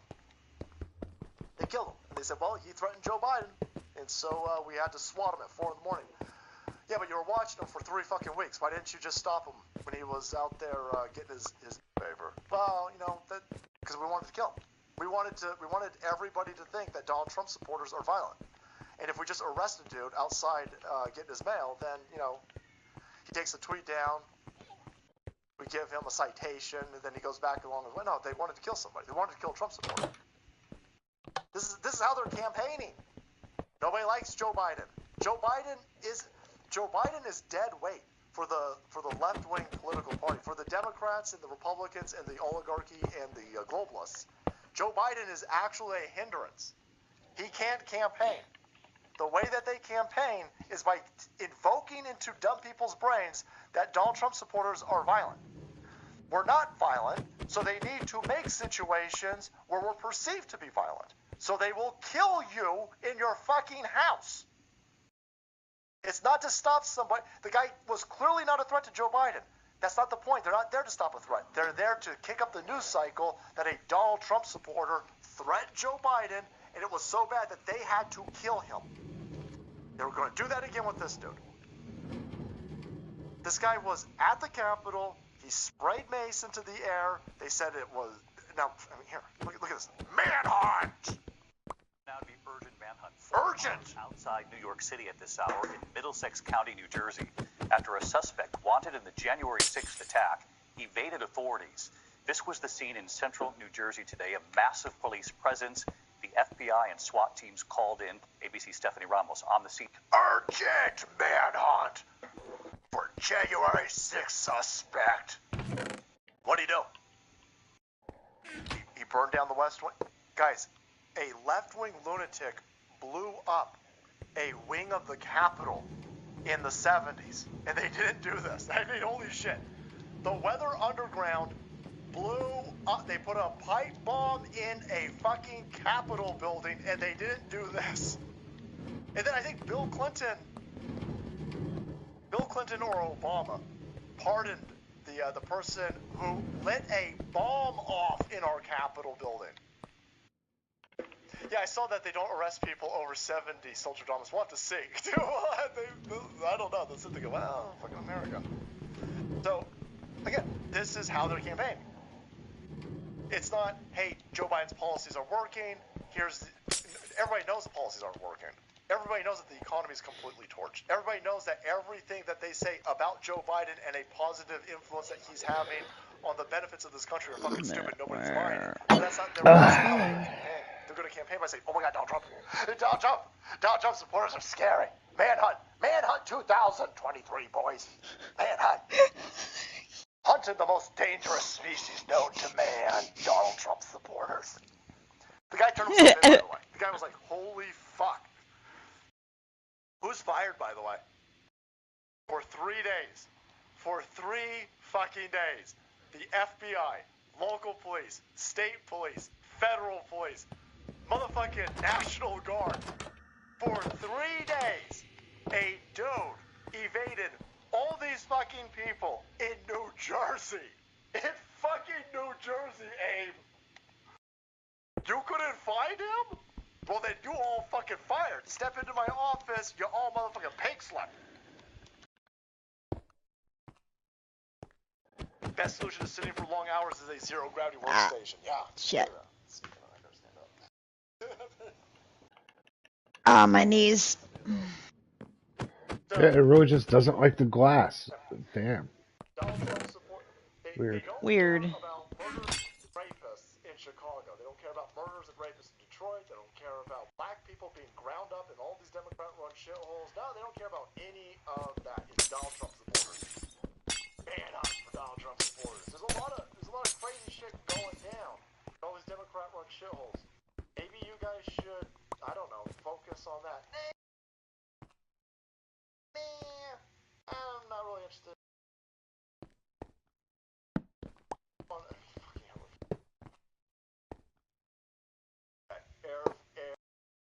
Every day. Surveillance video shows the moment a Chicago woman was pushed to the ground, purse snatched, and keys stolen as her 12-year-old daughter ran into the house screaming. So people just trying to park their fucking cars. Park their cars. Jumping over fences and trying to... Hell am I going? No manhunt for this guy. No manhunt for him. SWAT team, no nothing. By the way, I 100% right. Surprised that I'm not surprised that that dude who killed that college kid. He was arrested. There we go. For another by the way. Shot somebody. He fucking shot somebody. It proves it wasn't a sign. The longer they can't find him, the longer they can scream, manhunt! Manhunt! Right now, we're going to check in on that urgent manhunt. Manhunt! Manhunt! For 3 days, they were 3 fucking days. The guy had to turn himself in. They were going to let it go for it. They're sitting there going, we got all these fucking rubes tuning in, salivating over the next CNN manhunt! Update. Got a manhunt ticker.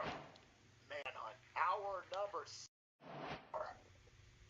Continue. They were gonna let it go. Yeah. No, they were really interested in finding him. They were gonna kill him. What they were gonna do was they were gonna drag it out, watching the ratings. Unlike the Marvels movie, people were watching the manhunt. Dropped some iron in the other furnace hopper. Ratings dipped to a certain point. They were gonna kill that dude. And then guess what? Oh, really? So, manhunt day 1, manhunt day 2. Holy fuck, manhunt day 3. Son of a bitch, this is a slippery son of a bitch. Donald Trump supporter. Manhunt. Or at a certain point, manhunt day 5. Okay, well, you know, that tapers off. Holy shit, we found him. Killed him. Ratings right back to the room. Ratings get. Wow, they're all filled with lava. They couldn't find him. They went to his house. He ran into the fucking backyard, and then they couldn't find him for days. That's a psyop. Anyway, so again, here you go. No manhunt for. I mean, for fuck's sake, this dude tried to kill somebody. They arrest him. They go, well, look at him. He's as dumb as a. Trying to kill somebody. Well, let him go. And then he does kill somebody. Holy fuck. Holy fuck. So all these people who are screaming, how dare you? How dare you celebrate that Panama man? Oh. Yeah, I'm going to celebrate Panama man. I'm not telling you to be a Panama man. I'm not telling, don't be a Panama man. Very clear. Don't be a Panama man. Don't be a vigilante. What I'm telling you is, I'm going to celebrate glimpses of law and order in an environment where law and order has been turned off. And if a dad shoots a kid rapist, I'm going to laugh my balls off. If a mom shoots somebody who murdered their daughter, I'm going to laugh my balls off. I'm going to and by the way, you put me on that jury, I'm going to nullify. You put me on where a dad shoots his kid rapist, not only am I going to hang that fucking jury, I'm going to hang me that fucking jury. Hang that jury.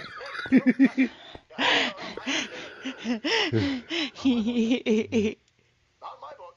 Not in my. Are you fucking kidding me? No. Not only am I gonna walk that motherfucker free, but I'm gonna send him a box of motherfucking chocolates. I'm gonna send him a box of motherfucking chocolates. Got lead in him. Yeah, that mom would walk. Went to jail for 3 years. No. He murdered him. Good. Wow. Good. God. Let's see. Okay. Good. But that can't be good. Fuck you. How about that?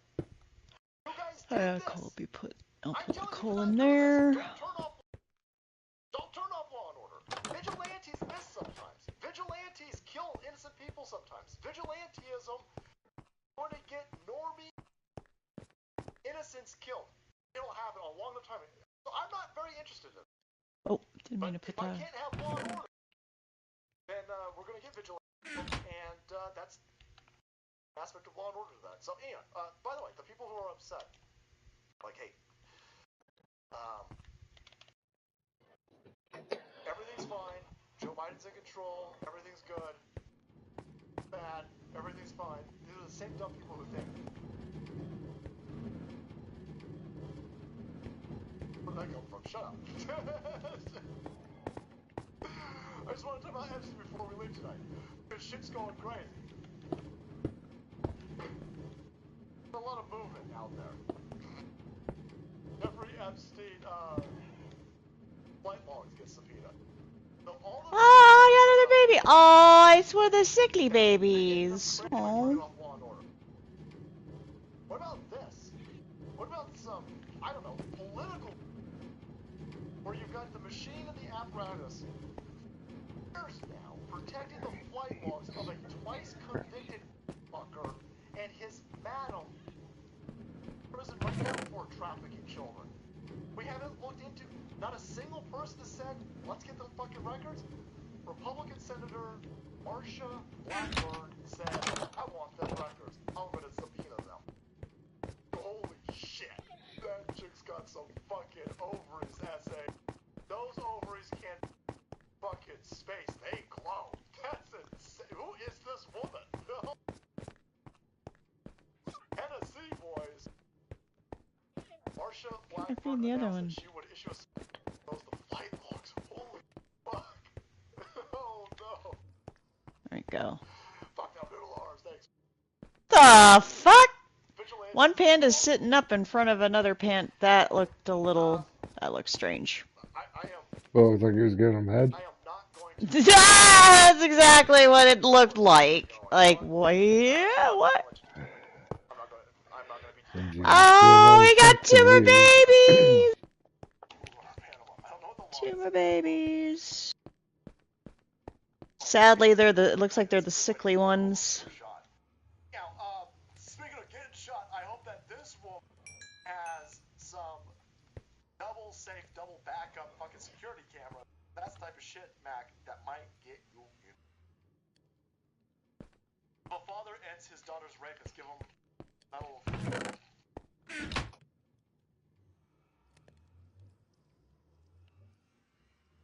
Who could possibly be on that list? That doesn't exist. Out.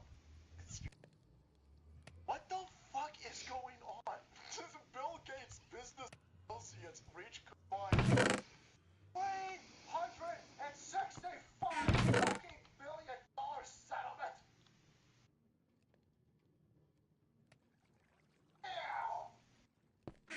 Oh, got another baby. Oh, it's a happy one this time. It's a happy baby bear. Since $365 million fucking dollars. What? Something is happening. There are so many happenings. The vigilante first sign of dawn boys. As the darkness happened and dawned. Aww. A little baby sneezed. I get bows and arrows. Okay. Ooh, there was some gravel down in the cavern. Oh my! Oh! This little baby tumbles before he sneezes. Oh, And they... Oh my god, this is so cute.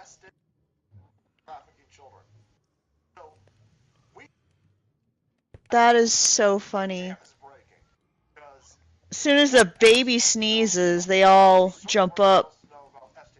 Certainly weren't supposed to know about fucking people like Bill hanging out with Epstein. Now, not only do you know about it, but in order for her to protect herself, she's got to fire her moneymaker. Gotta separate. Nobody knows what. Melinda Gates doesn't fucking steal anything from Apple. Melinda Gates didn't steal anything from Xerox and make a billion amount of money. Microsoft, you were going. Oh, we got three weak ones, sadly. Microsoft Edge, listen, I'll give you this. Microsoft Edge is good. Push them through the Oblivion portal. So you can send them to the Dimension X.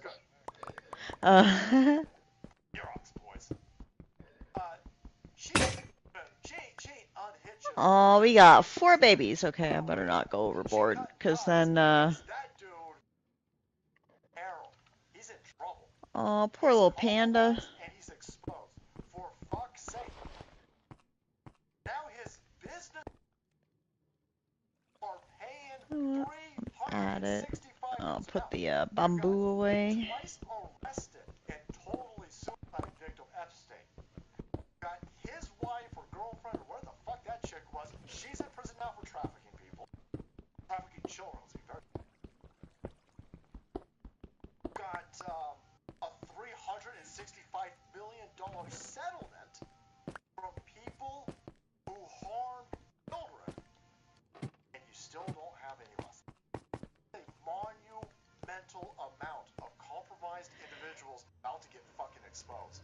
I don't know what we're heading into, but what we're heading into is going to be I need one bow and arrow. insane. Okay. Got a string. You're going to see prices go through the roof.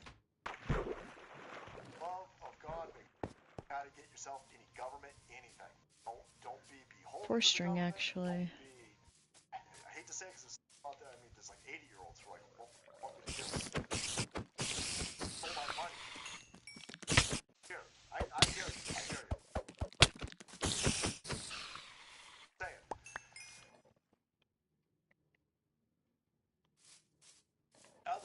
Other than this, which is Bill Gates is prison for rape by Wall. Hey, Bill Gates owes me a couple hundred. I bought, I want to say,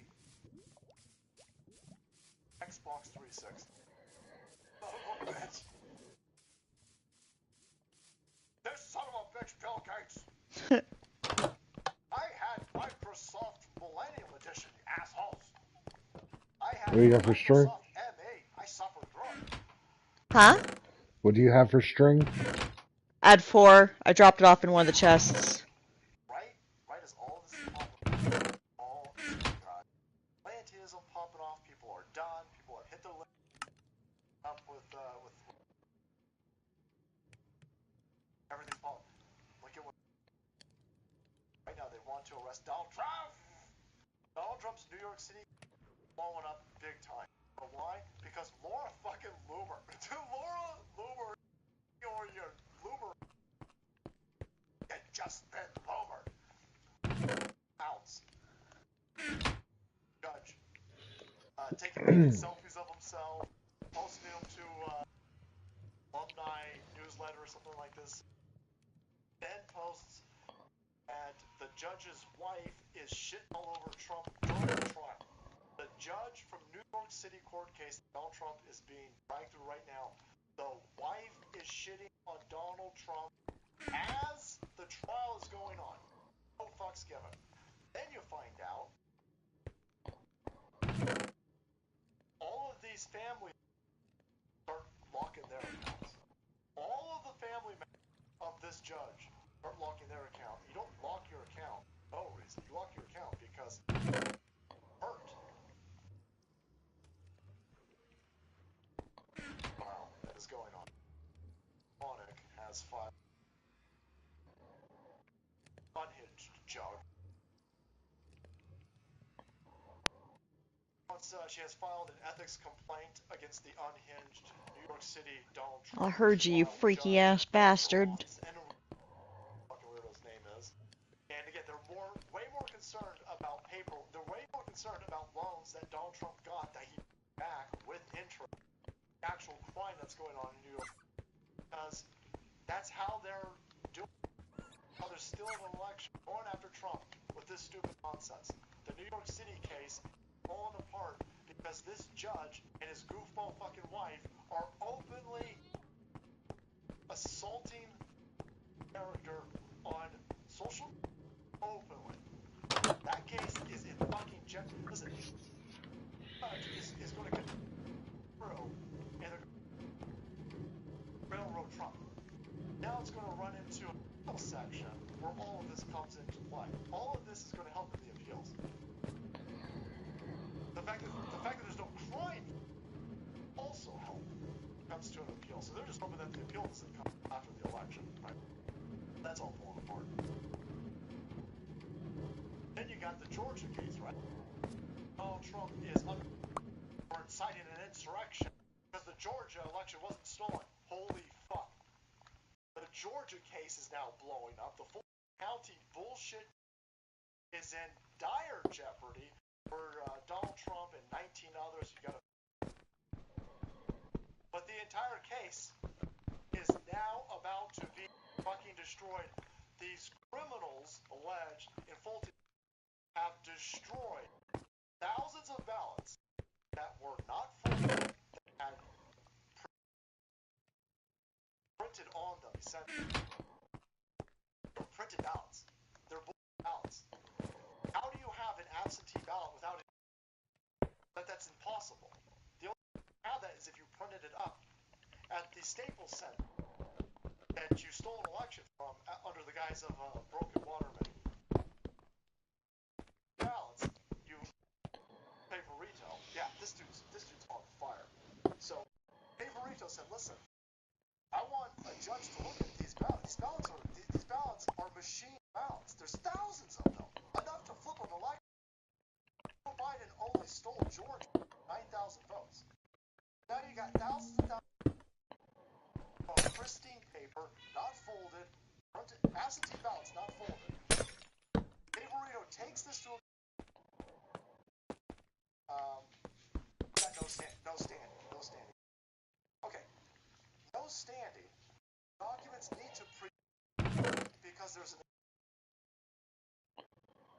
is now dragging out for years.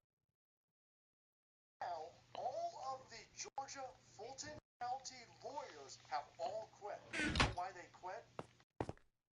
Quit because Favorito and his team are about to know that these fucking criminals took court-protected documents and destroyed them. Court-protected documents are not this. I'm not holding out much hope, but I do have some hope. And the fact that you're trying to arrest you're trying to RICO charge Donald Trump in Georgia and keep him off the ballot and arrest him because he stole an election in Georgia.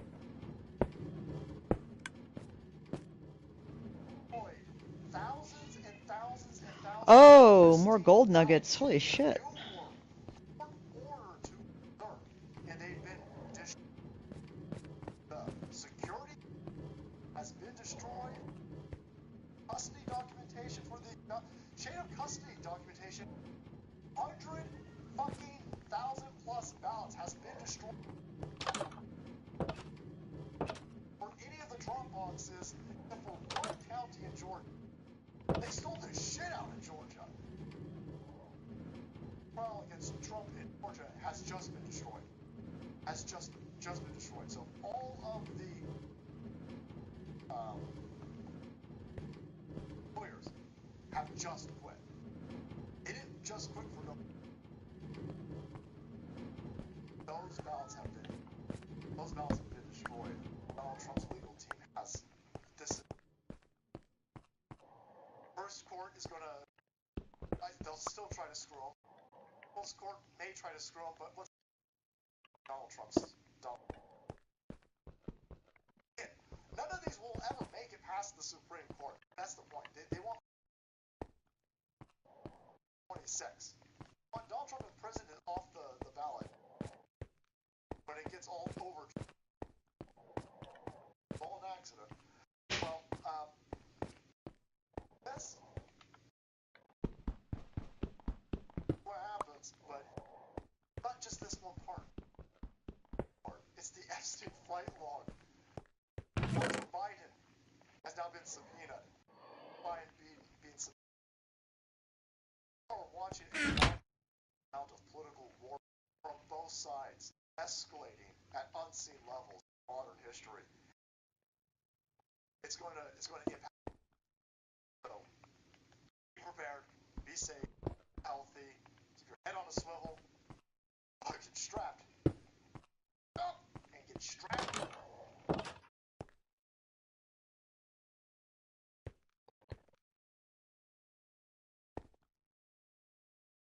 Healthy if you're looking for supplements here, whether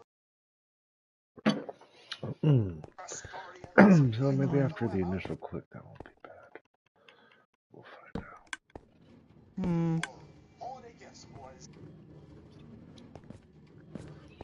Got grandkids out there?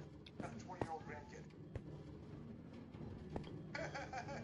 Buy them some socks and some supplements. I say, listen, especially if you've got a lefty grandkid, send them supplements.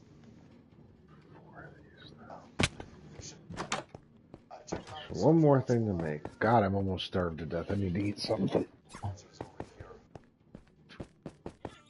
That's exactly why food is important.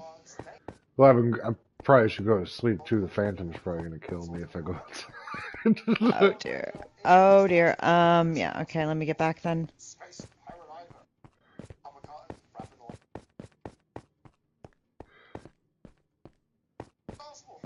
Need to make 2 more comparators.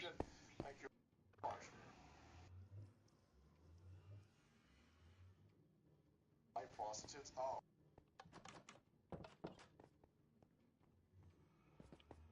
$100 million. I have a Corolla. I only have 3 shares. Yeah, you forgot to mention. I guess being a billionaire, I drive a Corolla and yeah, you missed the part where you have private jets and you're banging Thai hookers. I'm trying to documentary. I got fucking got by. Whew. I remember I was Diablo 3. Oh, now I gotta pee. This should be a gigantic chicken machine. Hey, chicken machine's always good to have, though. As long as I make it work right. We need all we can get. Crazy. Finding out that Boogie bought a lot of horse. I can't be mad. I got that one. I can't believe Boogie bought horse. Fucking Boogie. I'm sitting there going, Boogie banged a 10? Awesome. I can't be that upset. Listen, if there's a 10 out that's willing to bang Boogie money, capitalism is win-win. Wanted money and Boogie wanted the 10. I have a hard time being mad at Boogie. Sitting there going, because you bought horse?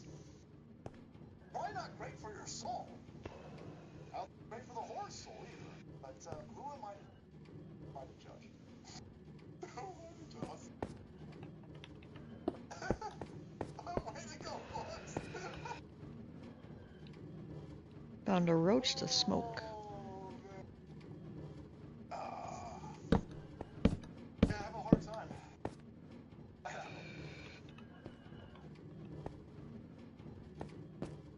Hold my bear.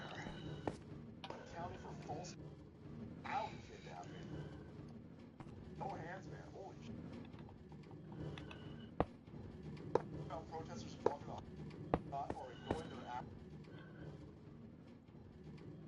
causing murders. One of the biggest problems that I have with people of lefties, strong individual. Can't believe that you're carrying this guy on. Can't believe you're making a hero out. They have normal shutting down critical. Are shutting down freeways, shutting down bridges every week now. Depending on what CNN tells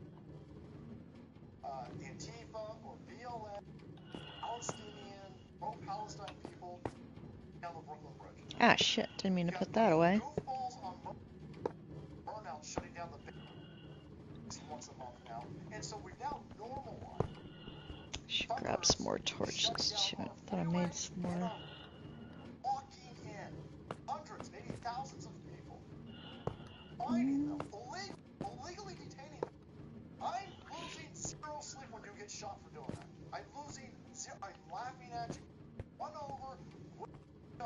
when somebody gets out and beats the fuck out of you, somebody drags your goofball ass out and curb stomps your fucking teeth across, I'm gonna laugh. What you're doing is insane. You can get a march going, you can file all the paperwork. I'm getting close to a bed, so in case if you need me to hit one. You can pay for all the fucking, do all of it legally. That way we've got a way to set version, and we've got a, but they don't want to do it that way. They want to do because they're find out. Fun. Of course, I'm gonna celebrate it. Fabiola, celebrate it. Again, because out of context and trying to be arrested, I have to be very clear. Herbstone, run over. They're going to send you to prison forever. They're going to send you to prison forever. I'm not telling you to be a vigilante. I'm telling you, shutting stuff down like this, run into a person had enough, and they're out and they're going to act violent. I think that's the point of doing it.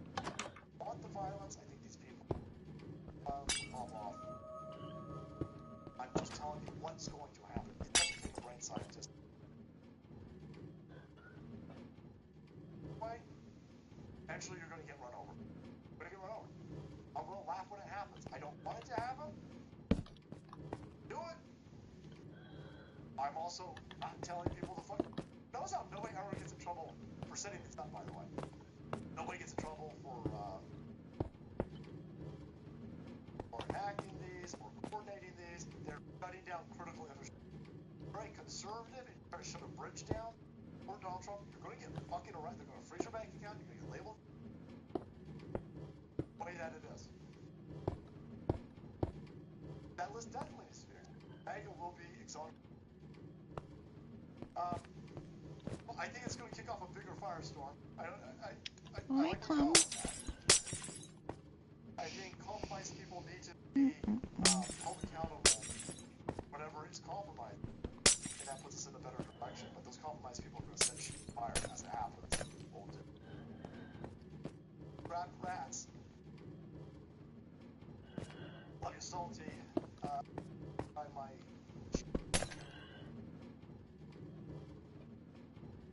something in there. Ah, Goober. Hi. If this was the 70s,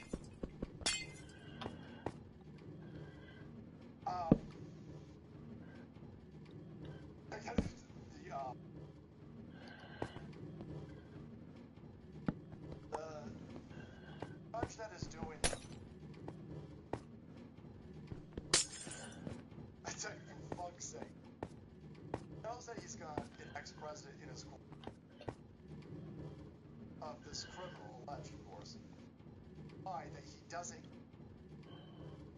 while he's got ex-president in his court, his wife is openly shitting on the ex-president on her social media. It's the rest of his fucking family. Like, this dude's not even. He's so protected and he's so insulated. He doesn't care that this is grounds. I mean, not necessarily like his nephew or his grandkid. Is about Donald Trump being a fucking judge in a case. Holy fuck. I mean, you're just big.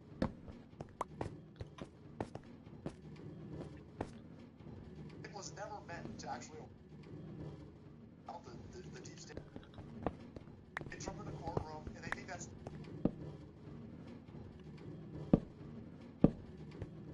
not dumb people. These are salty army, all business owners, by the way. And so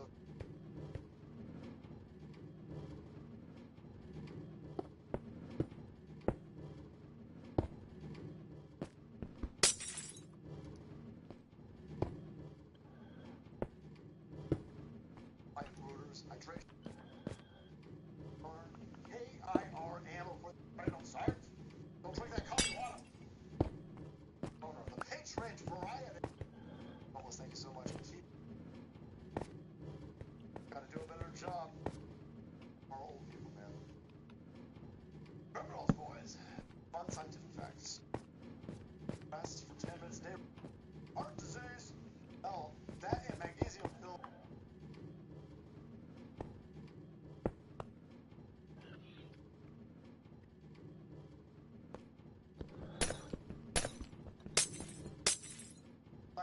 oneself in court of law.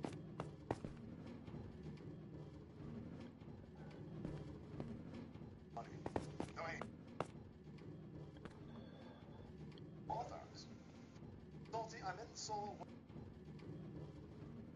This is a great fan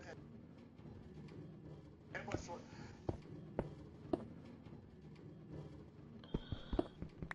That Topher Grace on that on the Star Wars prequels. I was on side scrollers. Labs. Funny. I don't think she's. Us old people were on the early. That's what made fucking kids. Based on Jar Jar Binks.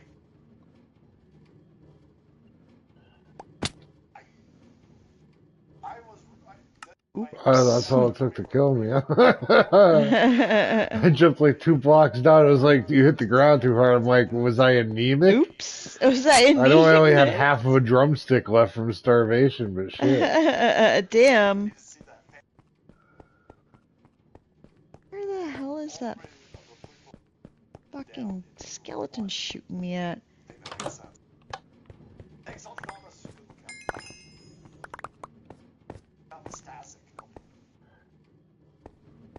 Damn right, there's some popcorn. I love popcorn.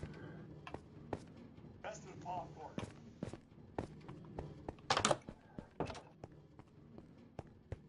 Tides of Darkness.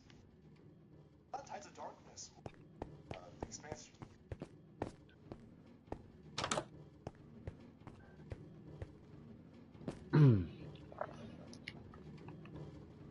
It happened to the conservative movement. Nazis is self-destructing. Have to hope they do it fast. Yeah, they can't keep up. All of their ever-changing talking points. Watching.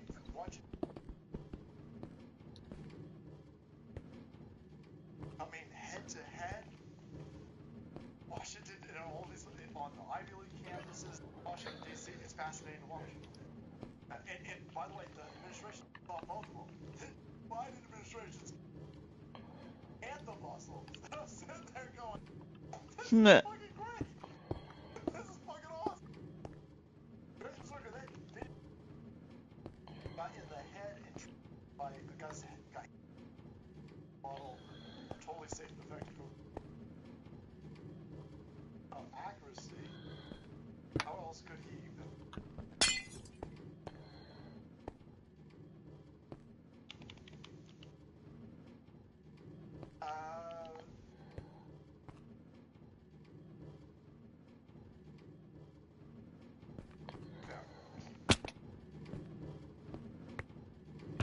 Hit somebody in the back. Oh shit. Horrible spot to put a fucking creeper. Shit. Okay. Do this. It's funny to watch a criminal get fucking knocked out by a plastic bottle. I don't even think it was a 2 liter. It looked like a 1 liter. This is funny, but all honesty, I'm trying to entertain people. You get knocked out. Go, you bitch. Oh, he all the way down now. I was doing. Me and another ran into each other, and I woke up. 1 minute I was up and running, the other minute I was like, "Don't take much. Doesn't take much." Has nothing to do with crossroad. Oh, the fuckery. Where is he? Oh, there you are, asshole. I got plaque and testosterone. Great, it's a horrible spot to put him. Yeah, I saw that. People don't like when I say this, and I don't like saying that.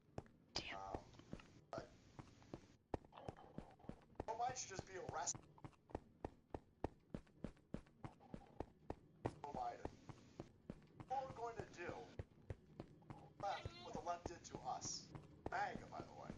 Not the Republicans, but here galvanize us. So, people are, when you do it, extra powers to, I don't even know if we need extra,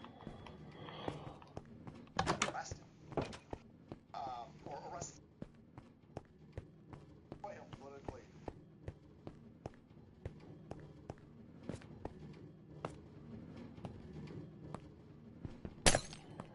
Lower his standing. They thought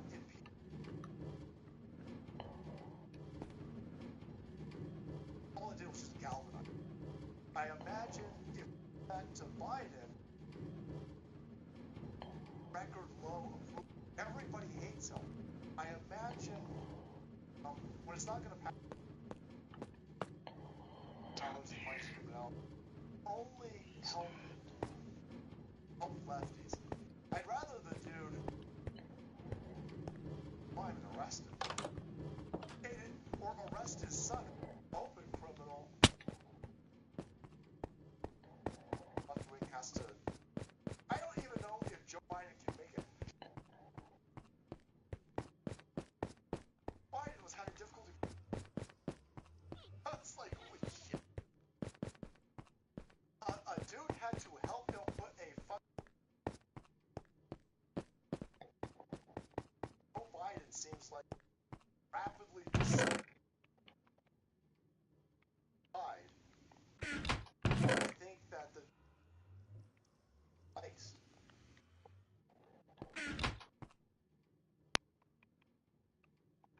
I saw, well, you know, it's not enough to, totally enough to impeach him. Off the grid text, fantastic. Off the grid text messaging. Oh, trucker, it all checks out now. Truck, of course. Radios.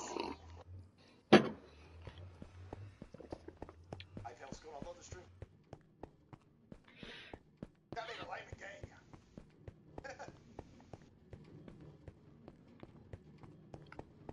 Axe throw, perfect when it works. Why change it? Okay, I'm sorry that I changed it. I gotta find where I lost my stuff. Stupid fucking skeletons down here. Nice shot. Nice shot, Max. Cattle prawns and taser. That and an M5. These eco-terrorists blocking a street.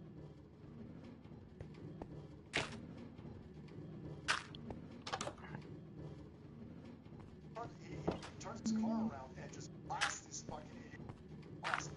Probably awesome.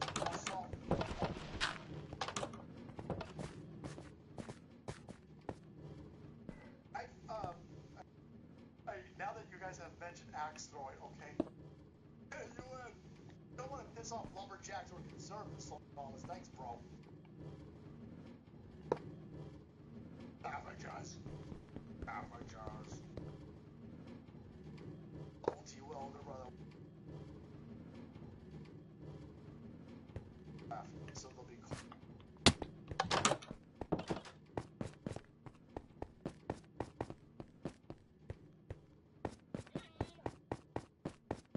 I don't know. Oh, they got my shit back, yay. Ow! Recruitment for generations military is so abysmal that at least one of these branches was like, for fuck's sake, we'll take 45-year-olds at this point. We'll take 45-year-olds. I was like, oh, not a good sign. That's not, I mean, a bad sign.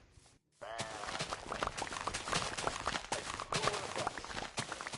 Having an administration all not conservative men, racist terrorists, I'm not going to work. Nobody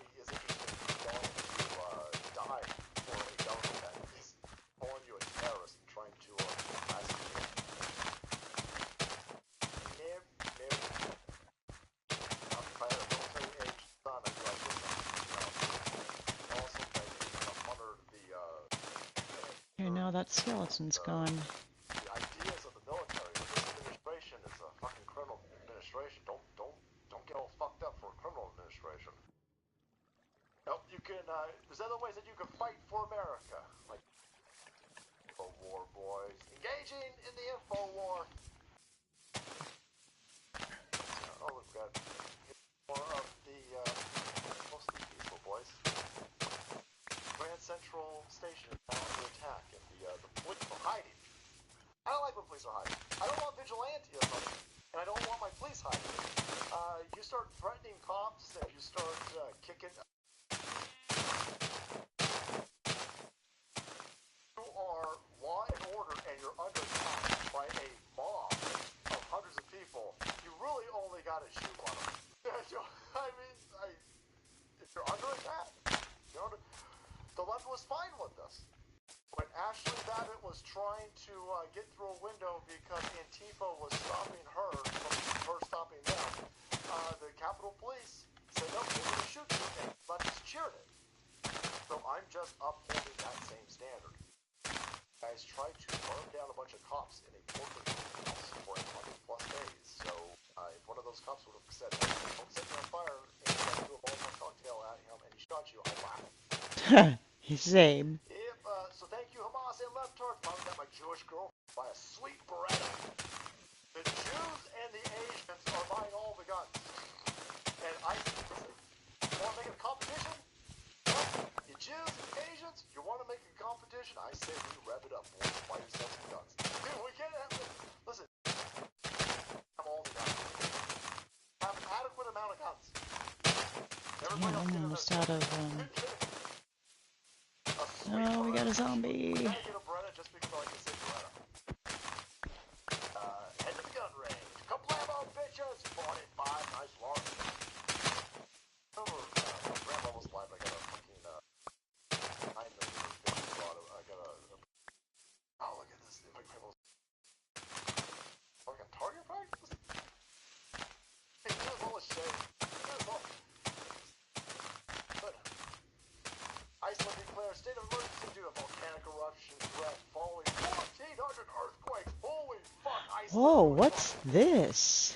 Iceland has it on the Oh. 40 Okay. acres and a tank. Get it done, Michelangelo. Kill them all, let God sort them out. Next one, I'll be making. Thanks, back.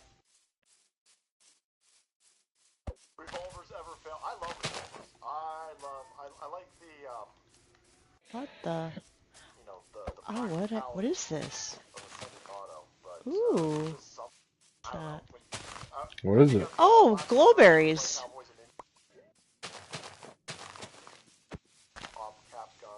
I've got some glowberries. Alright, don't want to venture too far. So I'm gonna need some more. Actually, are you using the flint and stone? Or the I put an extra flint one and in one of steel? the trunks. Okay. In I'm case gonna you start need taking. it. Yeah, I think I'm gonna start taking that nether rock and use those as torches. Get that cavern lit up. Because there's an area down here. I don't know if you need glowberries, but Don't light up any place that has glowberries. You'll fuck up the whole biome. If there's an area with glowberries, avoid it. Just keep it okay. natural. Okay. So don't Because put torches if you put there. light there, you'll kill them all. Oh, really? Okay. Yes. So don't put any torches or anything near that. Copy. That's... I wish this government armed me like a terrorist. Send me a killdozer. Iceland, by the way, let's on the way out. Let's say, dude, you on your own. Got to say these fucking volcanoes. It's going Slavic, but don't worry about Slavic. Icelandic women's beauty contest. What do you notice? Well, I noticed no peanut. I know, leave me alone. Nice. I'll get a video. Brad, or whatever the fuck you win. For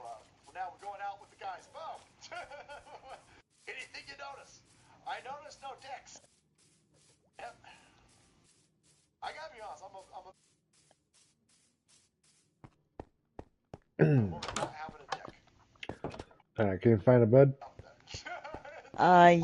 Yeah, give me a second. I'm gonna have to Do your thing, find the man. way out of this I need camp. smoke.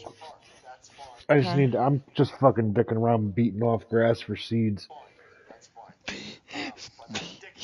Not great. Well, I need to get one more stack of seeds. Start fucking around food with the chicken machine. This Oh project no. build. Come on, there's the way out. Sometimes I hate coming down here because I'm like, am I going the right way? Yeah, it's not because it's all about repetition. Because it's so natural and random that it's only through repetition that you're gonna remember your way. Yeah. What are you gonna do? Leave the trail of fucking torches? There's gonna be torches everywhere, so that shit don't spawn. Right. Oh man. Okay.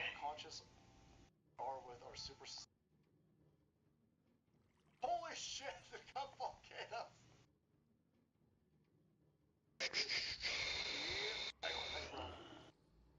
From Charlton, Prince Islanders. As soon as I find that lava fall, I'll know where I'm at. He's from Alberta.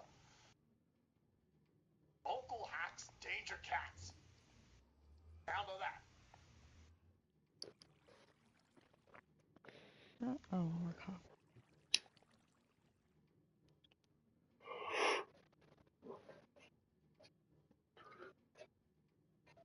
That's over with.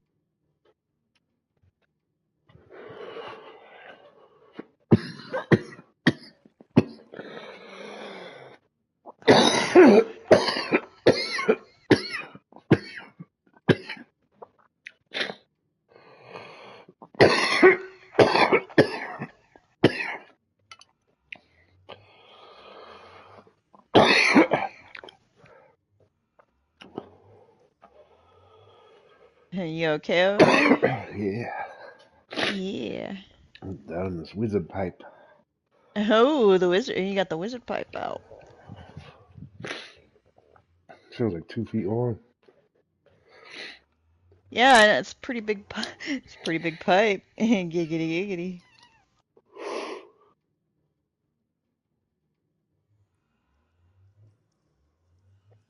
It's amazing though how much debris still goes down that length of pipe. Shows you how much shit you suck in. Found it. Sweet. Okay. On my way to a bed.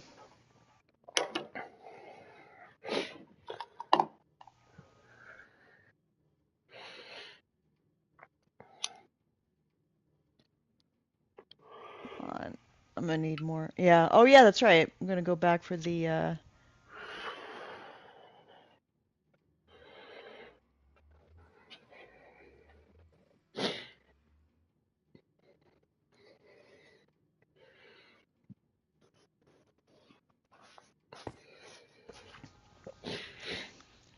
I can take that another rock and flint and steel and start getting the cavern lit up. Of course, as long as if it's not the area where the glowberries are.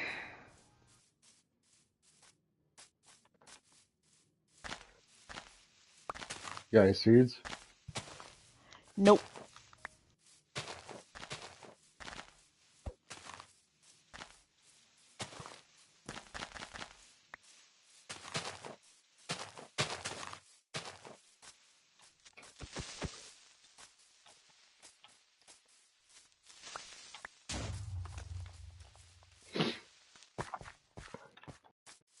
Found one piece of flint. At least there's a lot of tall grass over here, so it's easy to find seeds. Yeah.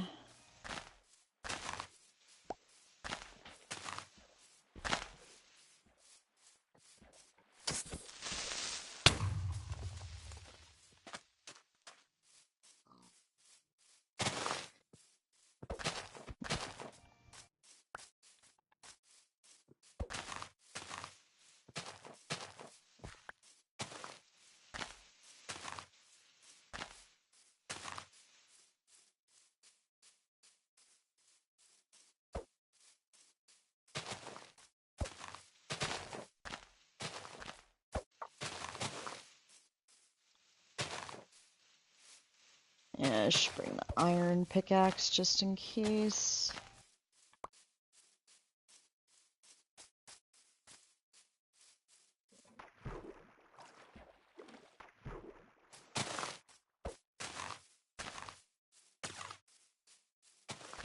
Eh, never mind. There's iron pickaxes in there. Is there? Yeah. Because I think I'm holding the iron. I'm just right over here anyway. But yeah, there's definitely already made iron pickaxes.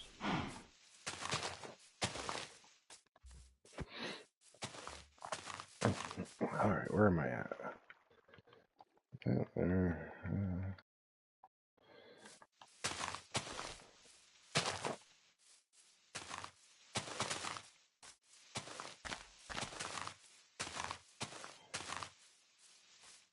I don't see what the.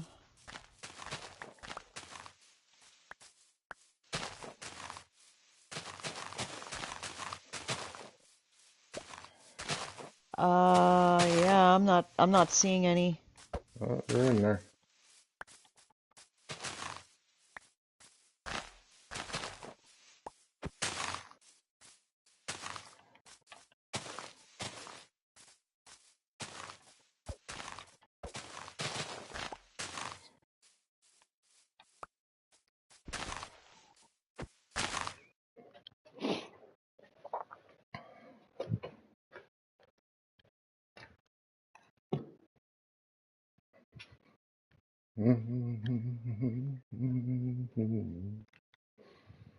You got the damn song stuck in my head.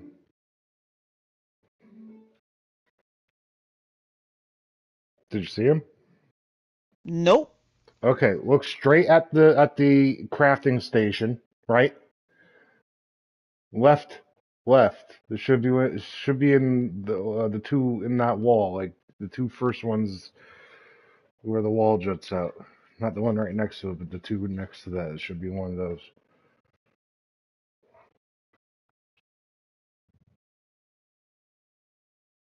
Inside the castle. Inside the castle. The only place there's chests.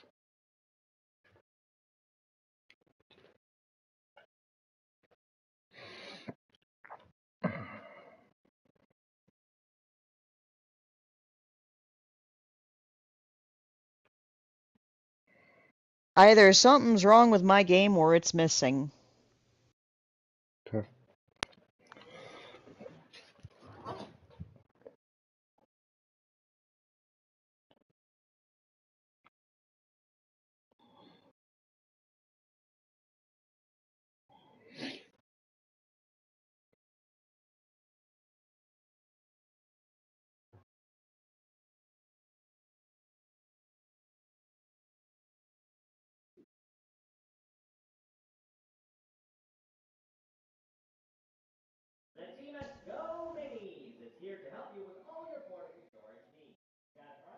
Y Files did Madman Mike Markham. You know his story? Mm-mm. He created a time machine. He disappeared.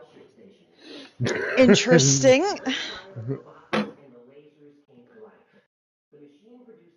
He was a D&D nerd, and he figured out how to do it. And he did. And he's the only time travel person story I ever believe because he's gone. And I honestly believe if you travel through time, no one's ever gonna know because you're gone. You're just gone from this existence. You're in a new timeline. You're in your own timeline. So you can never like change time and come back and be like, oh, I killed Hitler or I saved my brother, or you know what I mean? You can't do that because it's all just new. It's all essentially fake. You're creating your own world, but to what point? That's why I believe his story. Right? Put that up. I think he actually fucking traveled through time. Did you find him yet? No. Oh, kind of want that. You know.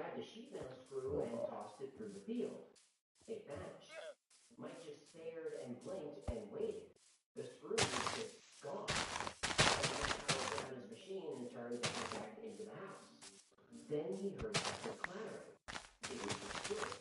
They rolled to a stop about 2 feet from the box. Mike thought he invented some kind of teleportation device. He didn't. Michael A. Martin invented a time machine.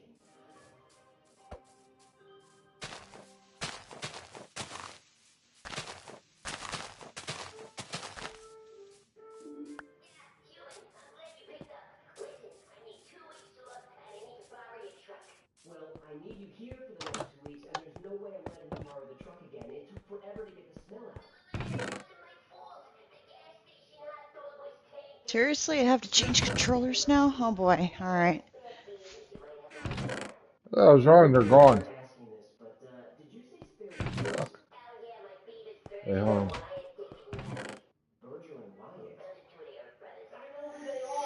So the woman's not crazy this time. Not this time. Oh, I was holding all the air and I'm just putting it back. Yes, I do. And you really think people are going to buy camel-scented candles? You kidding me? We already got orders up to our zoo. That's why I need a truck and a time off. We gotta make all these runs back and forth to UPS and the post office. And we're just getting into holiday shopping season. And Gertie's poor hump is sore from carrying all the boxes. Oh, well, we can't have that. Between you and me, I think she's exaggerating to get more hump rubs. What am I gonna do? I can't resist. Plus, I gotta deal with all these people calling about their orders. This candle took too long to get here. This candle doesn't smell camely enough. Plus, I'm getting carpal tunnel syndrome from writing out all the labels. Get it? Carpal tunnel. Because carp is a fish. I get it.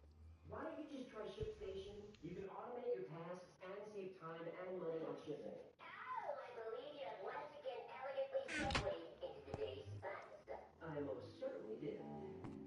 ShipStation lets you manage all your shipping needs from one easy dashboard. You can manage your orders, print labels, process returns. Well, you sound pretty stuff. Yep. ShipStation integrates with Amazon, Shopify, Etsy, wherever you sell online.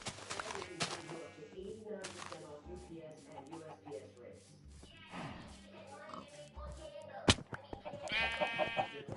And ShipStation has automation and reporting that makes scaling your business easy.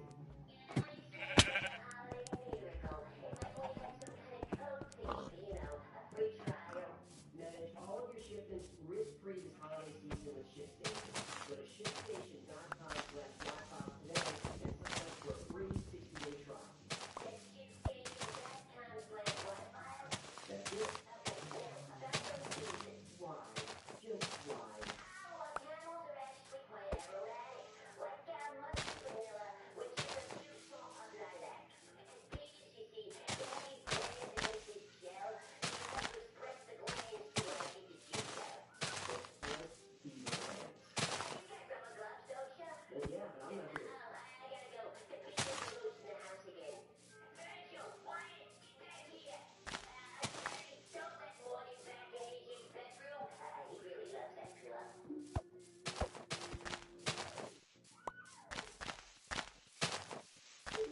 Can you start moving towards the bed? Alright, give me a second.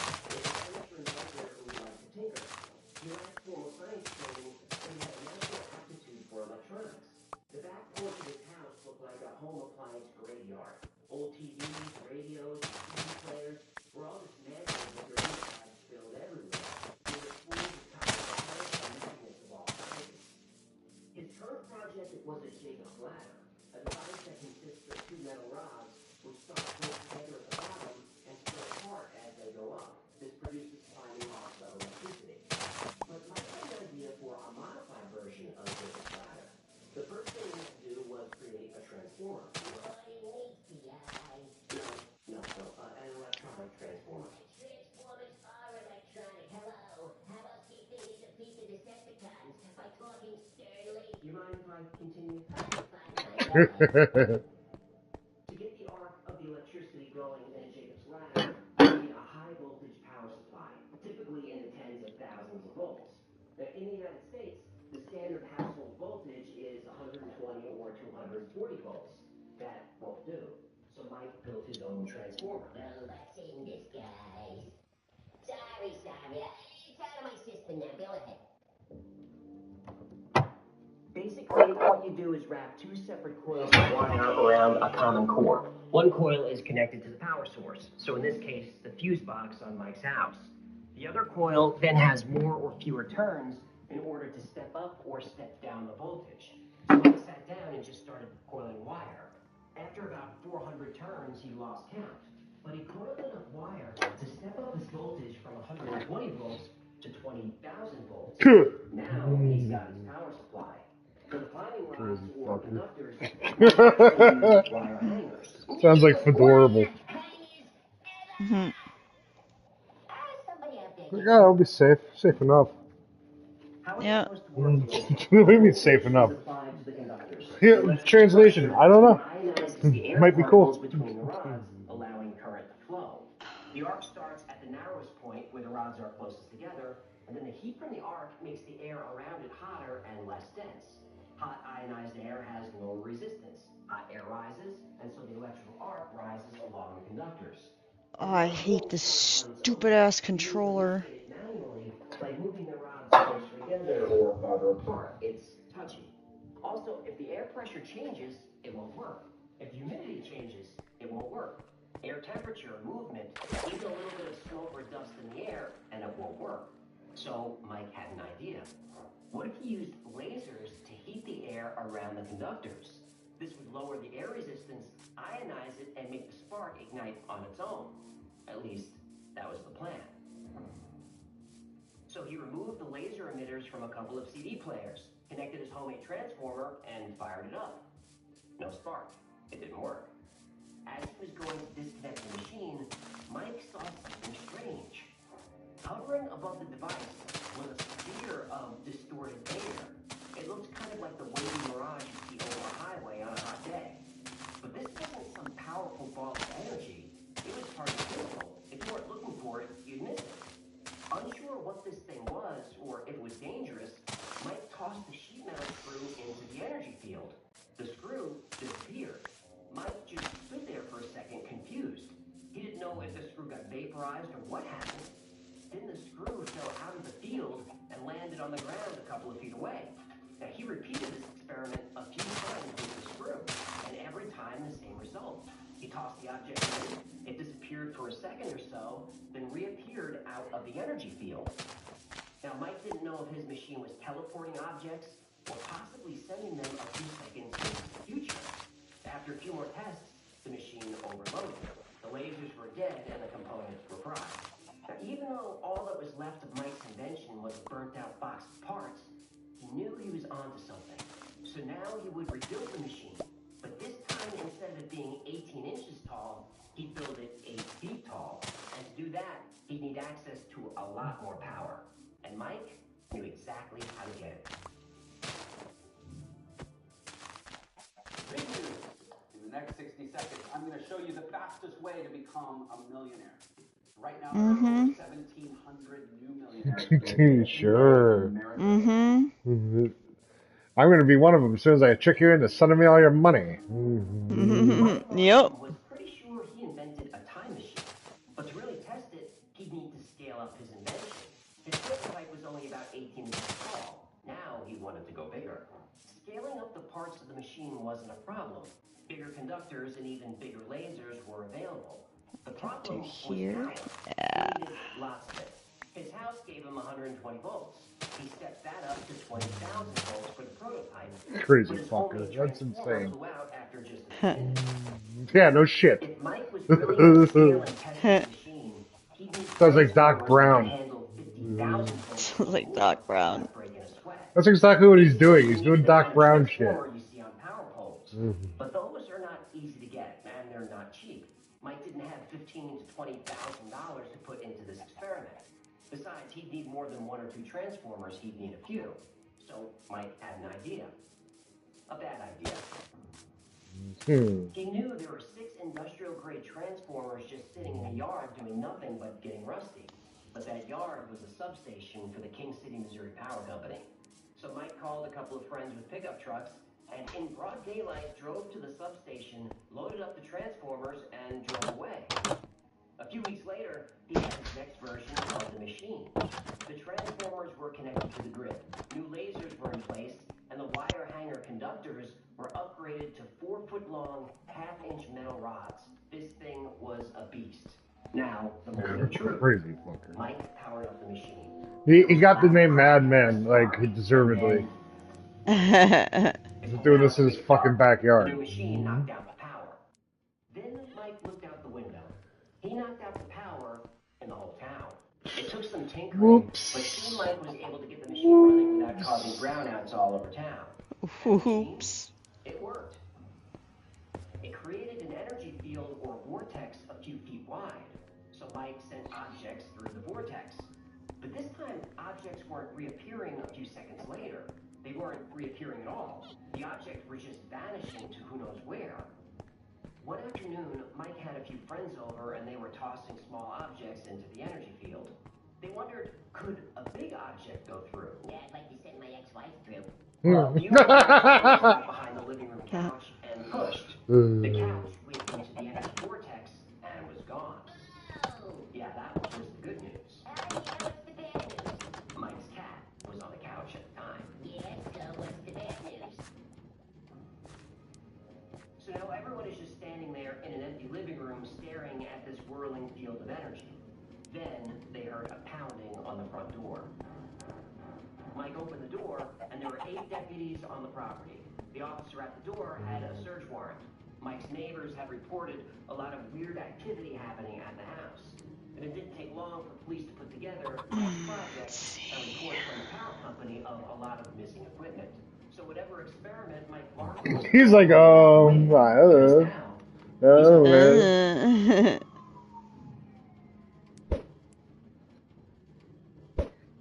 The fuck? I think that bat just flew through my flames and caught on fire. 5 years probation. Now, while he was in jail, Mike thought of different ways he could make the machine more efficient. But there was no way for Mike to build any of this. He lost his house, he lost his job. He was a pariah in his town because of the brownouts. It seemed like Mike's time machine career had come to an end. But then something happened. His story made the news. The headline was, Kansas City man tries to build time machine on porch. Ain't wrong. That's exactly what he was doing. Right. This was not completely off the mark, according to scientists. There are theoretical physicists working on those areas, and it's not total nonsense, according to the chairman of the physics department at the University of Missouri at Kansas City. The Stanberry police say the voltage that Markham had diverted into the contraption caused power interruptions in and around the northwest Missouri town of about 1300. Markham was arrested January 29th on a felony charge of stealing the transformers from a power generating station in King City. He pleaded guilty and last month was placed on 5 years probation. Police said the transformers But he's stolen for science, though. Uh-huh. enough to easily cause electrocution or an explosion. Markham, who told police that he has 2 years of college-level electrical engineering, said he was building a time machine, but didn't have enough power for it. That's according to the Stanberry Police Chief Tom Hampton. And that headline caught the interest of someone who would change Mike's life forever.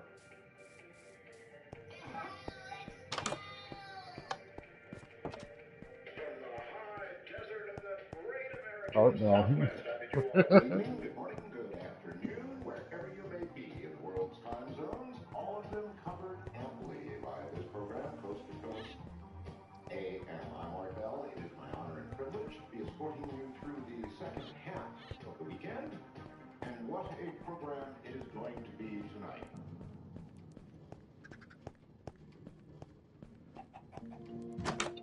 If you're building a time machine and you need help getting the word out, there's no better person in the world to help you do that than Art Bell. I set out to find young Mr. Markham, and I found him. Michael, are you there? Yeah. Good. Art Bell interviewed Mike Markham for about an hour and a half on the Coast to Coast radio show. Not only did Mike sound legitimate, but he clearly had considerable knowledge and expertise in electronics. And so did Art Bell. Let's say it's 400 turns in your primary, and there's 4,000 turns in your secondary. 10 times the turns, then you'll get 10 times the voltage. Right. Watts, amps, voltages, stepping up, stepping down. Art knew about all that stuff. And what? Well, this was, I was using square waves, where I could actually, it's easy to controlling the duty cycle, it's easy to control the voltage that way. Right.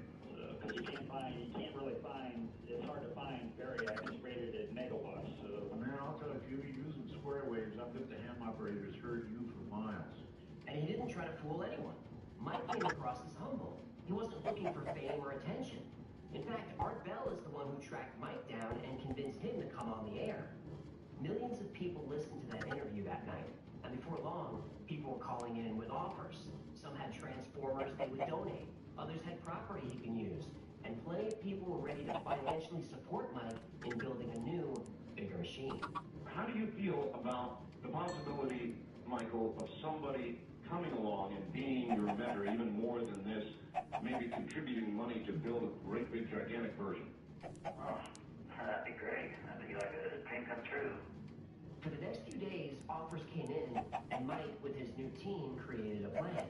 He corresponded with a few physicists and picked their brains about his technology and how it could be used for time travel.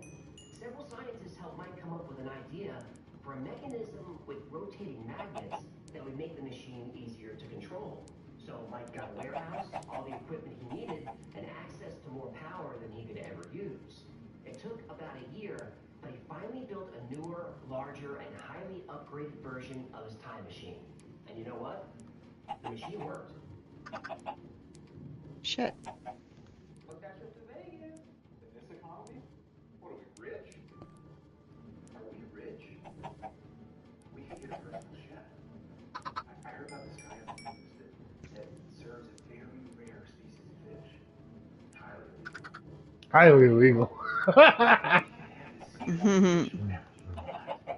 not rich. I use kayak to compare hundreds of travel sites to get a great deal on our flight to Harlem Hotel. Oh. Kayak. Trip one and done. When was the last time you were truly focused? When all the noise and distraction faded away. Alright, I gotta go get more seeds. And what if You anywhere near a bed? you could just switch it on Nope. whenever you wanted?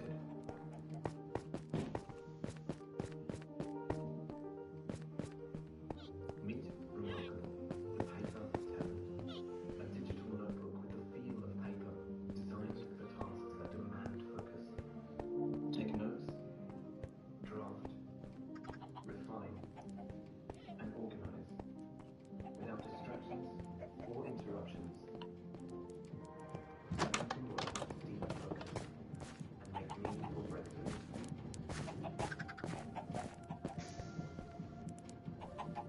Create and curate your own setup in virtually unlimited space for all your notes, documents, and texts, and easily find what you're looking for, with everything all in one place.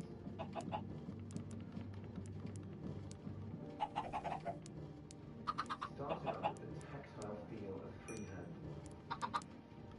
As millions of ink particles respond with instant precision, and follow your ideas further with the flow of the all-new Type Folio. Comfortable, focused typing in a breathtakingly slim profile. Why am I listening to this commercial?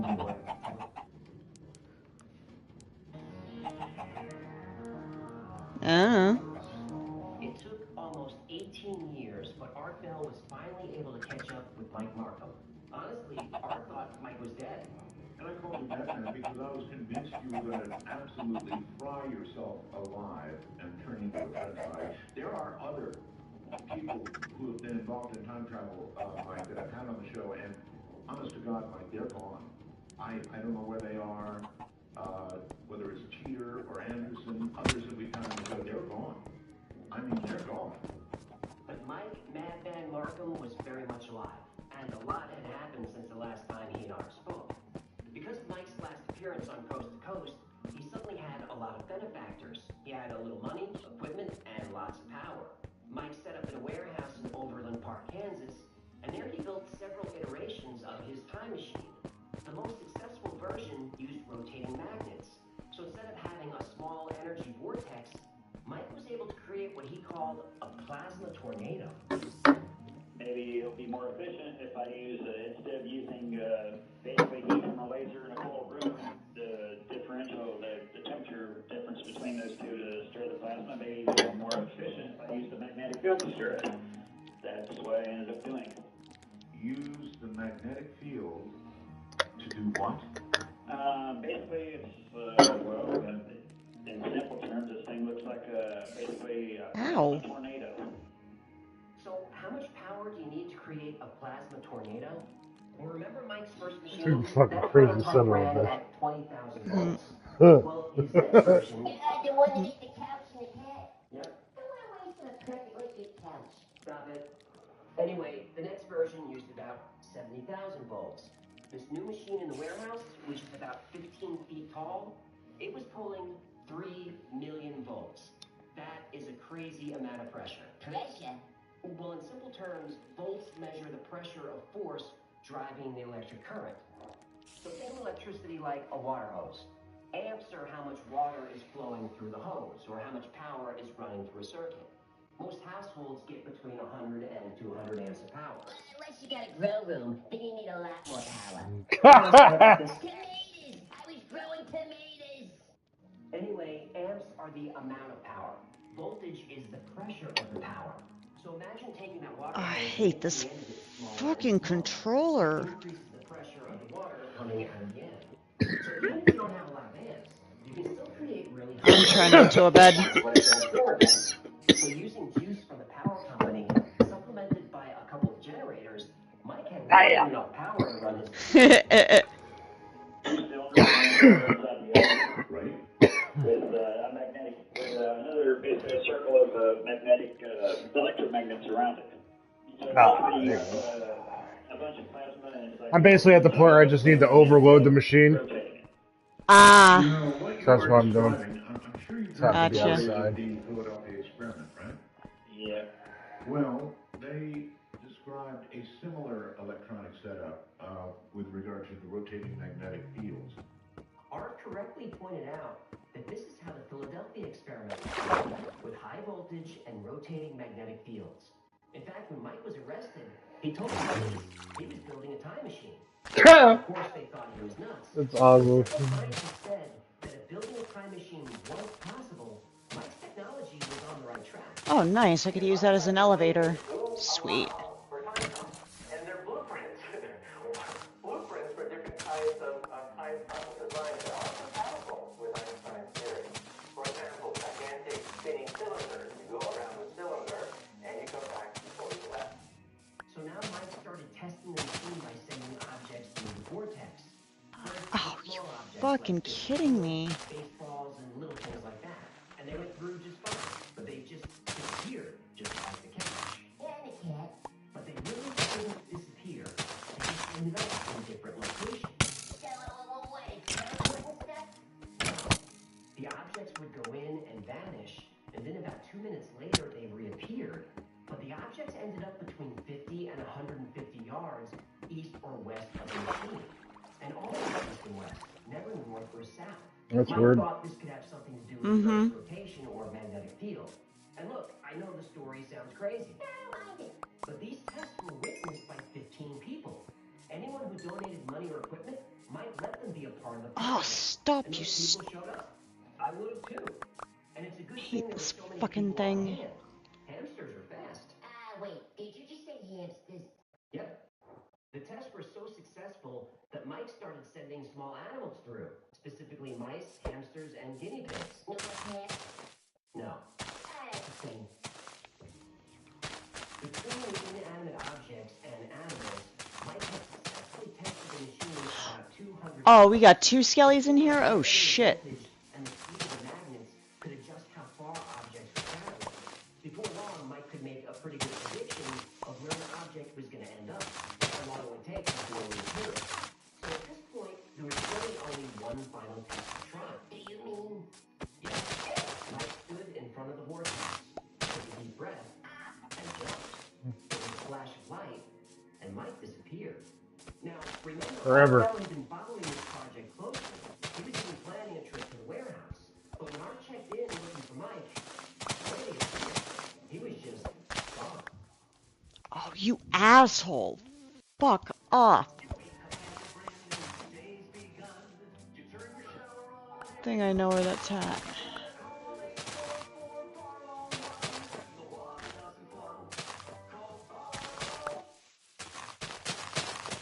The key to Mike's catering box is the easiest way to feed your friends. The hard part is cooking your subs. That's why we're having a draft. With the first pick, Sarah from Carolina selects number 15, the original Italian. Oh. I trust my gut, and that's.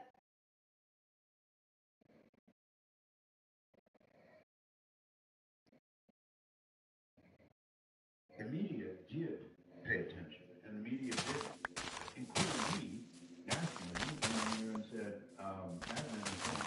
We can't see it.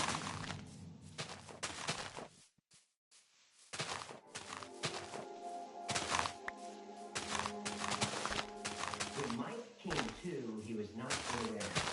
He was lying in the middle of the field somewhere with the worst headache he's ever had. And it was a big problem. He had no memory of how he got there. He didn't even know his own name. So he got up and just started walking. Now, it took some time, but his memories slowly returned. Eventually, he hit Fairfield, Ohio, a suburb of Cincinnati. And Fairfield is 800 miles due east of the warehouse in Overland Park, Kansas. But Mike had no driver's license or ID of any kind, no credit cards, no money. So he went to the nearest homeless shelter to grab a meal and get his bearings. When he got to the shelter, he saw a newspaper. He had jumped 2 years. What is that? I got carrots now. Take a bus back to his warehouse in Overland Park. When he got there, the warehouse was empty. Everything was gone.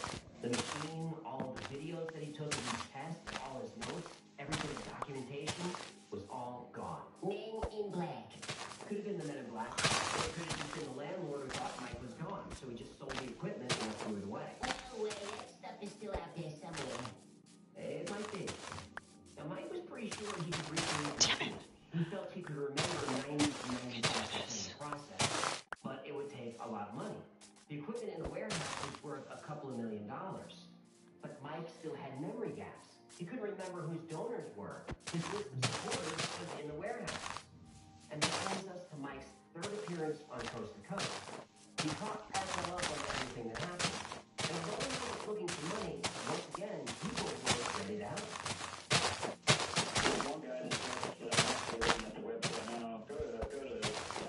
Oh, I see a slime down there. Yeah, GoFundMe or, well, that's kind of fun, right? Art also recommended that Mike pursue a book deal. And Mike admitted that he's no author, but if he teamed up with a ghostwriter, he could certainly cover all the technical details. Another suggestion was work with the government. No! What would you cooperate with them, or? The thing with DARPA is, well, I don't have first-hand experience with them, but I'm willing to bet they try to militarize every. I mean, basically the check is free and clear. There's always strings attached. I hear that. Not in. So Mike had options, and Art Bell encouraged him to keep working. All right, everybody, that's it. Everybody in the world wanted an update on Madman Markham, and now you've got it. He's not going to stop. What's next for Madman? Only time. He disappeared. That's what happened next. It was stop trying to travel through time when you don't understand where you're going first. It's like a huge part of traveling through time is knowing where the fuck you're going. And Mike Markham would continue his research and continue to experiment. Mike wanted to travel again, but he needed to bring things with him. So when he woke up, he could quickly get up to speed in case his memory failed again. A big problem he kept running into was that nothing metal could go through the vortex.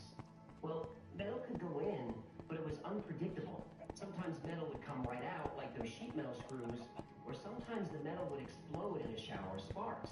But after some trial and error, Mike discovered that if the metal tube was built a specific way, it would act as a Faraday cage, meaning that the tube could travel through the portal and reappear undamaged. Plus, anything inside the tube would be unaffected, including metal. So Mike continued to document his work and built a pretty large following online. One day, Mike posted that he was ready to go through again. And this time he would go through inside the tube. And he'd take his cell phone with him. notes, photographs, even money. It was a great idea. And that was the last anyone had heard from him. As always, Art Bell kept tabs on Mike. That'd be a great idea. Disappointed to hear that he was going back to where or when nobody knew. Put my But during motherfucking one time radio machine. show, Art took a disturbing call. The caller had found a newspaper article from 1930. The article described a man who had drowned. His body had washed up on the beach. Shit. The article said he was found in a strange metal drum. And the only object he had on him was a small rectangular device that nobody could explain. The man had no ID, so he was named John Doe. Oh, where's that flint and steel? Damn it. His real name was Mike. Took care of that asshole. Everything you need for your family, large or small, or good. Come explore our wide collection of food, toys, and music. You'll also find knowledgeable staff ready to answer all your questions. Of course, the one thing I'm missing is the flint and steel. God damn it. I don't set out to climb the highest peaks or travel farther than anyone else before me. There'll be no finish line to cross and no competition with others. I climb to push myself, to wake early and return home late, to question my level of comfort and adapt to my surroundings. I climb to be outside.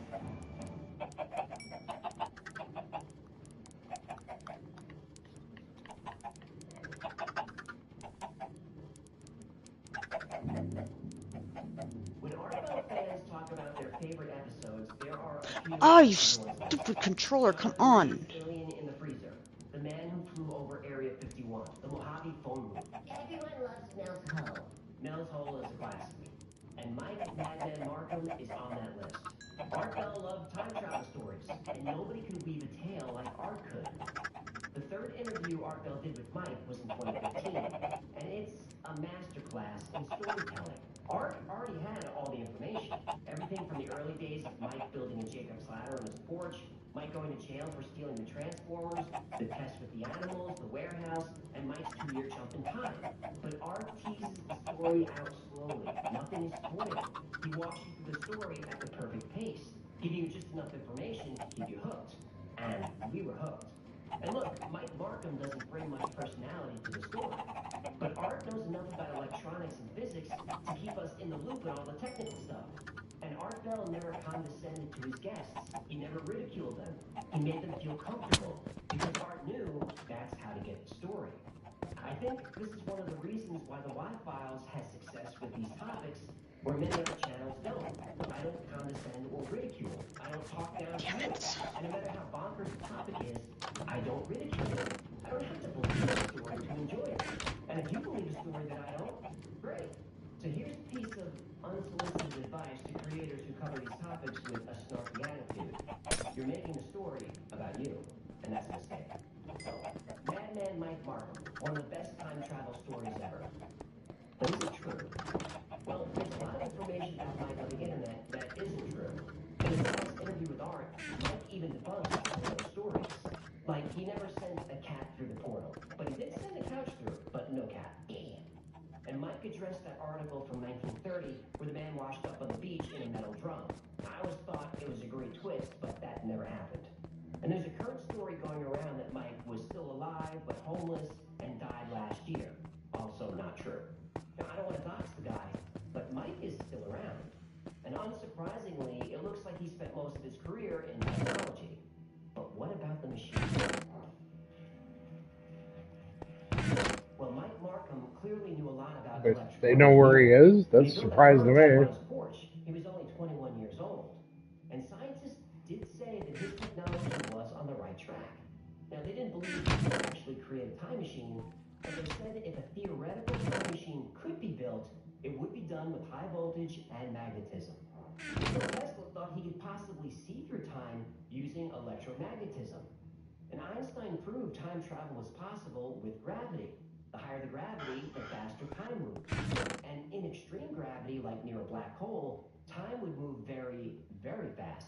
If Mike Markham figured out a way to create a vortex of extremely high gravity, in theory, that would already been scientifically proven you can use gravity to dilate time. Well, basically I'm using electromagnetism, which is 10 to the 38 times stronger. Right, right.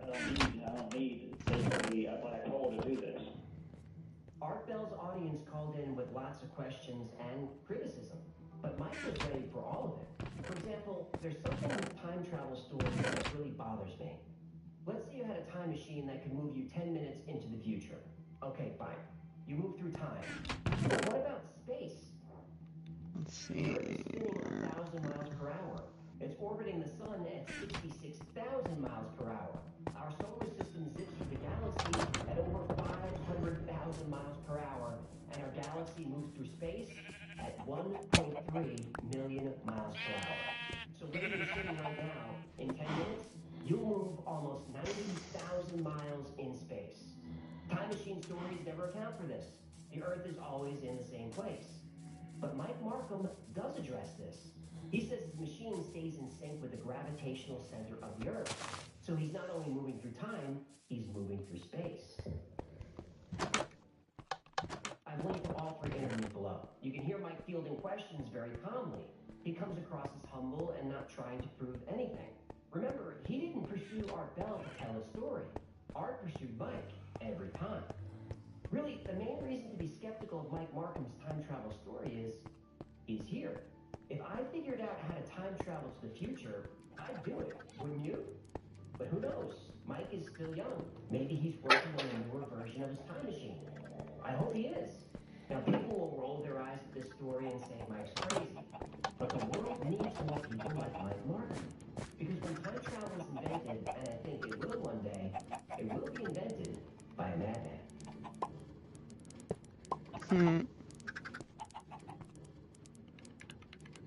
Thank you so much for hanging out with us today. I'm JJ. You know that, Bitchute. This has been the Rock Files. If you ever learn anything, do me a favor, subscribe, comment, like, share. That stuff really helps us out. And like most popular, I got some more string. this is recommended by you. So if there's a story you'd like to hear or learn more about, go to rockfiles.com/tips. And if You need a bow and arrow to make dispensers. That's what I was using that for. Hey, come upstairs and check out the chicken machine. Oh, yeah. Look at the size of this thing compared to the old one. It's definitely an upgrade. I just have to wait till morning and get more seeds.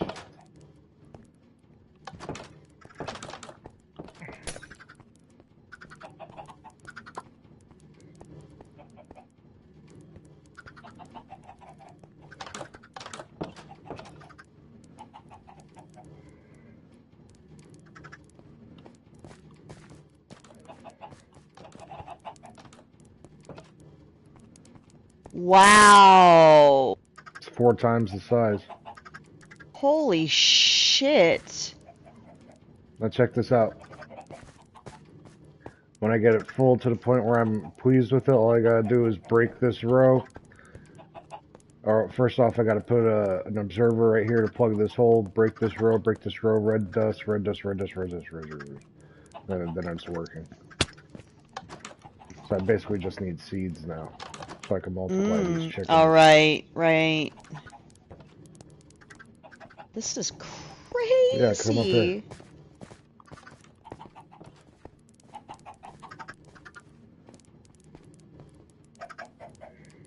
You just feed them through there. Yeah. Wow. Yeah, I had to bash out the ceilings so I could work up here. Yeah. It's like the size of the room. Uh-huh. Alright, I'm gonna go lay in a bed. Yeah, good idea. What's some cool shit I could put on? It's getting towards the holidays. Should I put on some kind of, something? I don't fucking know. Twas the night before Christmas and Joe Biden had a heart attack. Don't we wish? Joe Biden got raped.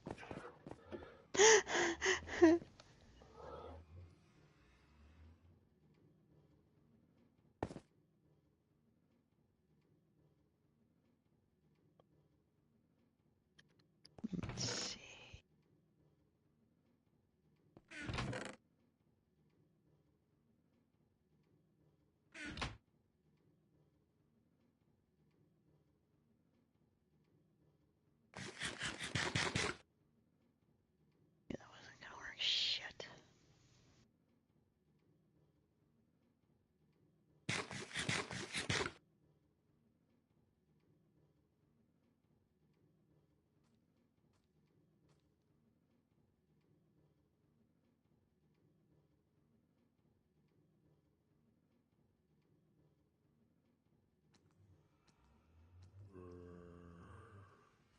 Oh, that guy who shot them was old. Huh? He didn't give a fuck.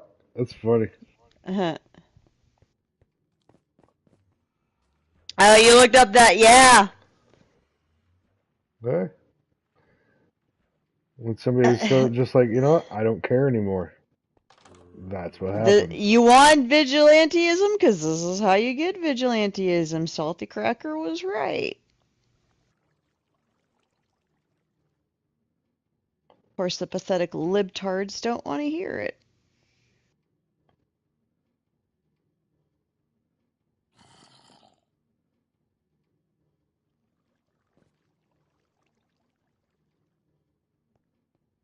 This is what I'm going to do, because this is driving me nuts.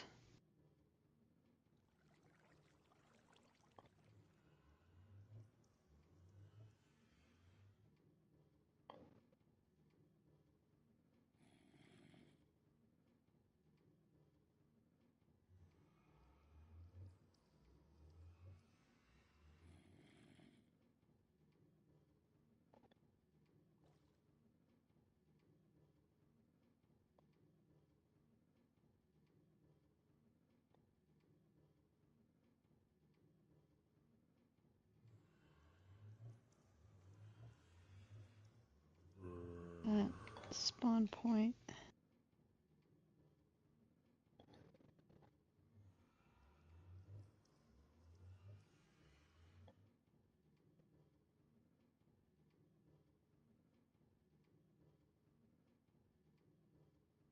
Now I'm back to full health.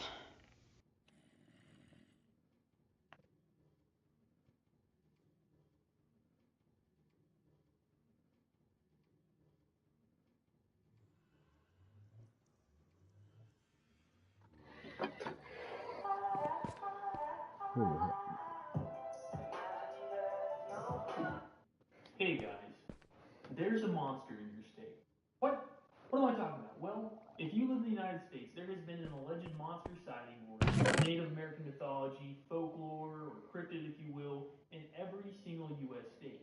And today, I'm going to be talking about each and every one of these in every single U.S. state. So if you live in the United States, you're going to hear one that's relative to you. First up, I just want to say thank you guys for 15K subs. I don't know how it happened so quick, but it truly is a blessing, so thank you guys.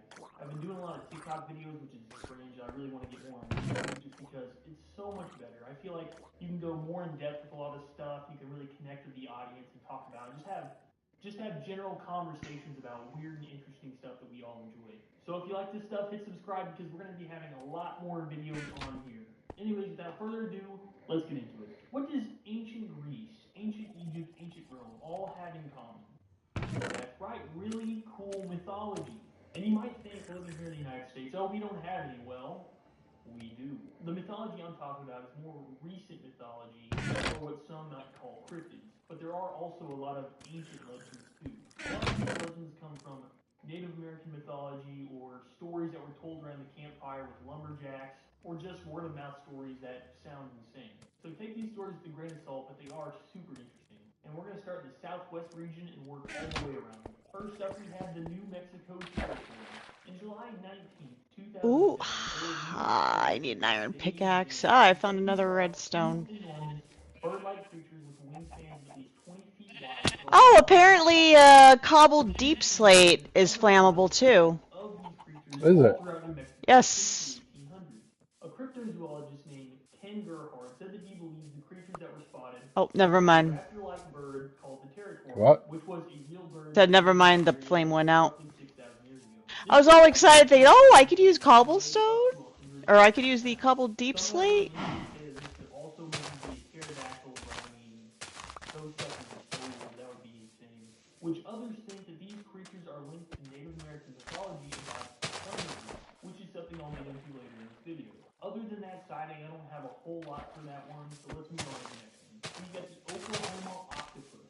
After a large number of disappearances and drownings in Oklahoma lakes, some residents have turned to an unusual explanation. This comes from a legend about a strange aquatic creature with a desire for human flesh. They describe it as being a red octopus the size of a horse with shark teeth. This creature is said to inhabit the freshwater lakes in Oklahoma, including Lake Charles and Lake Pinfield, where it's said to attack and drown swimmers. There's no physical evidence of its existence, but many point to the high death rates in these lakes as being because of the octopus. Some even say that Lake Thunderbird is extremely red because of the creature's colors coming off in the water. This lake has red dirt in it. Anyways, also, if you watch the Lost Tape show, there was an episode about the Oklahoma octopus. That show was really awesome. Moving on to Texas, we have the Chupacabra. The Chupacabra is either described as looking more like a mangy dog or more like a reptilian alien-like thing. Story that originated in the 1990s in Puerto Rico after a bunch of ghosts were found bloodless like a vampire had sucked the blood out of them, ranking it the name Ghost Sucker. So in this area of Puerto Rico, there was over 200 alleged sightings of people reporting that they saw a creature Hi, Mr. Zombie. See you there, asshole. Started a conspiracy theory about how either the U.S. government or aliens were collecting blood to spread AIDS. I don't know why. Anyway, so later in the early 2000s, chupacabras started being reported throughout Texas. And in 2011, police got footage of what many believe is the dog-like chupacabra. Whoa, I'm finding more redstone. Coyote hybrid with mange, but I mean, still. I need iron pickaxe, of course.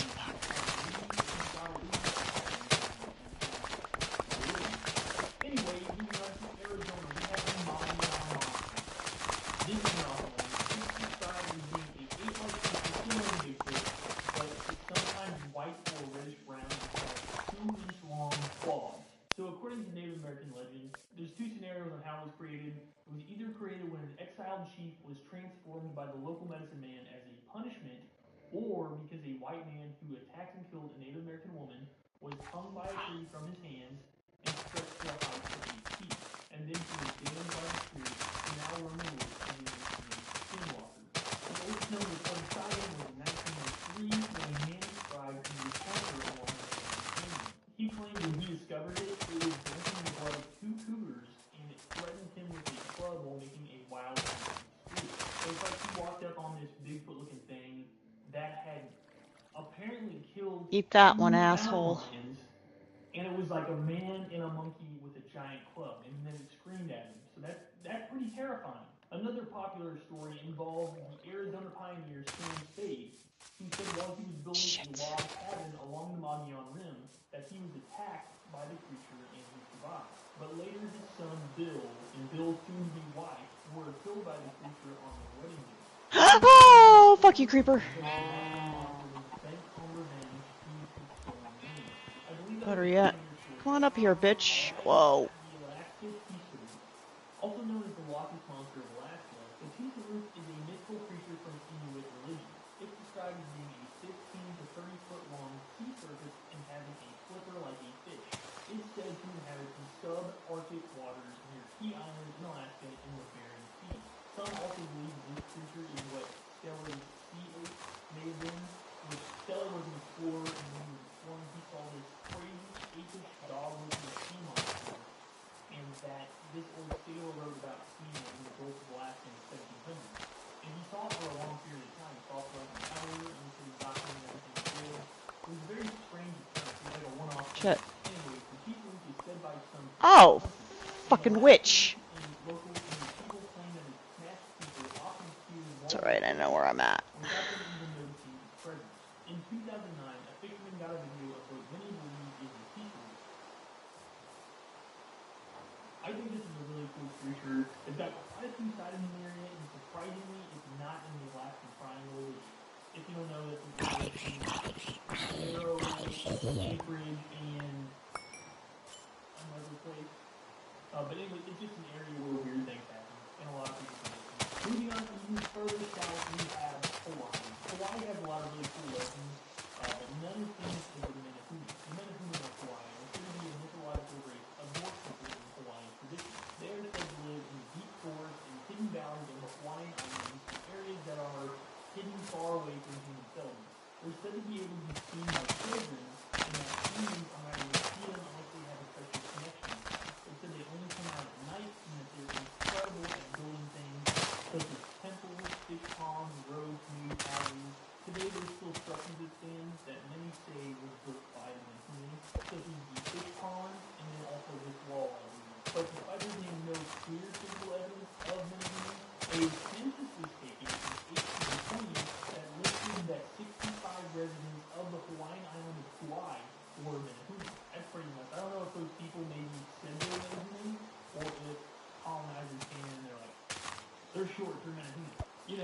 California, these horrifying creatures are the dark monsters.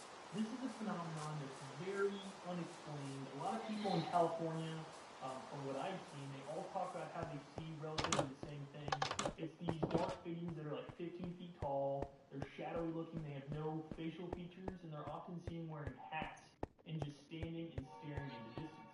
They're often said to vanish if the one staring at them blinks, kind of like weeping angels, except I don't think they attack you. I think they're peaceful, as far as I know. The native Chumash tribe of California's Central Coast said that they've been seeing these figures for thousands of years, and they refer to the Dark Watchers as the Old Ones, even though they've been there for thousands of years.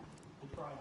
They're most often reported being seen at night, watching travelers from the horizon of the Santa Lucia mountain range. According to legend, no one's seen them up close, and if they actually disappeared, it would be close to them. Honestly, it's crazy how many people have said that they've seen them. I did a video earlier about them, and I had like 6 people comment that were from California and said that they've seen them, so it's a big phenomenon. Fuck you, asshole. If you've been to Lake Tahoe, have you heard of Tahoe Tessie? So stories of Tahoe Tessie stretch back to the legends told by the Washoe tribes and Paiute tribes.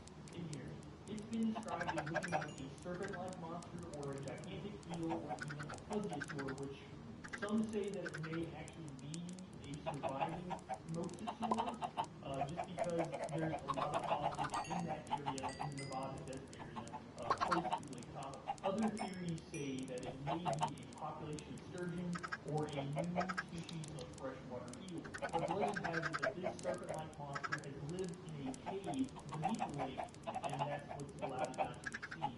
And sightings of this 80-foot-long serpent known as Tahoe Tessie continue to this day. I even read a report where some divers actually went down and claimed that they saw something huge coming out of a cave underwater in Lake Tahoe. But all this is just word of mouth. So, in Oregon, we have another water monster. It's colossal cod.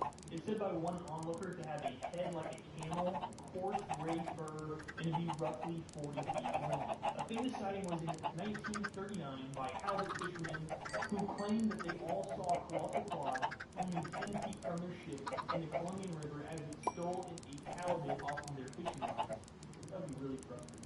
Later in 1963, the Shell Oil Company got video of something just off the coast of Oregon that was 15 feet long and had barnacles ridged down its back. So we got some video of this thing. Many believe it's called cod just because it was 180 feet below, and people started calling it Marvin the Monster for some reason. Others say that it was probably a whale or some sort of weird jellyfish. I think it could have been a whale, but others believe it was also a surviving plesiosaur, which is a thing you're going to see later. There's a lot of plesiosaurs watching things. Can you guess what this one is? Go to the comments and comment what you think Washington is. Okay. Yeah, it's Bitchute. So to start off, there's various other creatures allegedly inhabiting different regions of the world, such as the skunk ape of Florida / the southeast of the United States, the Yeti of Asia, and the Yowie of Australia. Some believe that all these creatures are connected in that they are a Gigantopithecus, which the Gigantopithecus was in South Asia, and it's very possible, in my opinion, it's very possible the Gigantopithecus could have migrated over into the Himalayan areas and scared the heck out of some people over there. And I feel like that's where the legend of the Yeti comes from. That either people got scared of the Yeti and they passed that story down for generations just to warn people, or anyways, the Gigantopithecus was a giant extinct ape that stood at 10 feet tall. The Sasquatch or Bigfoot's fame can be traced back hundreds of years to Native American legends. On the Tule River Indian Reservation in California, there's actually 5 Wow, there's quite a bit of redstone over here. rock carvings that look to depict a group of Bigfoots. And this picture is called Family. It's really crazy because it really does look like Bigfoot. However, the earliest written account was in 1811 by a guy named David Thompson, who was mapping the regions of Canada and the United States. This is really interesting story. He said that the local Native American tribe named Spokanes believed in a hairy race of giants that lived Hey, near the bed. and that they would often come into Yeah. their camps and steal their salmon or even take No, people from their tribe. Jesus Christ, trying to secure this area has been a pain in the ass. 1.5 feet long. The original name for Bigfoot actually came from an incident in 1958 spotters kept discovering these human-like 16-inch foot-long footprints around their job site in California. They also kept having these 450-pound oil drums just like thrown around their job site without any explanation. But Bigfoot is by far the most famous cryptid in the United States, if not the world. The luckiest monster might have been done that trip. In Idaho, some of the region's native people have long-feared an evil spirit dwelling deep in Big Pan Lake. And throughout the 1900s, there was many reports of a dinosaur-like creature that was first named Slimy Slim before a local newspaper had a contest to find a better name for it, where they already called it Charlie. Charlie is described as being a 35-foot-long creature that looks like a dinosaur, has a dinosaur-like head, humps like a camel, and shell-like skin. And I think some people think that this picture is real of it, but Charlie was reported to be sighted dozens of times in 1956, and the last documented sighting in 2002. Utah. So Utah is the home of the Bear Lake Monster. It's described as resembling a 50-foot-long serpent, but with short legs and a head like a crocodile, kind of like a mosasaurus. Stories of this cryptid grew in the late 1800s after Joseph Rich, a Mormon colonizer, published it in the local newspaper. Gotta believe those Mormon colonizers, they are very cool. In his newspaper, Joseph offered a prize to anyone who could capture the Bear Lake Monster. This kid's such a brainwashed twit. He's just like, oh, I got the opinion of whatever my teacher does. Tourism in the area. However, there was something similar sighted in that area after this incident that was reported in 2007. I have no information other than that. There's not much on it. Montana. Quick disclaimer, this monster is real, kind of. Whether it's a monster or not is up for debate. So in 1886, a ranger killed and mounted this wolf-like thing, which had been pestering the local natives for generations. In this area in Montana, there is a legend about a large wolf, hyena-looking thing that is known as Shunkawarakeen, or Shunkawarakeen. Oh, the stupid controller. It does not hardly anything on it. Which that name means carries off dogs, because it was said to enter the camp and just absolutely wipe out people's dogs, or steal them off. Maybe to breed, I don't know, or to eat. This creature was known around the region to terrorize the surrounding counties in Montana for many years. Or steal them off. Maybe to breed, I don't know, or to eat. This creature was...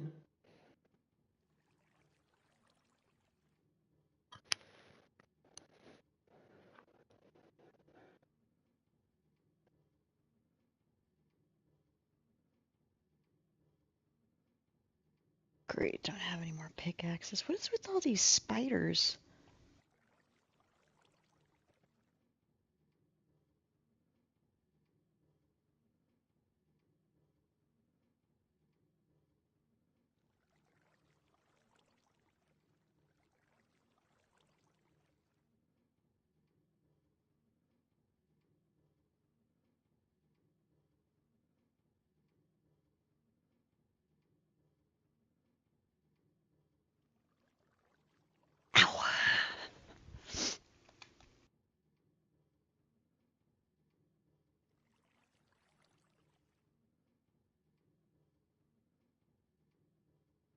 This is sand. It's also context, because we're running out of it. Sand, that is. To Bloomberg analysts, the dwindling global supply of sand may make for higher prices on stuff that uses sand, like energy.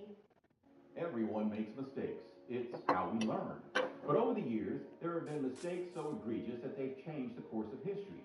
Either that, or they were just really, really dumb. From accidentally flooding the city with beer, to drawing imaginary lines that have indirectly led to the death of millions, here are some of the dumbest mistakes throughout history.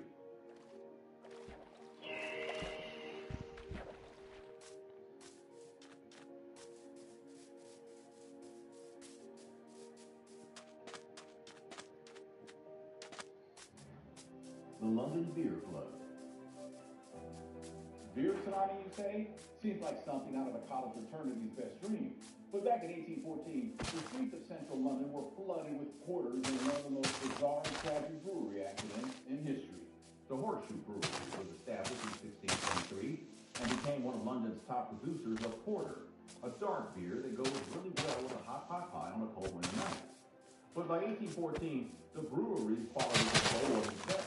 On October 17th, one of the giant vats holding the beer split open, releasing a lot of hot fermented porter. A chain reaction occurred, and blasted out the entire wall of the building. In all, over 320,000 gallons of beer poured out into the street. The brewery was located in a densely populated slum, and there was chaos.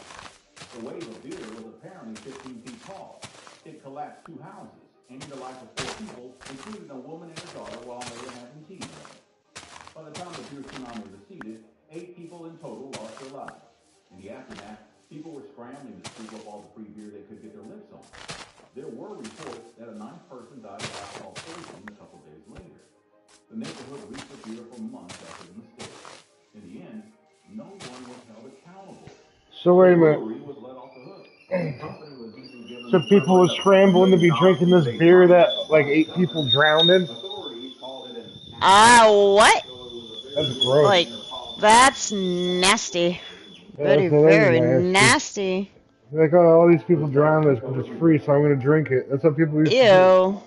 do. Like, don't waste that. Don't you fucking waste Don't that. waste that. Yeah, don't waste that. Don't waste There's kids in China that would love that dead people beer. That haunted by the mother and daughter beer. Drink it. Every drop of it. Be a Nancy boy. Nancy boy. Be a twinkle. Wait, a twinkle toes. Drink it. Twinkle toes. What are you, a faggot? It had helped fuel all the messiness, war, loss, and violence that is still persisting today. Under the agreement, Sykes and his fellow Brits basically use a ruler to cut through Syria, Iraq, Jordan, Israel, and Palestine. Some regions, including Iraq, Palestine, Jordan, and Kuwait, were initially controlled by Great Britain. Other regions, including Syria and Lebanon, were controlled by France.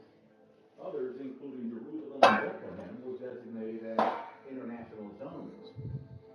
Trying to get some more iron. Gonna need some more iron pickaxes. I'm finding quite a bit of redstone scattered about. Good. Yup. You still not making iron pickaxe? Yeah, I'm gonna need some iron pickaxes. You didn't make one? No, I'm Why? down in the... Oh, I don't have any sticks. Why are you mining without the equipment to mine with? That don't make no sense. I've got a stone pickaxe. I need to come back up because my stuff is broken. I'm gonna get high. I still gotta look for mad seeds. I'm looking for seeds so I don't have to. Just come to look for seeds so I don't have to. Come on, man, I'm lazy. You know, I already got 3 or 4 stacks of seeds up that I had for. You know how annoying that is to do?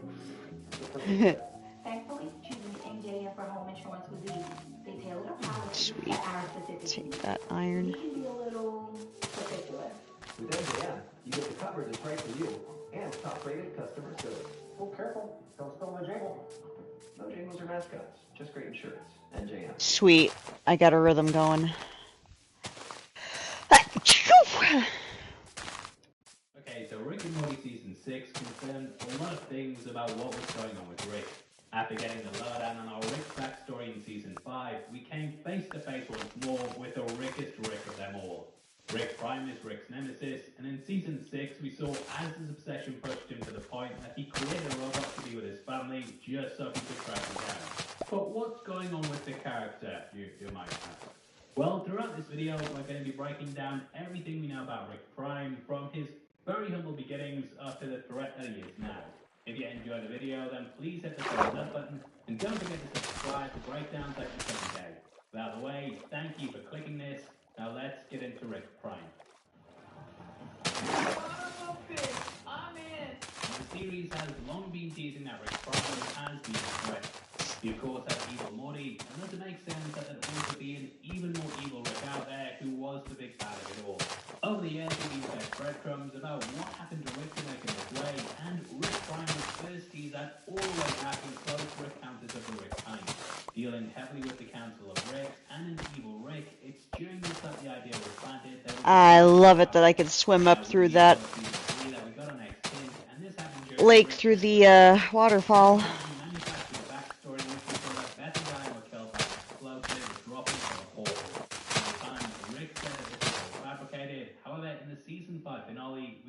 that some of it was in fact true. Now, going back to the Season 3 episode, in the scene we see Rick Prime arrive as C-137 is making basic portal travel. He throws an apple into a portal which destroys it, and thus he hasn't got it cracked yet. Rick Prime arrives and offers to speed it up, which C-137 rejects. He then killed his family, and we learn more of this in Season 5 before getting the character showing up at the start of Season 6. However, beyond this, he was released in the game Pocket Warty, and at Salesman Rick's shop, he was a skin you could buy. Titled Weird Rick, this was the name he was known by for some time, but because of Season 6, he's now referred to as Rick Prime. However, the Weird Rick term was traced back to that 10th episode in Season 1, and with Evil Rick was showing a slideshow of all the Ricks, he talked about how one was super weird. The most Evil Rick designation was given to C-137, with Evil Rick himself being at number 3. The number 2 spot was given to a Rick he referred to as Super Weird, which, yeah, now as we know, that was Weird Rick. There was actually a character on the Council of Rick called Rick Prime, but this character was murdered, and thus it kind of attacked his head. Huge shout out to the round table for spotting that, and thus Rick Prime has pretty much become the real Rick Prime. Now, Rick C-137's life, up until the death of Diane and Beth, has pretty much been in the same vein that the other Ricks had lived. Typically, Ricks were talented scientists that met the love of their life, Diane, early on, and together became what is called Beth. At the start of Season 6, we discover that Rick Prime's family was the one that C-137 took over, and we'll talk about why this was later on in the video. Now, Rick's destiny is to discover portal travel, and this is something that Rick Prime did, seemingly without ever having the tragedy that we'll talk about in just a bit. Either way, he discovered portal tests early on in his life, and he travelled down to C-137 to offer our Rick the technology. C-137 turned this down, and in an act of revenge, Prime Rick killed... Alright, now I have to go potty. I'll be right back. To develop portal tech in his universe, and he set out on a journey to avenge his wife and child. He murdered what could be millions across the multiverse, but no matter how high and low he looked, he couldn't find Prime Rick. Eventually, Rick became disenfranchised with his mission, and he hit a point where he was just existing to kill Ricks rather than actually serving a purpose.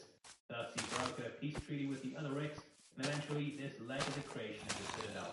Now, in the multiverse, anything is possible, and thus for every universe in which Beth and Diane died, there was also a universe where they have caused peace. Beth is Morty's mother, and thus in order for Morty to exist, there needs to be a universe where she lived long enough to meet Jerry. Rick also realized that Rick Prime probably wouldn't kill his own family, as he created portal tech on his own, so no other potential evil Ricks would kill his family to get him to make it, if that makes sense. Now, Rick used this knowledge and went to Rick Prime's world, where he took over the position of him in the family. This is confirmed by the brains. Wasn't the Rick here dead? That's why you pick places, right?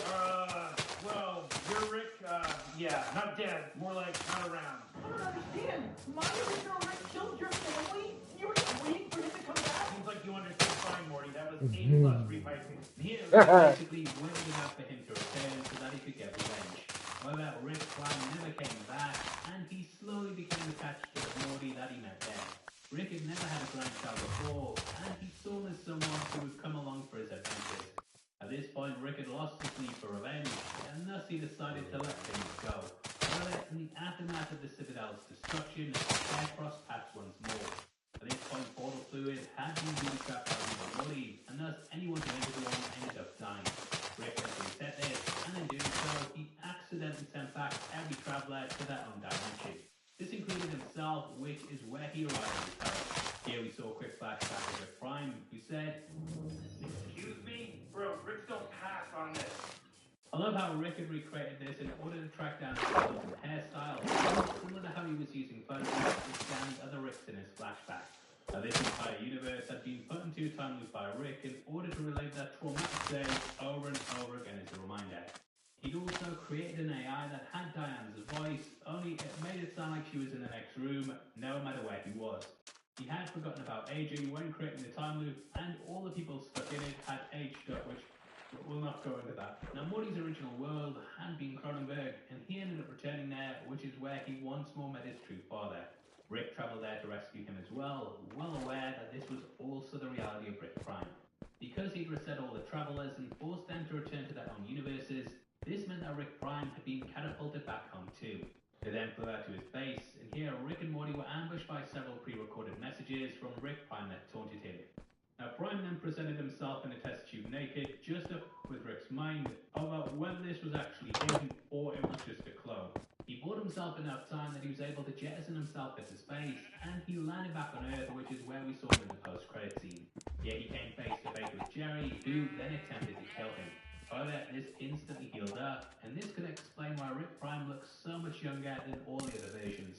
Accelerated healing helps one to stay younger for longer, and this is something that we've seen in other characters like Wolverine. They don't really age, and thus Rick Prime has stayed looking younger for longer. If we look at the day they first met and compare it to now, we can see that he hasn't changed at all, whereas C-137 has. Rick Prime seems like he's the only version of Rick that's actually cracked immortality, and though we've seen the deaths of countless of the Ricks in the series, this one has survived it. Now, the Season 6 finale showed that Rick managed to salvage some of his tech from the hideout in the Cronenberg dimension. Though this was booby-trapped with 2 explosives, he managed to analyze the software on a killbot, which brought up his location in the universe. Rick Prime immediately started duplicating in order to throw Rick off, but one of these locations has to be the home of him. Rick is slowly getting on track to track him down, and this sets up a lot of things for the future. Now, Rick Prime is no doubt going to be the big bad of the entire show going forward, and it's difficult to think if they can even top this in terms of villains. The only way I can see them doing it is if it's like Rick C-137 is the bad guy, he's the bad guy all along. And it's like a reflection of all the self-destruction he's caused, but that might be a good reason why I'm not a writer, and going forward into Season 7, we know that Rick Prime's going to be a big focus. He won't always be there in the forefront, he might just be in some of the subplots, but there'll always be this drive to get revenge on him. Now what he wants, we don't know yet, but his comments to C-137 makes it seem like he's done this a lot of times before. Excuse me? Bro, Rick don't pass on this. I just love that how the game's like, yeah, we're gonna let you rest at a time when the monsters are still awake. Like they're not even burning up yet. Okay. He is willing to kill Beth and Diane, but the ones who disagree just to force Dang, I picked up some more string lows down there. This has helped you learn a bit more about The spiders. and I'd also love to hear your thoughts on him in the comment section below.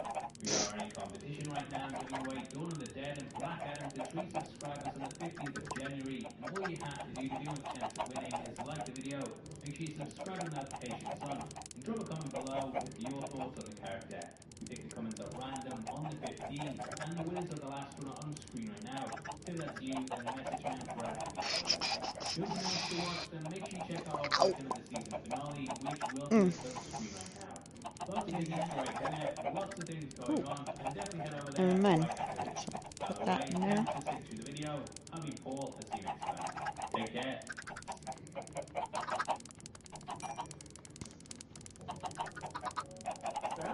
You're finally ready to launch your dream business as an LLC or limited liability company. You'll be able to set up and manage everything else. Last month, Rick and Morty Season 6 came to its end, and I gotta be real, this was the best season in quite some time. The show shifted focus from Oh, this. I hate this controller so fucking much. development with a robotic relapse along the way. And Jerry got slammed with dough, although he did suffer through the broken cookie debacle in the process. Oh, picked up a bow and arrow. Fully compiled all of our coverage in one big video, all 10 episodes.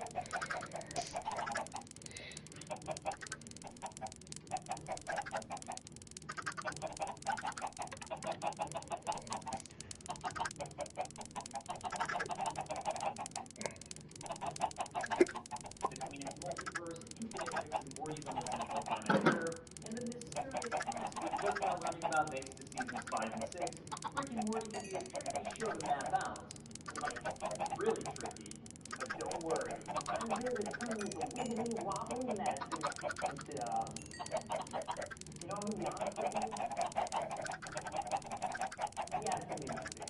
So let's pile what we know so far from seasons 1 through 6 about Rick and Morty's timeline.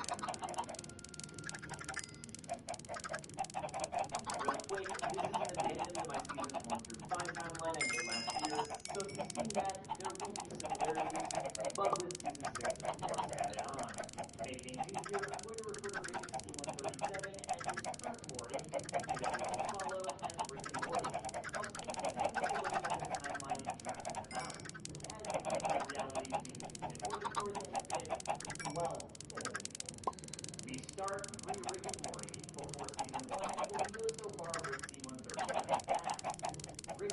already into inventing even at a young age, and we see Rick stealing 37's memories in the season 5 episode Return Sunshine of the Spotless Forest.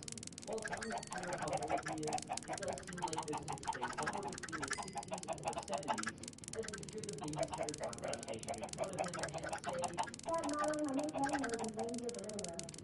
Honestly, maybe you can want that back. It's so cool. and that would be the era of free love.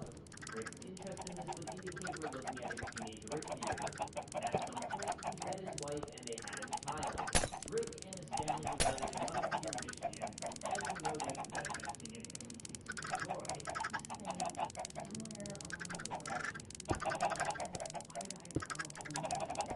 Born in the year likely 1980 or around there. Well, we don't. But we can do some real cool prospects. You see, in season 2's episode Morning at Ron, Rick drops Jerry off at his Jamboree. He marks the date as January 12th, 2015. Meanwhile, in season 1 of Rick's Revenge, we learn Summer's age. You can't leave this recipe. Yeah, add another 7. That means Summer was born in 1998. Beth, meanwhile, became pregnant with Summer when she went to prom with Jerry and had unprotected sex. At this point, she would have likely been either 17 or 18, adding 9 months of pregnancy, and Summer would have been born when Beth was 18 or 19. So subtract that from 1998, and Beth was born either 1980 or 1979. I swear not everything's going to be this complicated. Probably. We don't know too much about Beth's childhood, outside of that she was an incredibly physical kid. You were a scary kid.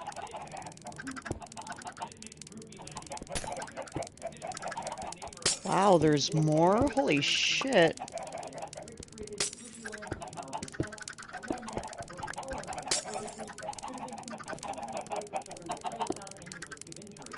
However, Beth, being the evil child she apparently was, pushed one of her best friends Tommy into Honey and have forever left him in creepy land. Allegedly. A little later on, we get the origin story that I have to mention. In season 3's Rick Shakes Extension, Rick shows the season 4 how he ended up inventing his portal gun. It involves his wife Diane and daughter being murdered by another interdimensional Rick, which then caused him to complete his own portal gun. Recycle those.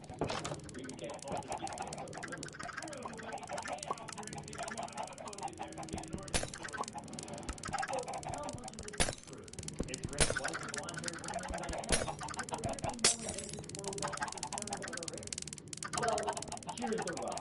Despite Rick claiming the origin story we saw in season 3 was completely fabricated, we finally get his memories of his past in season 5's episode Rick and Ride Jack, as well as some elements that may or may not be totally true for the word versus memory in episode 8. In this memory sequence, we see that Rick's totally fabricated origin story is apparently almost completely true. Even the fact that Beth is dead. You're one of those creeps who moves in with a baby that goes bad. More power to you. Oh yeah, we're getting this back to the castle. Spock then doesn't immediately figure out how to create his portal gun and hear the fabricated origin story.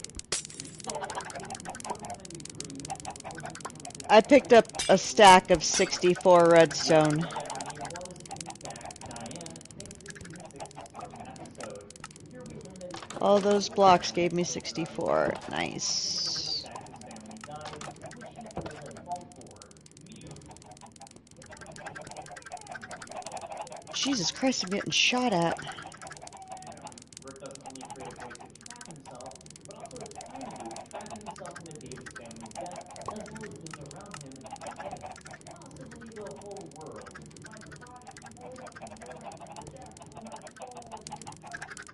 Rick's mission becomes to find it and hunt down other Rick who killed his family. The artificial Diane voice is often hard to search unless you want to give him original subjects.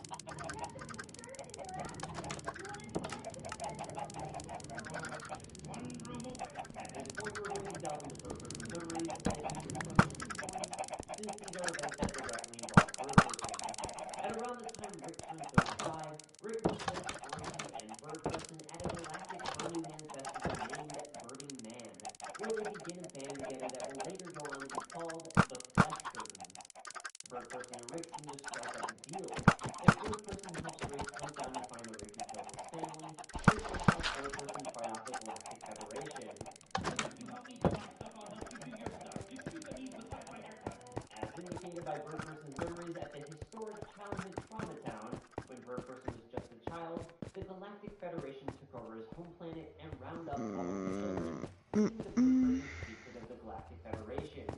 Many other species have lost their home planets, like him, to the Galactic Federation, while others are trying to protect their planets from said Federation. One of these is Dirge, who is Gearhead's older brother.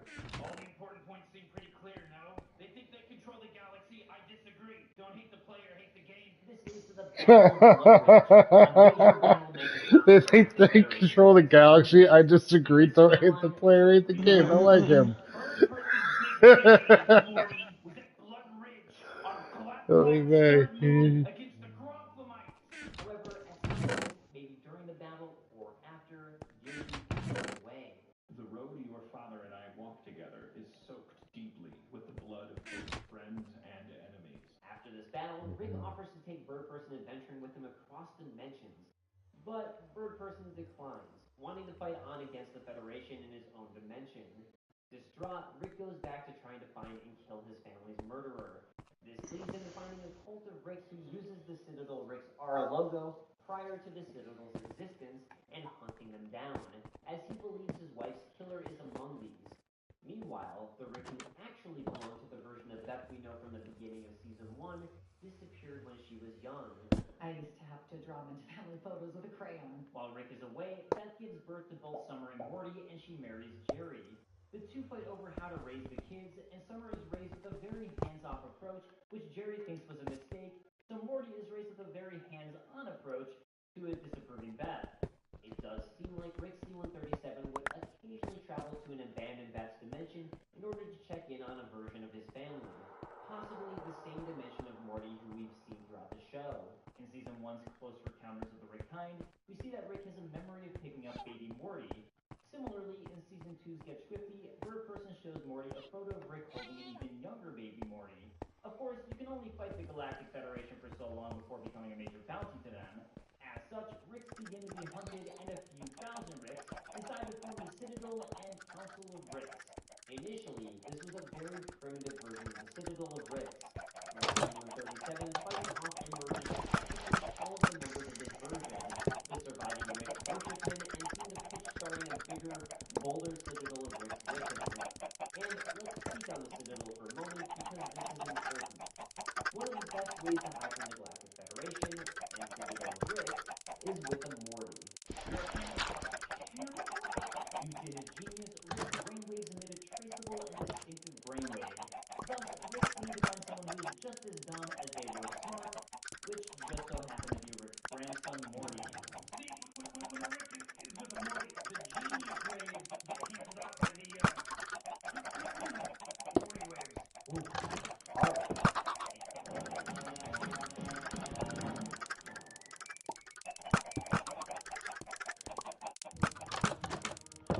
You come up on Clubhouse and you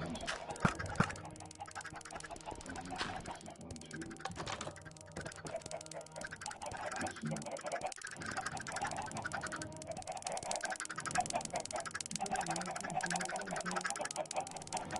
FX's A Murder at the End of the World. Streaming November 14th, only on Hulu. And it goes further than that. Breaking down what we learned in episode 10 of season 5, it seems the Citadel of Ricks purposely tricked Beth and Jerry's into falling in love.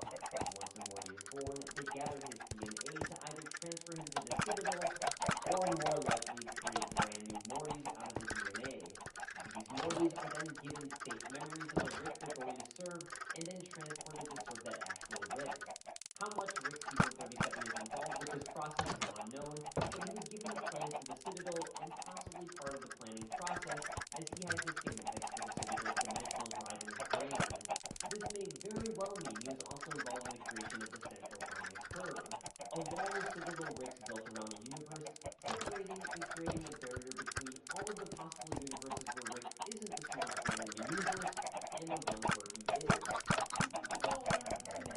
Separated all the infinite universes from all the infinite universes where he's the smartest man in the universe.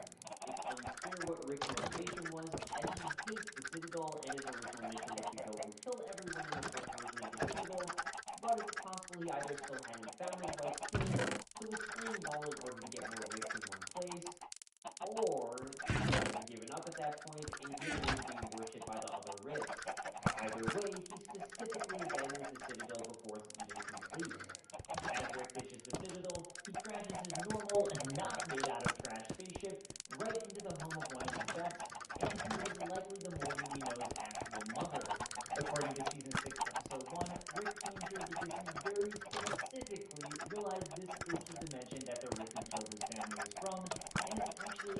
Morty's Rick. When I met you, I was sort of hoping he might turn up one day. Man, my original Rick killed your family? You're sweet, you didn't come back? Seems like you're on the same fine, Morty. So, had Rick actually met on Morty in previous seasons because he was traveling to Morty's dimension hoping people Rick would show up? It could be.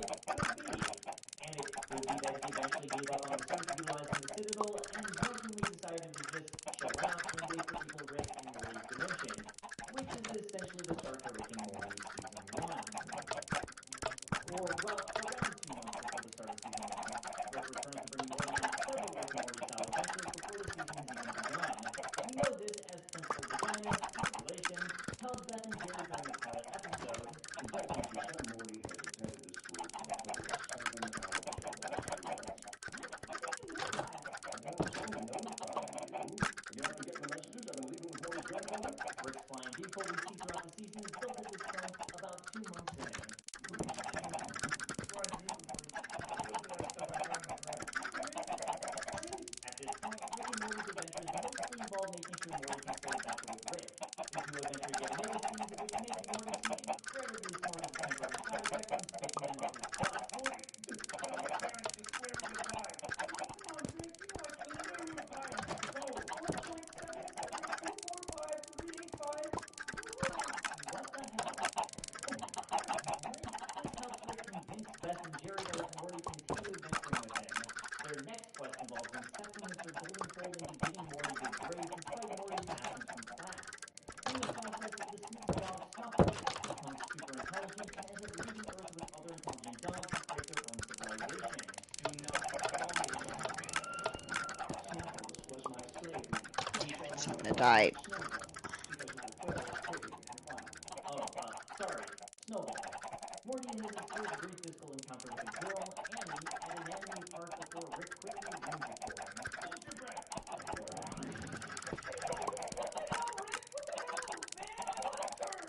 Yeah, so I heard. Dodge the bullet, Morty. Meanwhile, Jerry learns his parents now have an extra lover in the equation, and we learn Summer is slowly dating a classmate named Ethan. In M. Night Shyamalan's, Rick single-handedly wipes out Vigerians who opt to steal his equation to concentrate dark matter. Jerry has also been captured by the Vigerians, where he attempts to pitch his hunger for aspartame to his bosses. While he's successful in the terrible simulation, he tries it again in real life, only to get fired from his job, something that becomes a running issue for him. Rick introduces the Smooth Sanchez family to the Meeseeks box, which produces the recurring Meeseeks character who appears to help fulfill one request by a user who presses his box. This is also the episode where Rick finally lets Morty choose their adventure, betting that it will be terrible. If Morty wins, Morty will get the right to choose every pink adventure they go on. While this appears shaping out to be especially poor with Morty nearly sexually assaulted, Rick shows a rare moment of true heart, both helping to obliterate the sexual predator and save Morty's adventure, thus giving Morty his Morty adventure card we'll end up seeing down the line.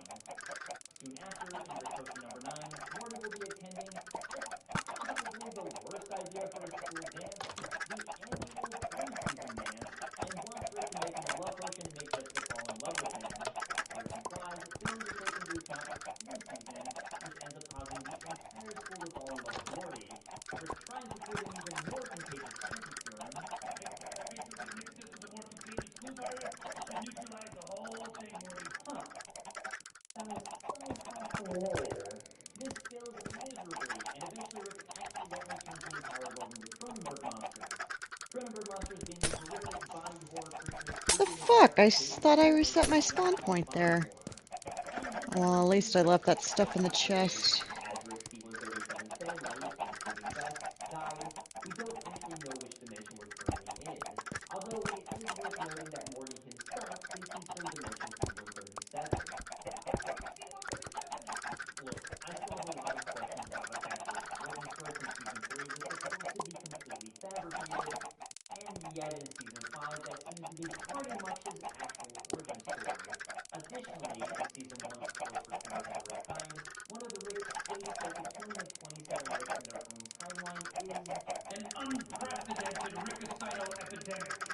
So Rick's past of murdering countless other Ricks would also completely contradict that. Anyway, for the time being, I'm going to refer to this dimension as Cronenberg to make things easy. If I want to refer to our Rick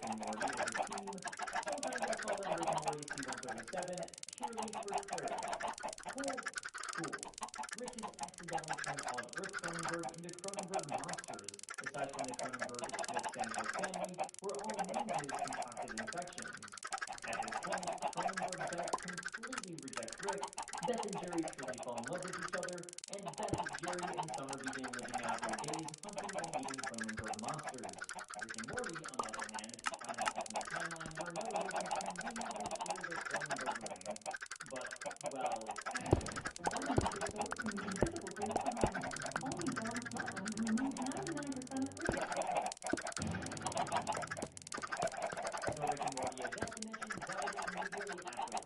So Rick and Morty's C-137 swoop in, very good diversions of themselves, and replace them.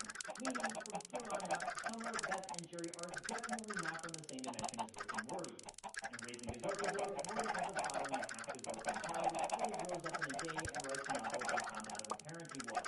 This is also when Summer has her first adventure with Rick. In their few minutes, Summer discovers she is nearly aborted, and Morty shows her his grave, letting her in on the fact that Norm Rick was technically her brother and grandfather.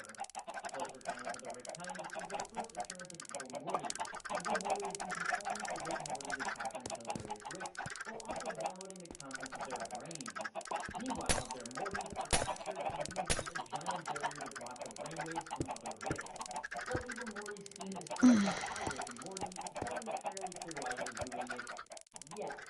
Notably, he did manage to scan much of Rick C-137's brain. Rick and Summer both throw a giant party in Rick's business when Beth and Jerry leave on a trip, and through it, Rick's longtime friend Bertha meets Summer's friend Penny, and the two hooked up on Rick's workbench, before later leaving to smoke a big joint. They can finally crash the house, and Rick uses a time crystal, completely stopping time and allowing for the three to clean before Beth and Jerry realize they've thrown a party, leading to Season 2, and definitely the year 2015. It's one of the few things we can track down, so bears with reading. After restoring time, it turns out Rick has stolen a time crystal from testicle monsters, and the group's uncertainty means their time is split apart. You're exactly like a man capable of completing a tectonic fracture with regurgitating a bone. We're highly hypothetical. After solving that crisis, there's a popular theory worth mentioning. In episode 2's Morty Minute Run, Rick drops Jerry off at Jerry Reach, and Rick and Morty go on a classic adventure involving Gear World and stopping a Clark from destroying all carbon-based life. More importantly, though, when Rick drops off Jerry, he refuses to clarify which Jerry is his, number 5126. During the episode, we follow Rick and Morty, and notably, Rick takes some green crystals with little purple crystals coming out of them. Later on, at the end of the episode, the following happens to the Rick and Morty we've been following all episode. Wait, do you have 5126? I'm not sure. Morty. This is less than 66. Way to go, Morty. No, whatever. Wait, what? So there's a couple things that could have happened here. Perhaps the Rick on the left has a wrong Jerry, 5126, and was trying to exchange him for the correct one, hence why I asked if they had ticket number 5126. Really though, the main point is the humor of Rick possibly taking the wrong Jerry and not caring. This is my interpretation, but it's not the only one. Another theory goes that Rick and Morty on the left have ticket number 5126 and are looking for their Jerry. That would mean the Rick and Morty we've been following all episode long after the credits sequence, who went on an adventure with Park and got the crystals, has been an entirely different Rick and Morty since season 37. So if this theory is correct, Right. it goes I'll even further in stick with. episode 4, Total Recall, which Alright. showcases Rick throwing away these very same crystals, meaning episode 4 shows an entirely different Rick and Morty than the one who followed most of the show.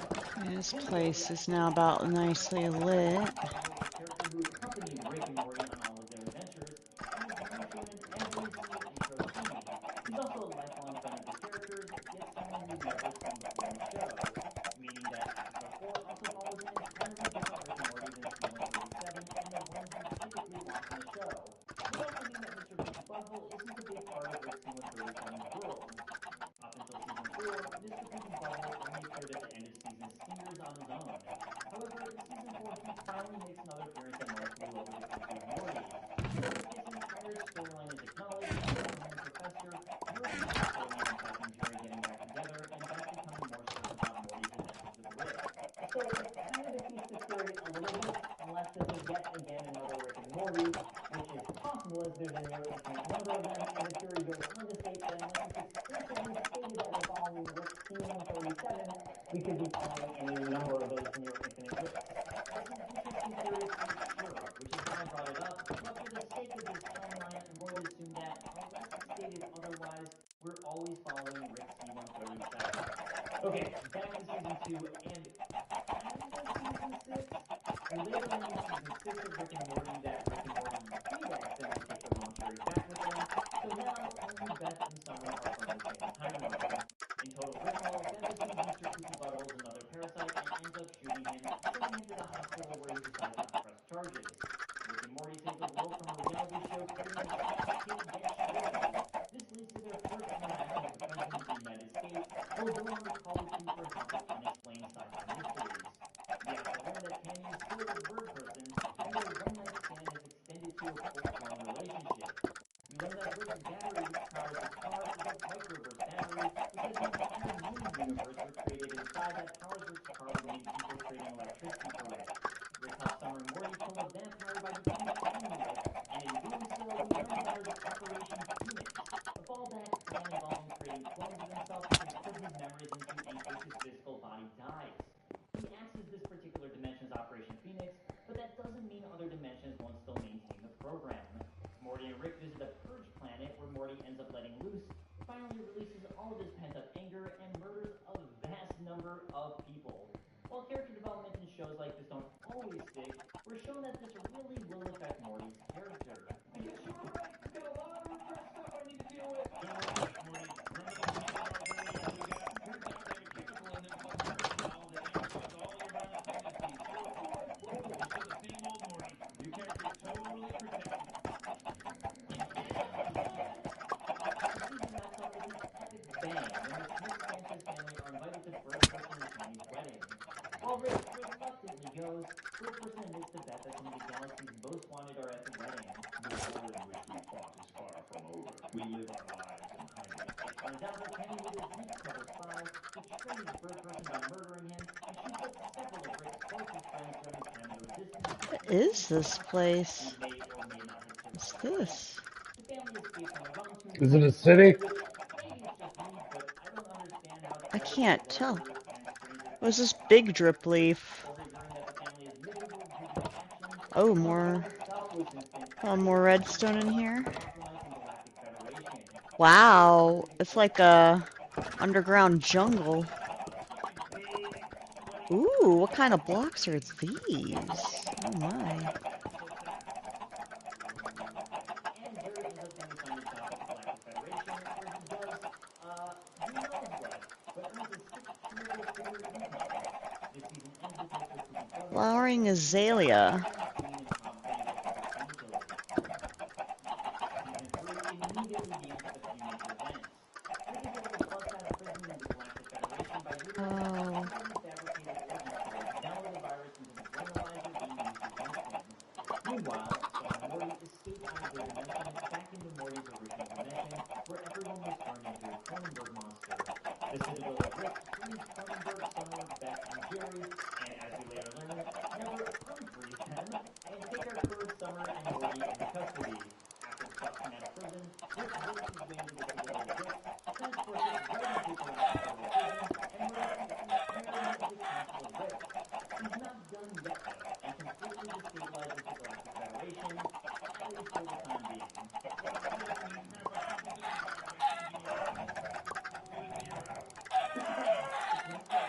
Ooh. I think I got a lily pad.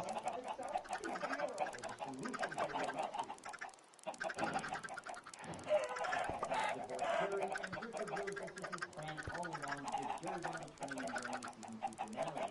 Tammy makes another Oh, this is the neat. Galactic Federation brought Bird Person back to life, now as the cyborg Phoenix Person. Everyone handles his affairs differently, Ooh. known as the Mad Max-style alternate dimension, and violence to let out their woes. Summer dates and marries the leader of the Death Stalkers, Hemorrhage, before the lack of modern conveniences leads to a quick breakup. What is... Back to Boone family to therapy in order to sort out their issues from the divorce, where Rick I got a moss block. to avoid this. Soon after, we see Morty finally redeem his Morty Adventure card in order to do Vindicator 3 at the Return of World Ender. Interesting. Rick ends up following just about all of the Vindicators, with only Supernova surviving the ordeal. Jerry finally goes on an adventure with Rick, and the world-journey conspiracy is, despite their differences, they finally gain the slightest hint of respect for Jerry after their minds meld through the cosmic apotheosis experience. Meanwhile, Ethan breaks up with Summer, which she blames on her black eyes. And nothing about, marrying an apocalyptic warlord a few episodes earlier while they were still presumably dating. And arresting Rickalization, it's revealed Jessica has broken up with Brad, leaving an opening for Morty. After Morty and Oh, this is wild.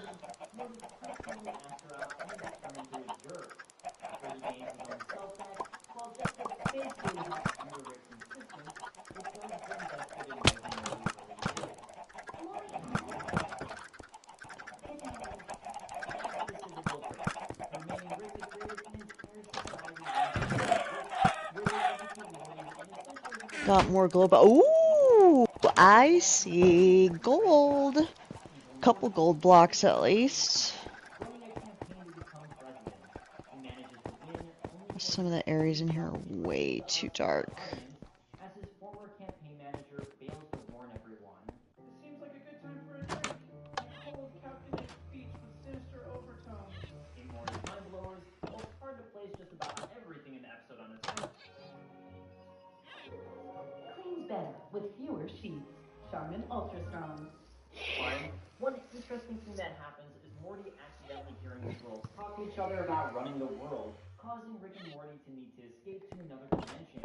You the squirrels, Morty! We got a good 5 minutes before they're back at us on our ass, Morty! We have to pack up and move to a new reality, Morty! You know, I said we can only do that a couple of times. We're over here. Which, ultimately, I don't think is going to affect which dimension the show considers us to be in, and which Beth, Summer, and Jerry we currently happen to be following.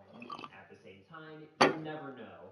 And now you can technically say that Rick and Morty C-137 are both no longer in the replacement dimension after the Earth Morty came from turned into Cronenberg monsters, but yet another dimension.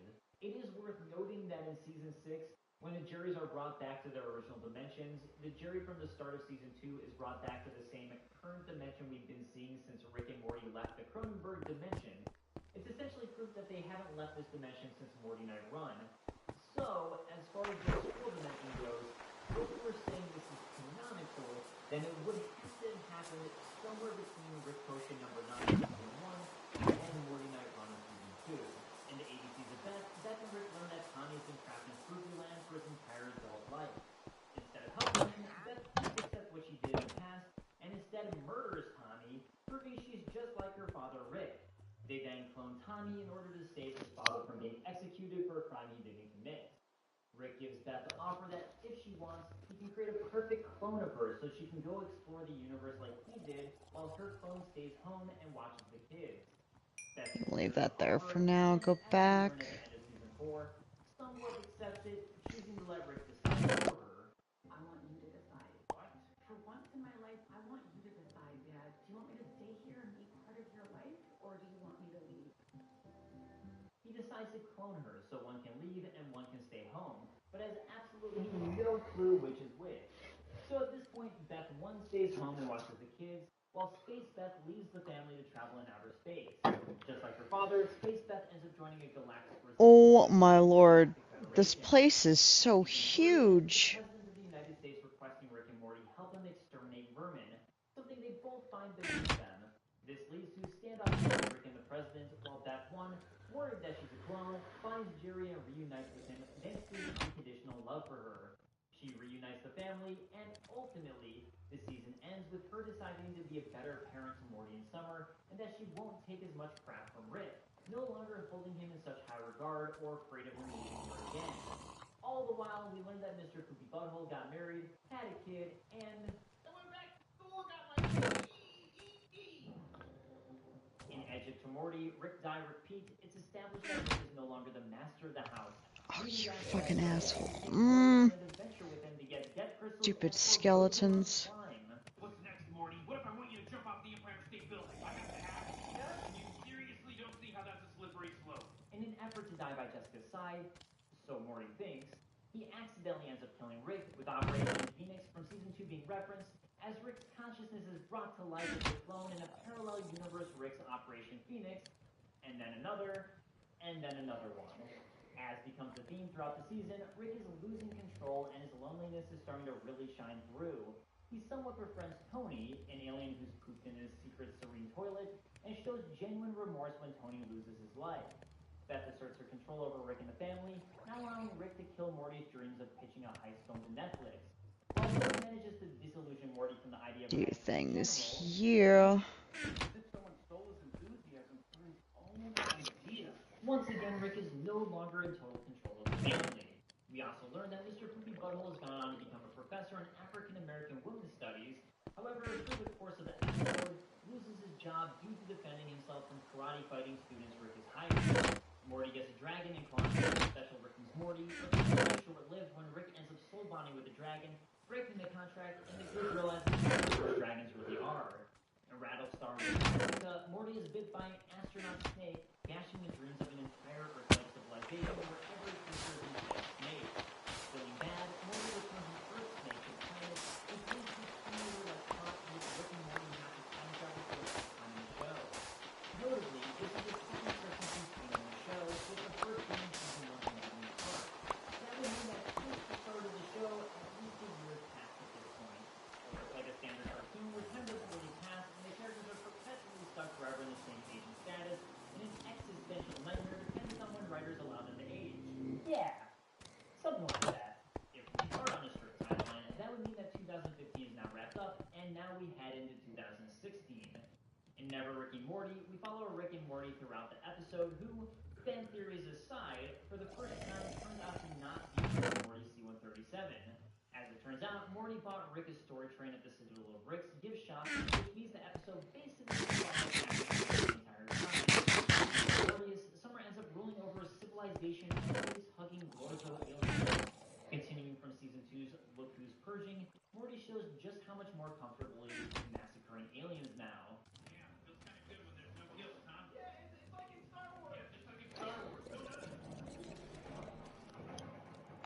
In the Vat of Acid episode, Morty ends up falling in love with a nameless girl and truly growing as a character. He goes through several trials and tribulations. Slide on. To take the easy way out. I'm doing good. I'm just swimming back to the castle. The chicken machine is functioning, so I'm going to make a sugarcane farm while I'm at it. Ooh, that's cool. If I have enough shit, that Morty is. a lesson in one of the best payoffs of any episode so far. We need observers. I've picked up like some interesting stuff down there. Box it all up. Finally, season 4 ends and Star-Lord All right. where Space Beth finally makes her appearance, confirming that Beth is So there's Big Drip Leaf. I'm guessing, is that supposed to be a lily pad? Big drip leaf, I believe, is a hanging leaf. Okay. Small drip leaf is the rarest thing, which grows in the big drip leaf, which is weird. We got moss block, a couple of those. Yep, that's just a good decoration. Okay. Yeah, like, it's like a underground jungle rainforest or something like that. It's wild. The Federation has suppressed many of Bert's memories when they resurrected him as a cyborg, hence the way I say I scored pretty well. it also turns out that somewhere in between meeting Tammy and Rick defeating him as a cyborg, Got some more redstone too. Oh, I got picked up You some got more gold cobblestone? too. Oh, I'll have to run back and get some. No, don't go anywhere. I'll go to the basement for that shit. Oh, yeah, duh. Just make sure you take all the gold nuggets or whatever and make them into gold ingots. That done by the furnace or crafting table? Yeah. Gold ore is the furnace. Gold nuggets, 9 of them become a gold ingot on the crafting table. Okay. and are about to die when Morty finally musters up the courage to call Jessica and tell her his feelings. The two arrange to finally go on a date together that very same night. At the same time, Rick and Morty run into Mr. Nimbus, who it turns out is Rick's longtime nemesis. We learn that at some point, Rick had a different sidekick named Kyle. I like your other one more. What was his name? Mr. Nimbus controls the police. Forced in episode 9, forgetting Sarah Commercial, when Rick spins his wheel of Morty replacements, and one of the options is Kyle too. While things are going somewhat well for Morty with Jessica, she's pulled into Rick and Morty's typical sci-fi shenanigans and ends up stuck conscious for centuries, changing her completely, and she decides to just be friends. Like one off from getting a full gold bar. Shit. We learn of Rick's idea to create a decoy family that will help keep the real family safe, although this ultimately self-implodes. Now, for the time being past Jessica, Morty ends up dating the conservationist super person Planetina. But after she goes absolutely insane with Ow. fear, What the? Ow. What the fuck, asshole? Get out of here. parent to him and help him deal with Yeah, heartbreak better. and emotions. Rick Dependence Spray sees Morty self-pleasure himself with a horse breeding mount. By a turn of events, this leads to Rick accidentally creating giant Morty semen monsters that threaten the Earth. As no one is aware this is Morty's seed, Summer suggests enlarging one of her eggs to attract the semen to it. One semen makes it to the egg, which means Morty and Summer have accidentally had a giant incest baby, which is then launched into outer space.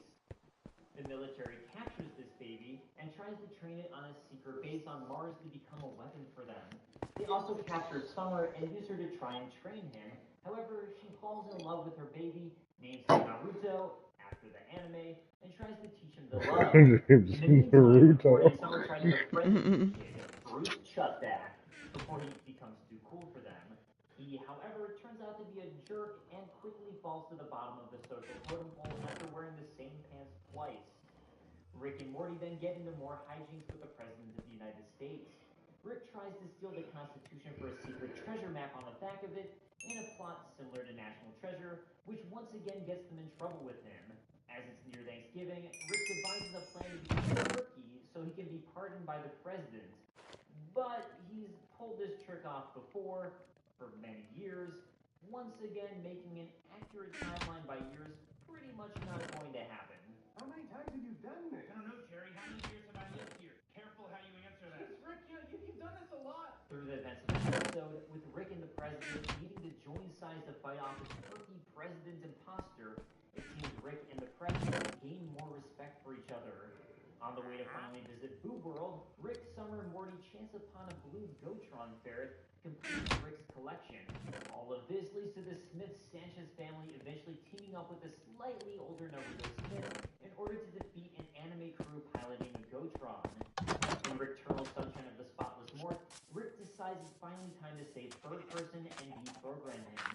He hops into Bird Person's mind where he discovers a locked away, suppressed memory that Bird Person and Tammy had a child together. While he manages to save Bird Person's mind, Bird Person's child is revealed to currently be contained in a Federation prison asteroid. I got flowery azalea. In forgetting Sarah Morchel, Morty steals Rick's portal gun in order to fix various places post their adventures. This leads to Rick deciding to guiltily replace Morty with two crows. However, Rick bonds with the two crows and grows as a person. He admits his relationship with Morty was incredibly abusive, gives Morty his portal gun, and leaves to adventure with the crows. Ricky, two crows!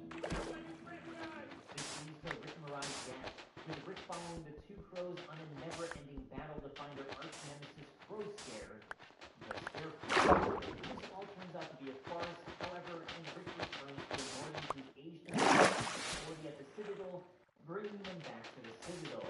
And Morty requests to dinner with them so he can scan Rick's brain for the plans to the Citadel. As it turns out, this is a quick process due to Rick's brain being scanned back in close encounters of the Rick and Evil Rick, who is being controlled by Evil Morty for this very purpose. Evil Morty finally reveals his plan, which he's taken over the Citadel in order to accomplish, and the very reason why he has his portal is using Evil Morty wants to break out of the central finite curve, where Rick is the smartest man in every possible universe, and into the possible set of universes where Rick is no longer the smartest man.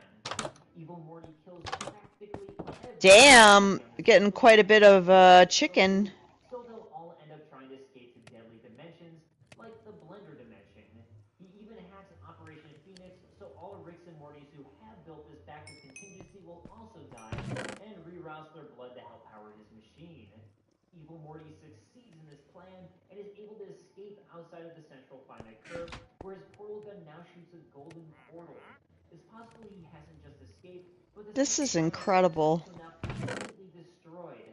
Meanwhile, our Rick and Morty managed to escape That's a lot of chickens. A lot of chickens. where they dislodged from the Citadel and just barely managed to avoid getting sucked into universal black hole Evil Morty had created. Meanwhile, we learn that Mr. Poopy Butthole has fallen into hard times. He never got his university job back and isolated himself from his wife in his depression. In Season 6's first episode, Solarix, we learn that Morty Berg has run out of power, and the extra Mortys have gone feral, eating themselves.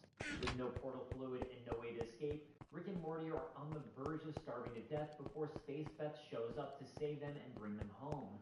Rick immediately goes to fix his portal gun and reset the portal, but accidentally resets portal travelers, meaning everyone is going back to their original dimensions. Rick returns to Dimension Season 37, Morty back to Cronenberg World. Machine is jacked, right? Yeah, it is. I picked up quite a bit of chicken. Like, well, I won't be going hungry. Whatever dimension he was actually coming out from at the Jerry Berea. For Rick's part, it turns out he's created a time loop of the days family died, either around his house or the entire Earth, and everyone caught in it has been trapped in excruciating agony as their bodies drift away. Rick finally deactivates this loop and heads back to the dimension of previous seasons when his Diane AI comes to a revelation.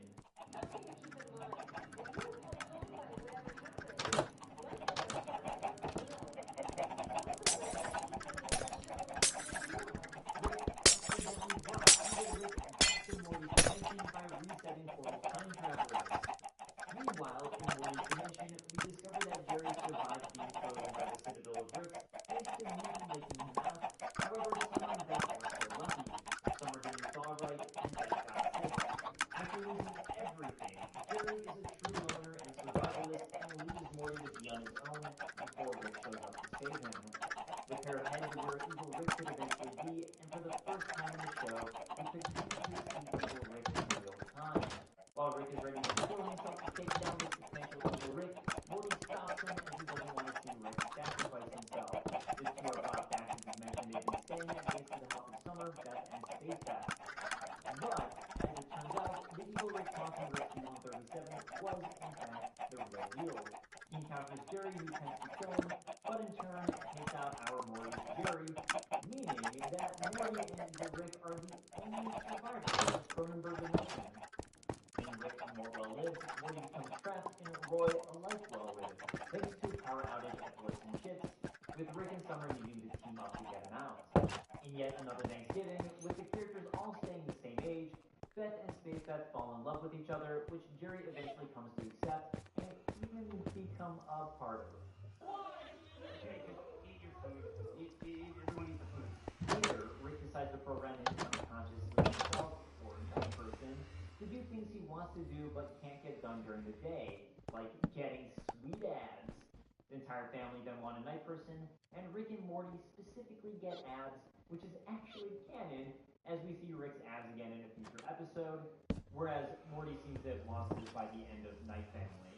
And speaking of which, the Night Family actually wins in a battle with the Normal Family and take control for a while, living out every day instead of the Normal Family, until they realize how awful the normal everyday responsibilities are, and destroy the machine activating them, bringing back the Normal Family. In final disnovation, the family eats out at Panda Express when Jerry gets a strange fortune that he'll have sex with his own mother.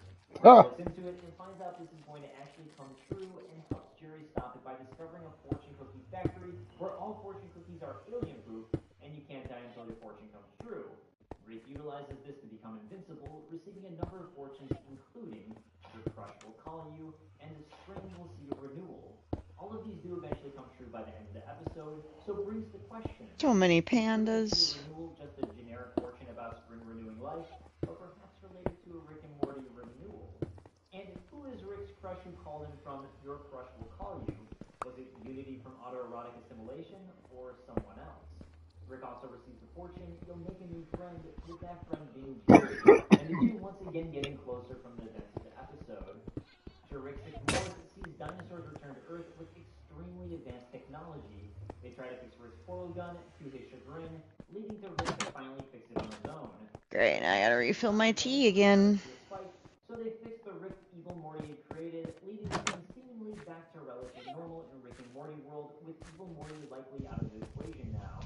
Our next meta episode is Full Meta Jack, which sees a return of the story lore from Never Rick and Morty of Season 4, who's given the character motivation of trying to find character motivation. In Analyze Kids, Rick is tired of goofy enemies coming after him and finally goes to get therapy from Dr. Wong. She suggests he ignore his enemies instead of tackling everything. In doing so, he lets Jerry win a victory against Pissmaster, which in turn makes Jerry temporarily popular and become a temporary superhero, which in turn leads to Rick finding the Pissmaster, becoming him, and a superhero, saving people, and trying to be a good person for Pissmaster's daughter. All of this seeming to be a breakthrough to Rick becoming a better and happier person. The new, healthier Rick isn't back for long, though. In a Rick and Teamplay with Morty won't listen to Rick about not taking the sword and becoming United the Sun. You take that sword, you think accepting will help complicate it? Oh! Ain't you going me? Walk it with me. Morty? Wait, did he just... Rick is so pissed at Morty for not listening to him, he hires a robot of himself to travel around with the family and be a good grandfather everyone likes, while he obsesses over finding his real Rick, or Rick Prime as he comes to be called. This plan works until Christmas, Okay. when Robot Rick gives Morty a lightsaber, who accidentally drops it perfectly vertical, and ends up in Rick's secret lair, where he finds the real Rick and the truth. After Robot Rick and Morty deal with the President's insane Star Wars obsession, Rick finally lets Morty in on his quest to hunt Rick Prime. Meanwhile, Mr. Poopy Butthole has been working out and training to get ultra fit after his wife Amy left him with Poopy Jr. Sadly, in training, he suffers a devastating injury and desperately wants to reach out to Poopy, who's blonde. So that wraps up the entire timeline so far of Rick and Morty. With much of Rick's backstory now explained, what are you hoping to see next? Do you think Rick versus Daughter will return? Will Rick ever catch Rick Prime, and will it make him better or worse for it? Let us know in the comments below. Be sure to like and subscribe, and I'll see you guys next time.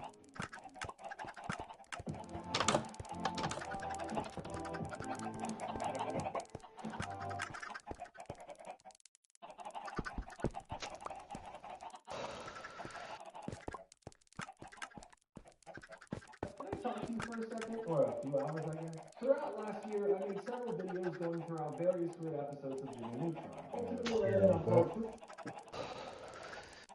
What? I don't care about that. Oh, shit.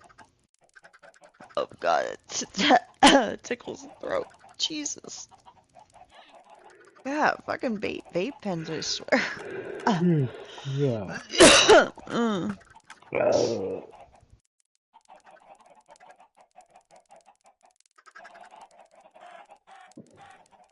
Mm.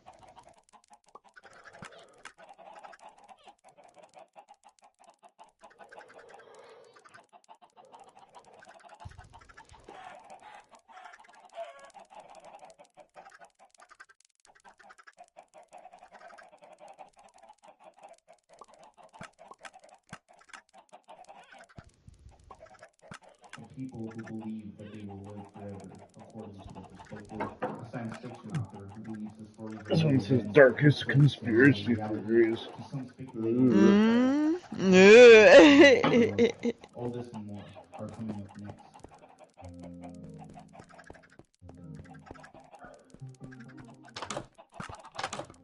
There you go for the live stream. Today we'll look into some fascinating issues that range in intensity, from aliens to Spanish conquistadors. Stop I hope this you enjoy this here. informative I'm gonna research start a and new insight one. into this iceberg. Consider subscribing to the channel if you enjoy my work, and checking out my Instagram and my Twitter for updates and as a backup in case any of these videos are ever taken down. Let's get started.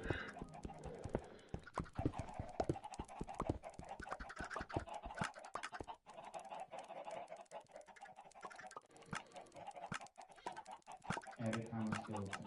The 6-inch long, 16-centimeter skeleton remains of a humanoid were discovered in 2003 in a Chilean village in the Atacama Desert. They were given the name Ata. The remains were later tested via DNA analysis, finding that the humanoid had unusual genetic mutations, most often associated with dwarfism and scoliosis, though these findings were heavily disputed for a while. Researchers opposed to this claim suggested that the skeleton remains show signs of a normal-looking fetus in development, the only difference being that it wasn't human. It even made an appearance in the 2013 UFO film Sirius, in which they speculated the skeletal remains are that of extraterrestrial origin.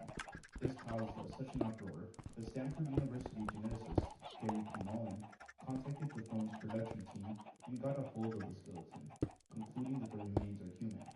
Anatomist and paleoanthropologist William Junkers hypothesized that it was a human embryo that was born prematurely.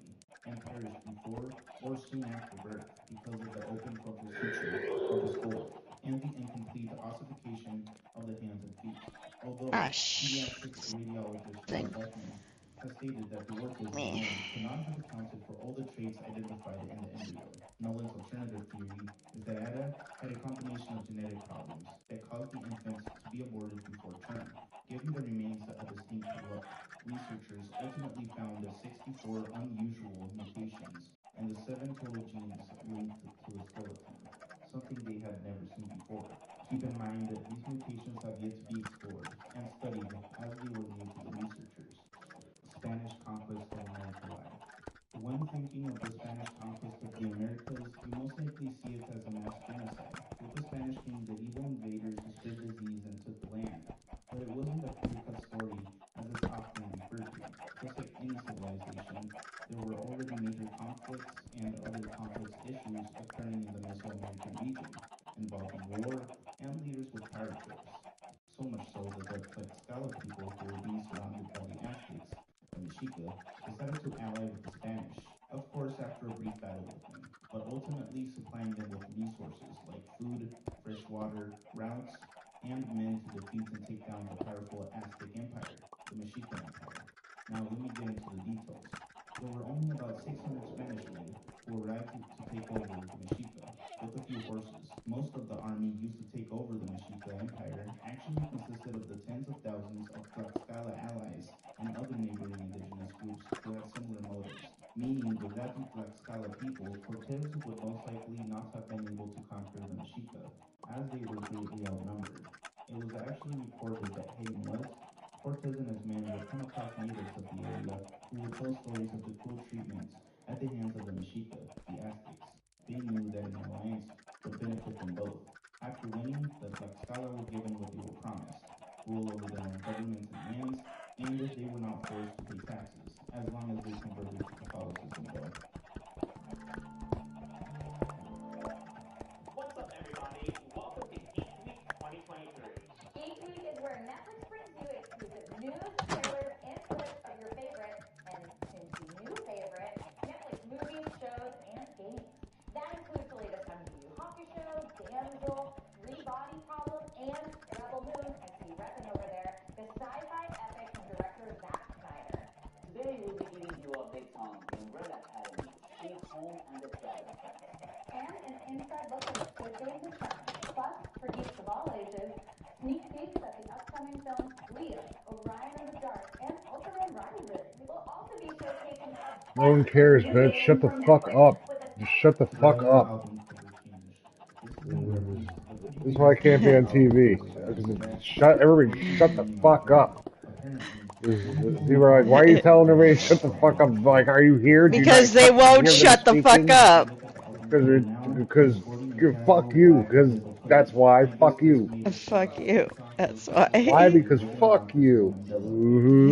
Why Doesn't fuck affect me? everyone, but Who do you only think those you who are? follow Netflix I will think I'm your understand. fucking daddy. Shout out to you. Have you ever thought that maybe this is all a dream? That you are the only real person in your universe and that everyone else is an NPC, a construction of your own creative mind? Maybe our own perception is deceiving us into believing what we see exists outside of ourselves, outside of our brains. But in reality, nothing truly exists outside of one's own perception. Solipsism is the philosophical theory that the self, you as a single person, the individual, are the only thing that can be trusted as real Yeah. and truly existing. Believing Yeah, I'm are illusions created by trying our to mental keep my constructs. eyes open. I Rene need more Descartes, a cobblestone. You French mind whipping philosopher, up some? arrives at only a I could single get you some. principle, that Because I have to he like is. kind of This is rearrange these expressed rooms in and make Latin things phrase fit. Because cogito like ergo sum, I that can't in see this not translation putting means like I think, therefore I like believe. walk Scripture in on your teaches right will be that the sugarcane, doubter on your or left will be something or bamboo. someone must be doing the They're doubting both There's the first same. there's the very there's practice of cobblestone in doubting here. proof his All right, existence. I need The a simple bunch of it. meaning of the phrase is that one is skeptical of existence. That I very found only in and of one, itself oh, proves that he 2, does exist. I like how the simple idea 3, of just thinking proves that we exist, 4. but Is cannot prove that? that other things around us are real or are manifestations in different forms. This kind of thinking, I believe, is rather dangerous, though, as it has led some down Okay, we paths got of a bit. polarization, We got a bit of it. tribalism, and can lead to the loss of empathy. What is your mother or father or family or friends truly mean if nothing were real and everything was a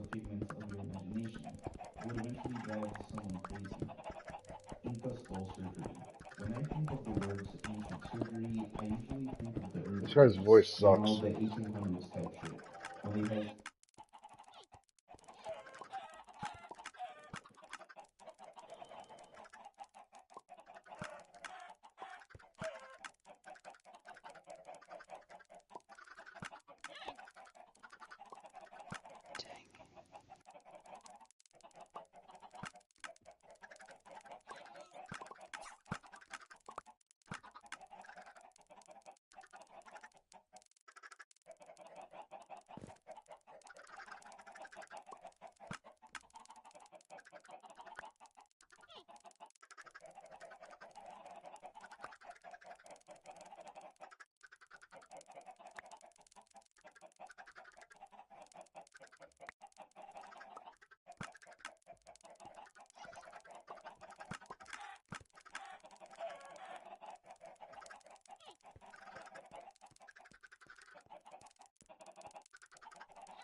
Getting more chicken in here. Wow. How many are in there? They're like 2 stacks of like about 13, 14 Oh, so each. that produces a lot. Might be even more powerful than the previous chicken machine.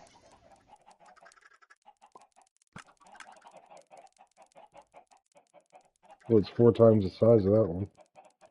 Uh-huh.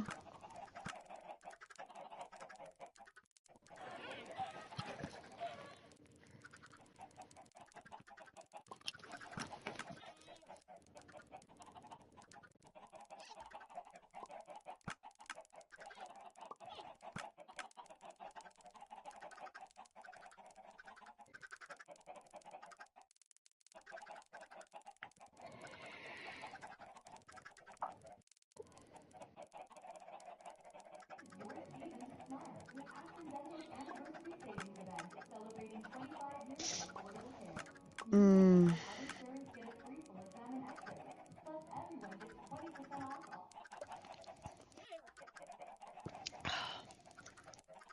I needed that drink. Oh.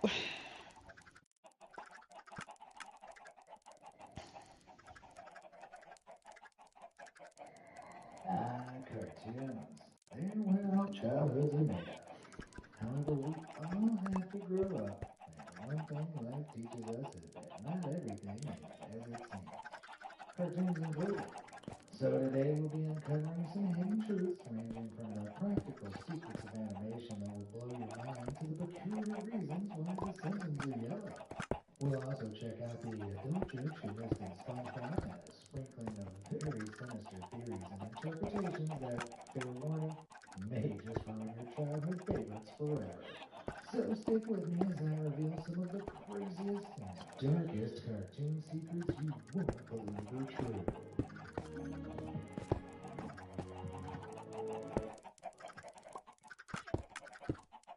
Daddy issues. Since debuting in 1989, The Simpsons has certainly earned its place in pop culture's Hall of Fame. With a perfect mix of relatable family-like moments and hilarious satire, even predicting the future at times, The Simpsons is seemingly a fountain of eternal entertainment. Needless to say, in its long-running history, a few strange mysteries have arisen, with some remarkable theories attempting to explain them. For instance, the question of who Ralph Wiggum's real dad is. But Chief Wiggum is Ralph's dad, I'm sure you're exclaiming. But you just might be wrong. I mean, think about it. The two of them bear virtually no resemblance. Sure, Ralph has similar features to his mom Sarah, such as her eyes and nose, but he seems to have inherited none of Chief Clancy's raggedly handsome good looks. The question is, if Wiggum isn't Ralph's father, then which Springfielder is? Well, for a while now, fans have had one gentleman caller on their radar, Eddie, Chief Wiggum's colleague. And it makes sense. Both he and Sarah would be naturally acquainted, not to mention that Eddie and Ralph have strikingly similar hairdos. But of course, this is all just conjecture, right? Well, until recently, yes. For the season 34 episode Use of the Boy Scout, the show writers actually address the rumors. I know, Eddie, it's round top. Look at the hair. Look at the hair. Ew, that's not funny. Not rude. My son's breath smells like cat food. Stop saying something. So there you have it. Eddie is, in fact, Ralph's dad. Seems like Sarah has some explaining to do. But wait a moment. It turns out the clip we just saw was from an episode that, according to the Simpsons wiki, isn't actually considered canon. Meaning it was purely a self-aware throwaway joke. So right now, the mystery seems to be officially unresolved. Fortunately, for some peace of mind by contrast, there's no denying that my dad is my dad. But we're identical. Tricks of the trade. By their very nature, cartoons aren't intended to be realistic. I mean, how many grand pianos have you been crushed by lately? I spoke too soon! But besides stacking on pianos, there's something distinctly unrealistic about classic cartoons. Their fingers. Just take notice of your favorite cartoon characters. Chances are they only have 4 digits. There surely must be a reason for this, no? Well, around the early 20th century, when animation was still new, it was a very costly process. In fact, adjusted for inflation, Disney's 1928 7-minute short, Steamboat Willie, cost over $87,000. Jesus Christ. Now, granted, Pixar nowadays cost as much as That puts it in $100,000 per perspective, don't minute it? of animation. Mm-hmm. These modern flicks are way more complex, and Disney has a ton more resources available now than it did back in the Steamboat Willie days. Back then, Disney animators had to be thrifty. They realized that drawing just one less finger saved a ton of time, which in turn saved heaps of moolah. This cost effectiveness is part of the reason why classic cartoons look like, well, cartoons. Realism was just far too arduous and expensive, so characters were aesthetically simplified. Even in more recent times, animators have created similar shortcuts, Thank you for such the as cobblestone, by Ursula the the way. octopus having only You're 6 welcome. tentacles instead of 8. Intriguingly, given that cartoon fingers need to be large enough to Getting see some more right individually, Oh, you now. said the some octopus figures only have had also 6 concluded that tentacles. 5 fingers just don't look right. Walt Disney even said himself if Mickey Mouse had 5 fingers, his hands would look like bunches of bananas. And that's an image no one wants to imagine. But speaking of Mickey's hands, what is the deal with those gloves? What's he hiding? Hidden hand tattoos? Concealed magical ice powers? Green, rotten, infected gloves from some rare rodent illness? Nope, nope, and no. While it's possible Mickey's fingers may look all kinds of weird under those gloves, there are a few official reasons classic cartoon characters like Mickey wear white gloves. Similar to the 4-finger situation, drawing gloves was quicker and easier, which ultimately cut down costs. You see, hands present several time-consuming challenges such as joints and nails. That's why I don't have them. Gloves, on the other hand, pun intended, were an easy way for animators to convey hand gestures without the need to worry about finer details. It also had to do with color. Color TV wasn't mainstream until around the 1960s, and consequently, characters like Mickey Mouse began their life in black and white. For Mickey, a mostly black character, it made sense for him to have contrasting white hands as they'd otherwise get Oh lost in the my, monotony of a okay. black body. Avoid Same that thing was area. seen here in Steamboat Willie, where Mickey didn't yet have gloves. In addition to that, Walt also revealed in his 1957 biography that gloves were intended to make Mickey, a rodent, look a little more human. I guess the red pants weren't quite enough. 4 fingers aside, can you spot anything that iconic cartoon characters like these three have in common? Yep, they each have something around their neck, which, as I'll explain, is completely intentional. In 1940, animation duo William Hanna and Joseph Barbera created what is now a cartoon icon, Tom and Jerry. By 1957, the pair formed Hanna-Barbera Studios and began churning out hit after hit. Titles included The Flintstones, Scooby-Doo, Yogi Bear, and The Jetsons, to name a few. Hanna-Barbera was going pedal to the metal, and it needed a way to streamline things, which was achieved by the unlikely addition of neck pieces. Hanna-Barbera discovered that if they added something around the neck to divide the head from the body, they could get away with animating only the head and using the same static drawing for the body when characters were stood still. That's smart. Just take notice here how both William and Betty's bodies are completely still, while their heads, divided by their necklaces, are the only things moving. stands for true masters of the phrase, why work harder when you can work smarter? Colorful characters. Part of what makes the Simpsons family so iconic is their unique design. But do you actually know why they have yellow skin and such bizarre shaped heads? In 1985, producer James L. Brooks proposed that Matt Groening adapt his comic book strip Life in Hell for short animations to be featured on the Tracy Ullman Show. Fearing that this might entail him giving up ownership of his characters, Matt decided to create some new ones instead. The story goes that one day he was left waiting over an hour for a meeting, so he got to doing it. In that time, he claims he created the Simpsons family, which was essentially based on his own. Matt's real-life parents were called Homer and Margaret. He also had two little sisters, Lisa and Maggie, and an older sister called Patty. And there's an argument to be made that Jesse, Matt himself behind you. Bart. After all, no one else seems to fit that mischievous slot, and Matt wrote a novel in high school where the main character was also called Bart Simpson. Remind me what's Now, going of course, on? Groening's family didn't You look just all picked it that up. much like the Simpsons. Okay, cool. So why do the Simpsons have such Uh-huh. strange appearances? Thank you Or very such much. even when compared to their fellow Springfield residents? Well, not only does it make them So, are there gonna be like bedrooms? Like, how are you setting? Oh, yeah, This I'm making. What's this I'm one? trying to even off this room, so you can walk in, and on your left will be one, and on the right will be one will be a sugarcane and bamboo farm. I see. Okay. Normal skin color, or one in blue or red or another arbitrary color.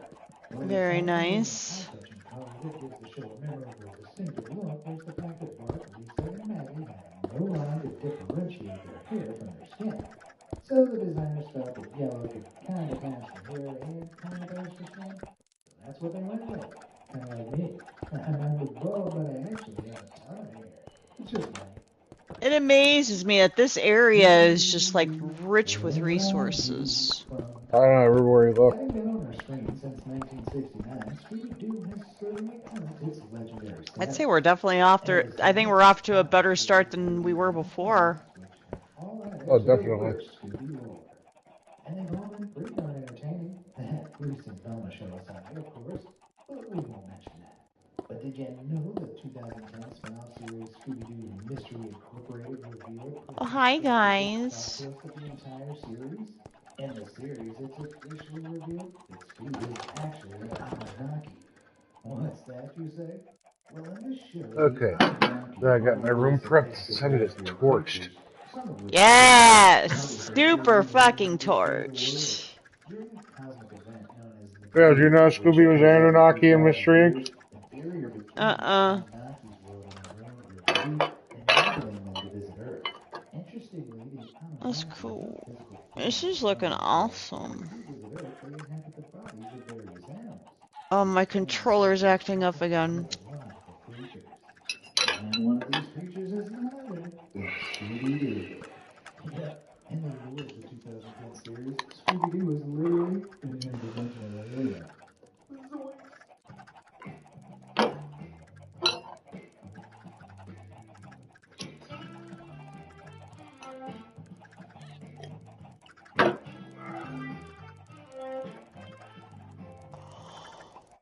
So while we might be safe to assume that our old pal Scoot is one of the good Anunnakis, we cannot be sure he's not one I'm gonna go into bed.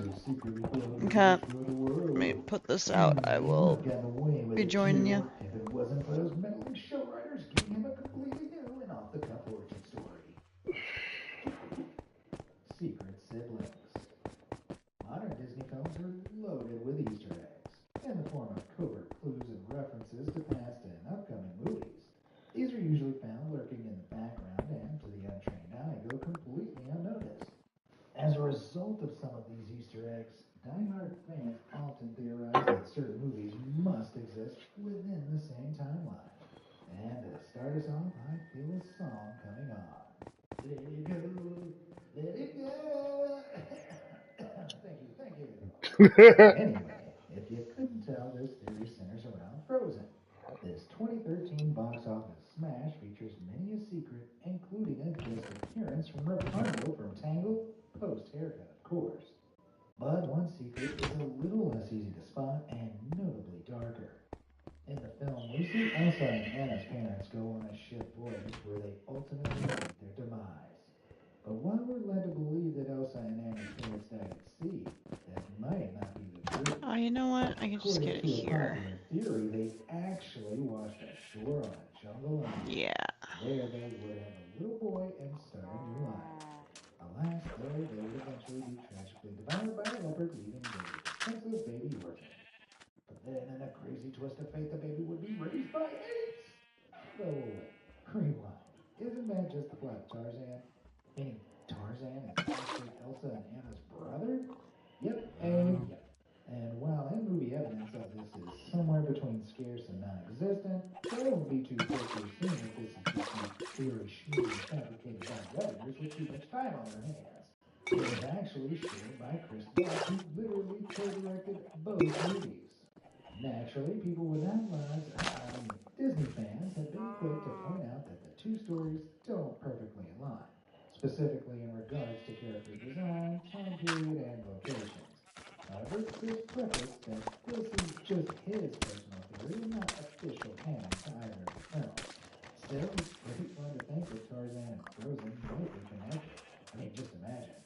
Hey, Elsa, Anna, great news! Your parents actually survived the shipwreck! Oh, don't get too excited. They were brutally devoured by a leopard. Good news, though, you have a brother. Bad news, he was raised by apes and is currently flinging his own human waste at your dinner guest.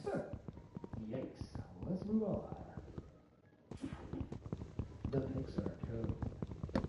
Sticking to the theme of cinema Easter eggs, A113 is perhaps one of the greatest and most exclusive ones there is.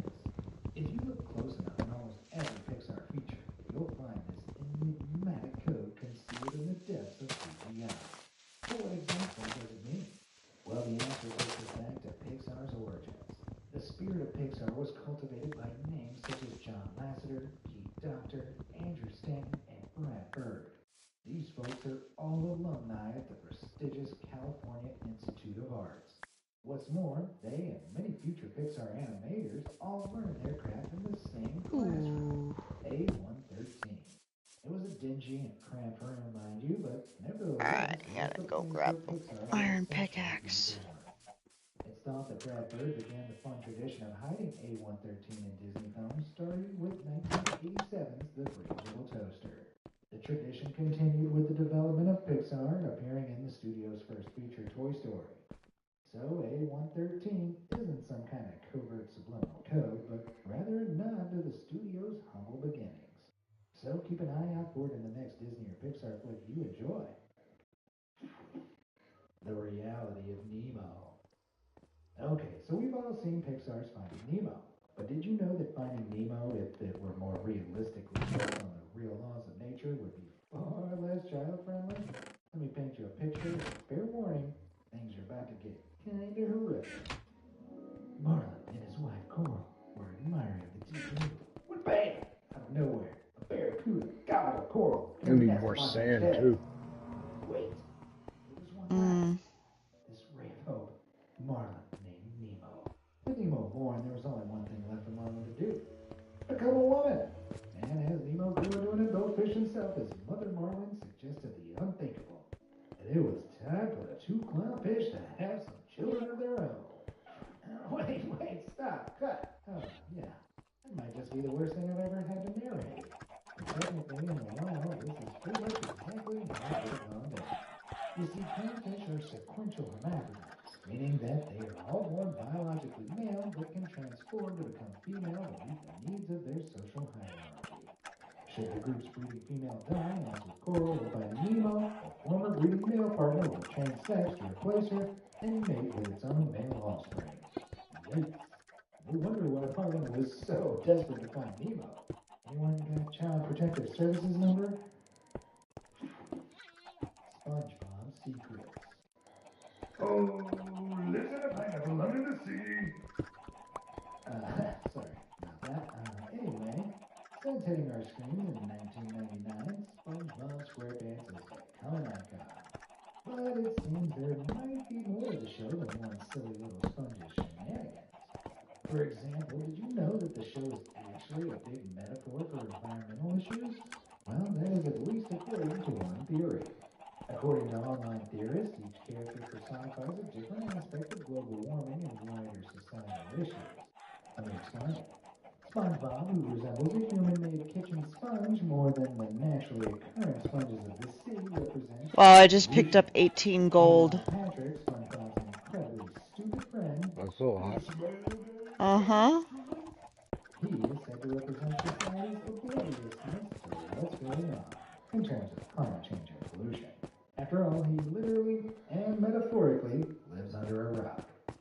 Meanwhile, money-hungry Mr. Krabs is an embodiment of the big corporations, aka the main culprits of pollution. Hello, I like money. And finally, perhaps Hello, I like the money. SpongeBob character, Squidward. Oh, please. I have no soul. This misunderstood cultural fiend is known to represent liberalism.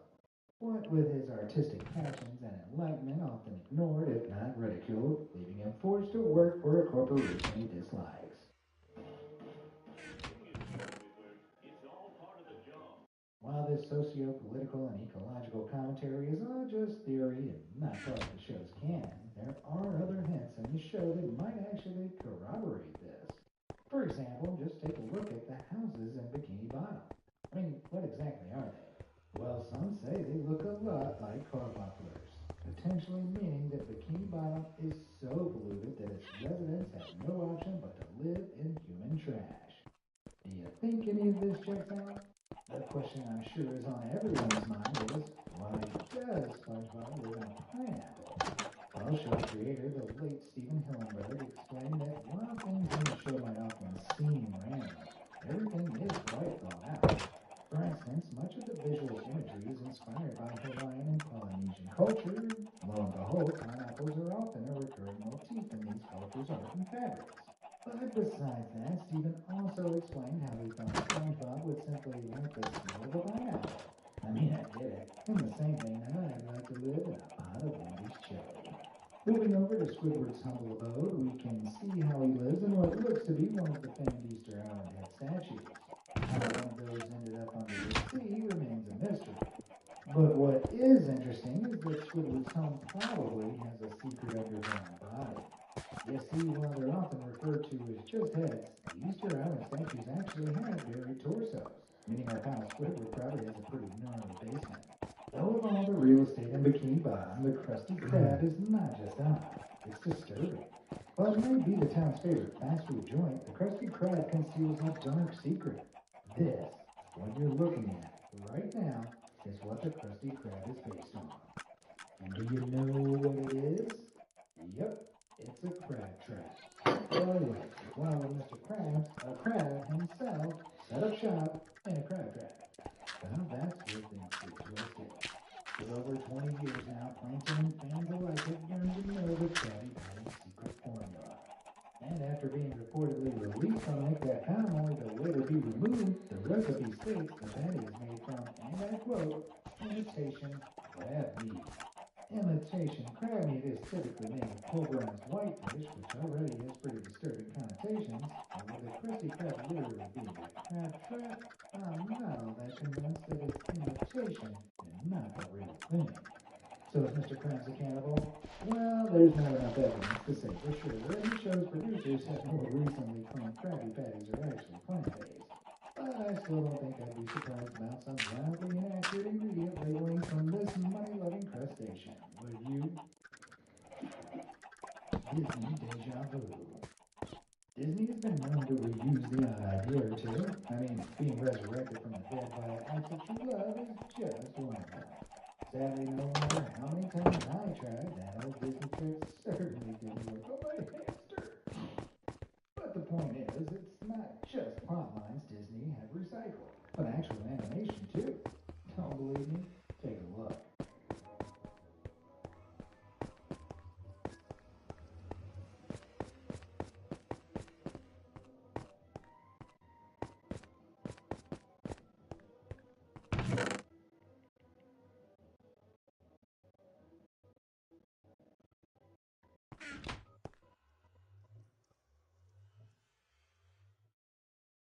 Pretty mind-blowing, huh? And while the evidence is there in front of sight. The question is, why? Technology is hurting our kids. Anxiety and depression have been directly linked to screen addiction and social media. So Gab created kid-safe tech to protect kids from digital dangers. Kid-safe tech means less social media and more confidence. It means less scrolling and more real connection. It means safe texting and peace of mind. What does kid-safe tech mean? It means everything. Safe watches and phones designed for kids and teens. Well, the rumor goes that in the 1970s, when Disney movies like Robin Hood came out, the studio was broke, and recycling old We're moving right along, really. cheap way Working to good make as a money. team. We're grabbing However, shit, while this amusing would it, grabbing certainly shit, save amusing some it. It's time like for perfection editing in and line. planning new movement sequences, it I haven't is seen getting what the above fucking all mines too. look like. I hope they're According to still manageable. Disney animator, the director of Robin Hood and Winnie the Pooh. They're pretty manageable from what I've seen, like down in that that You see, after the giant wall came out in chasm. 1966, the studio essentially lost its guiding star. And well, it showed, as Disney's profits from their animation features began to decline. What Wolfgang was doing was perhaps an attempt to recapture some of the Walt Disney magic by sticking with the old charm. This is why some films from this period feature direct copies of the studio's older animations. It's kind of like some of the nostalgia baiting unnecessary sequels we see today, only at least these Disney movies were pretending to be original, not child friendly. My mom loves to tell me that I need to stop being a deadbeat, watch your kids cartoons. However, it Ow! so What the happens that one of fuck, the children's asshole? cartoons are all Should get about inside the Wolf here. family. Top suspect is our old-time Mr. SquarePants. Throughout the series, his mouth of nonsense has oftentimes resulted in some pretty adult jokes that parents and children of both sexes get. But some of them are pretty on the nose. I mean, just take a look at this from the season 2 episode Your Shoes Untied.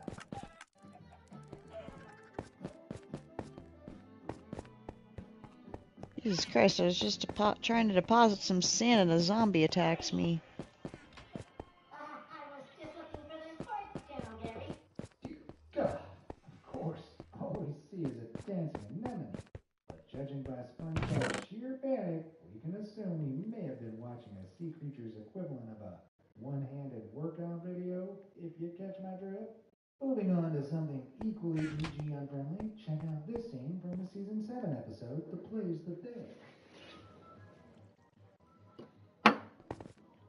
Good thing we're sleeping more often so that the phantom doesn't get us. Let's just say I that feel like the those Phantom were is the only way not to movies. repair one of the items, the Who Electra. struggled with looks so good Huh? details?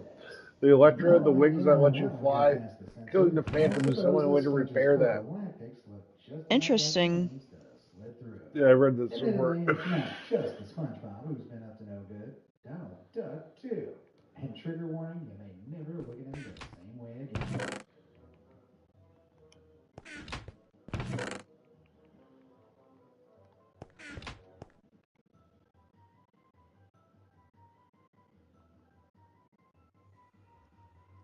Looks like Donald just pitched a tent there. Thankfully, that uncomfortable image from 1947's Wide Open Spaces short film is later revealed to be a rock poking through Donald's sleeping mat and beyond. But it's safe to assume that those Disney animators had a good laugh, even if they have just ruined all of our childhoods. But it's not just Donald's unwanted protrusions that made for an awkward moment in a Disney cartoon. Take a look at these sausages in the background of the 1933 Three Little Pigs short. Yep, the Three Little Pigs having a jig.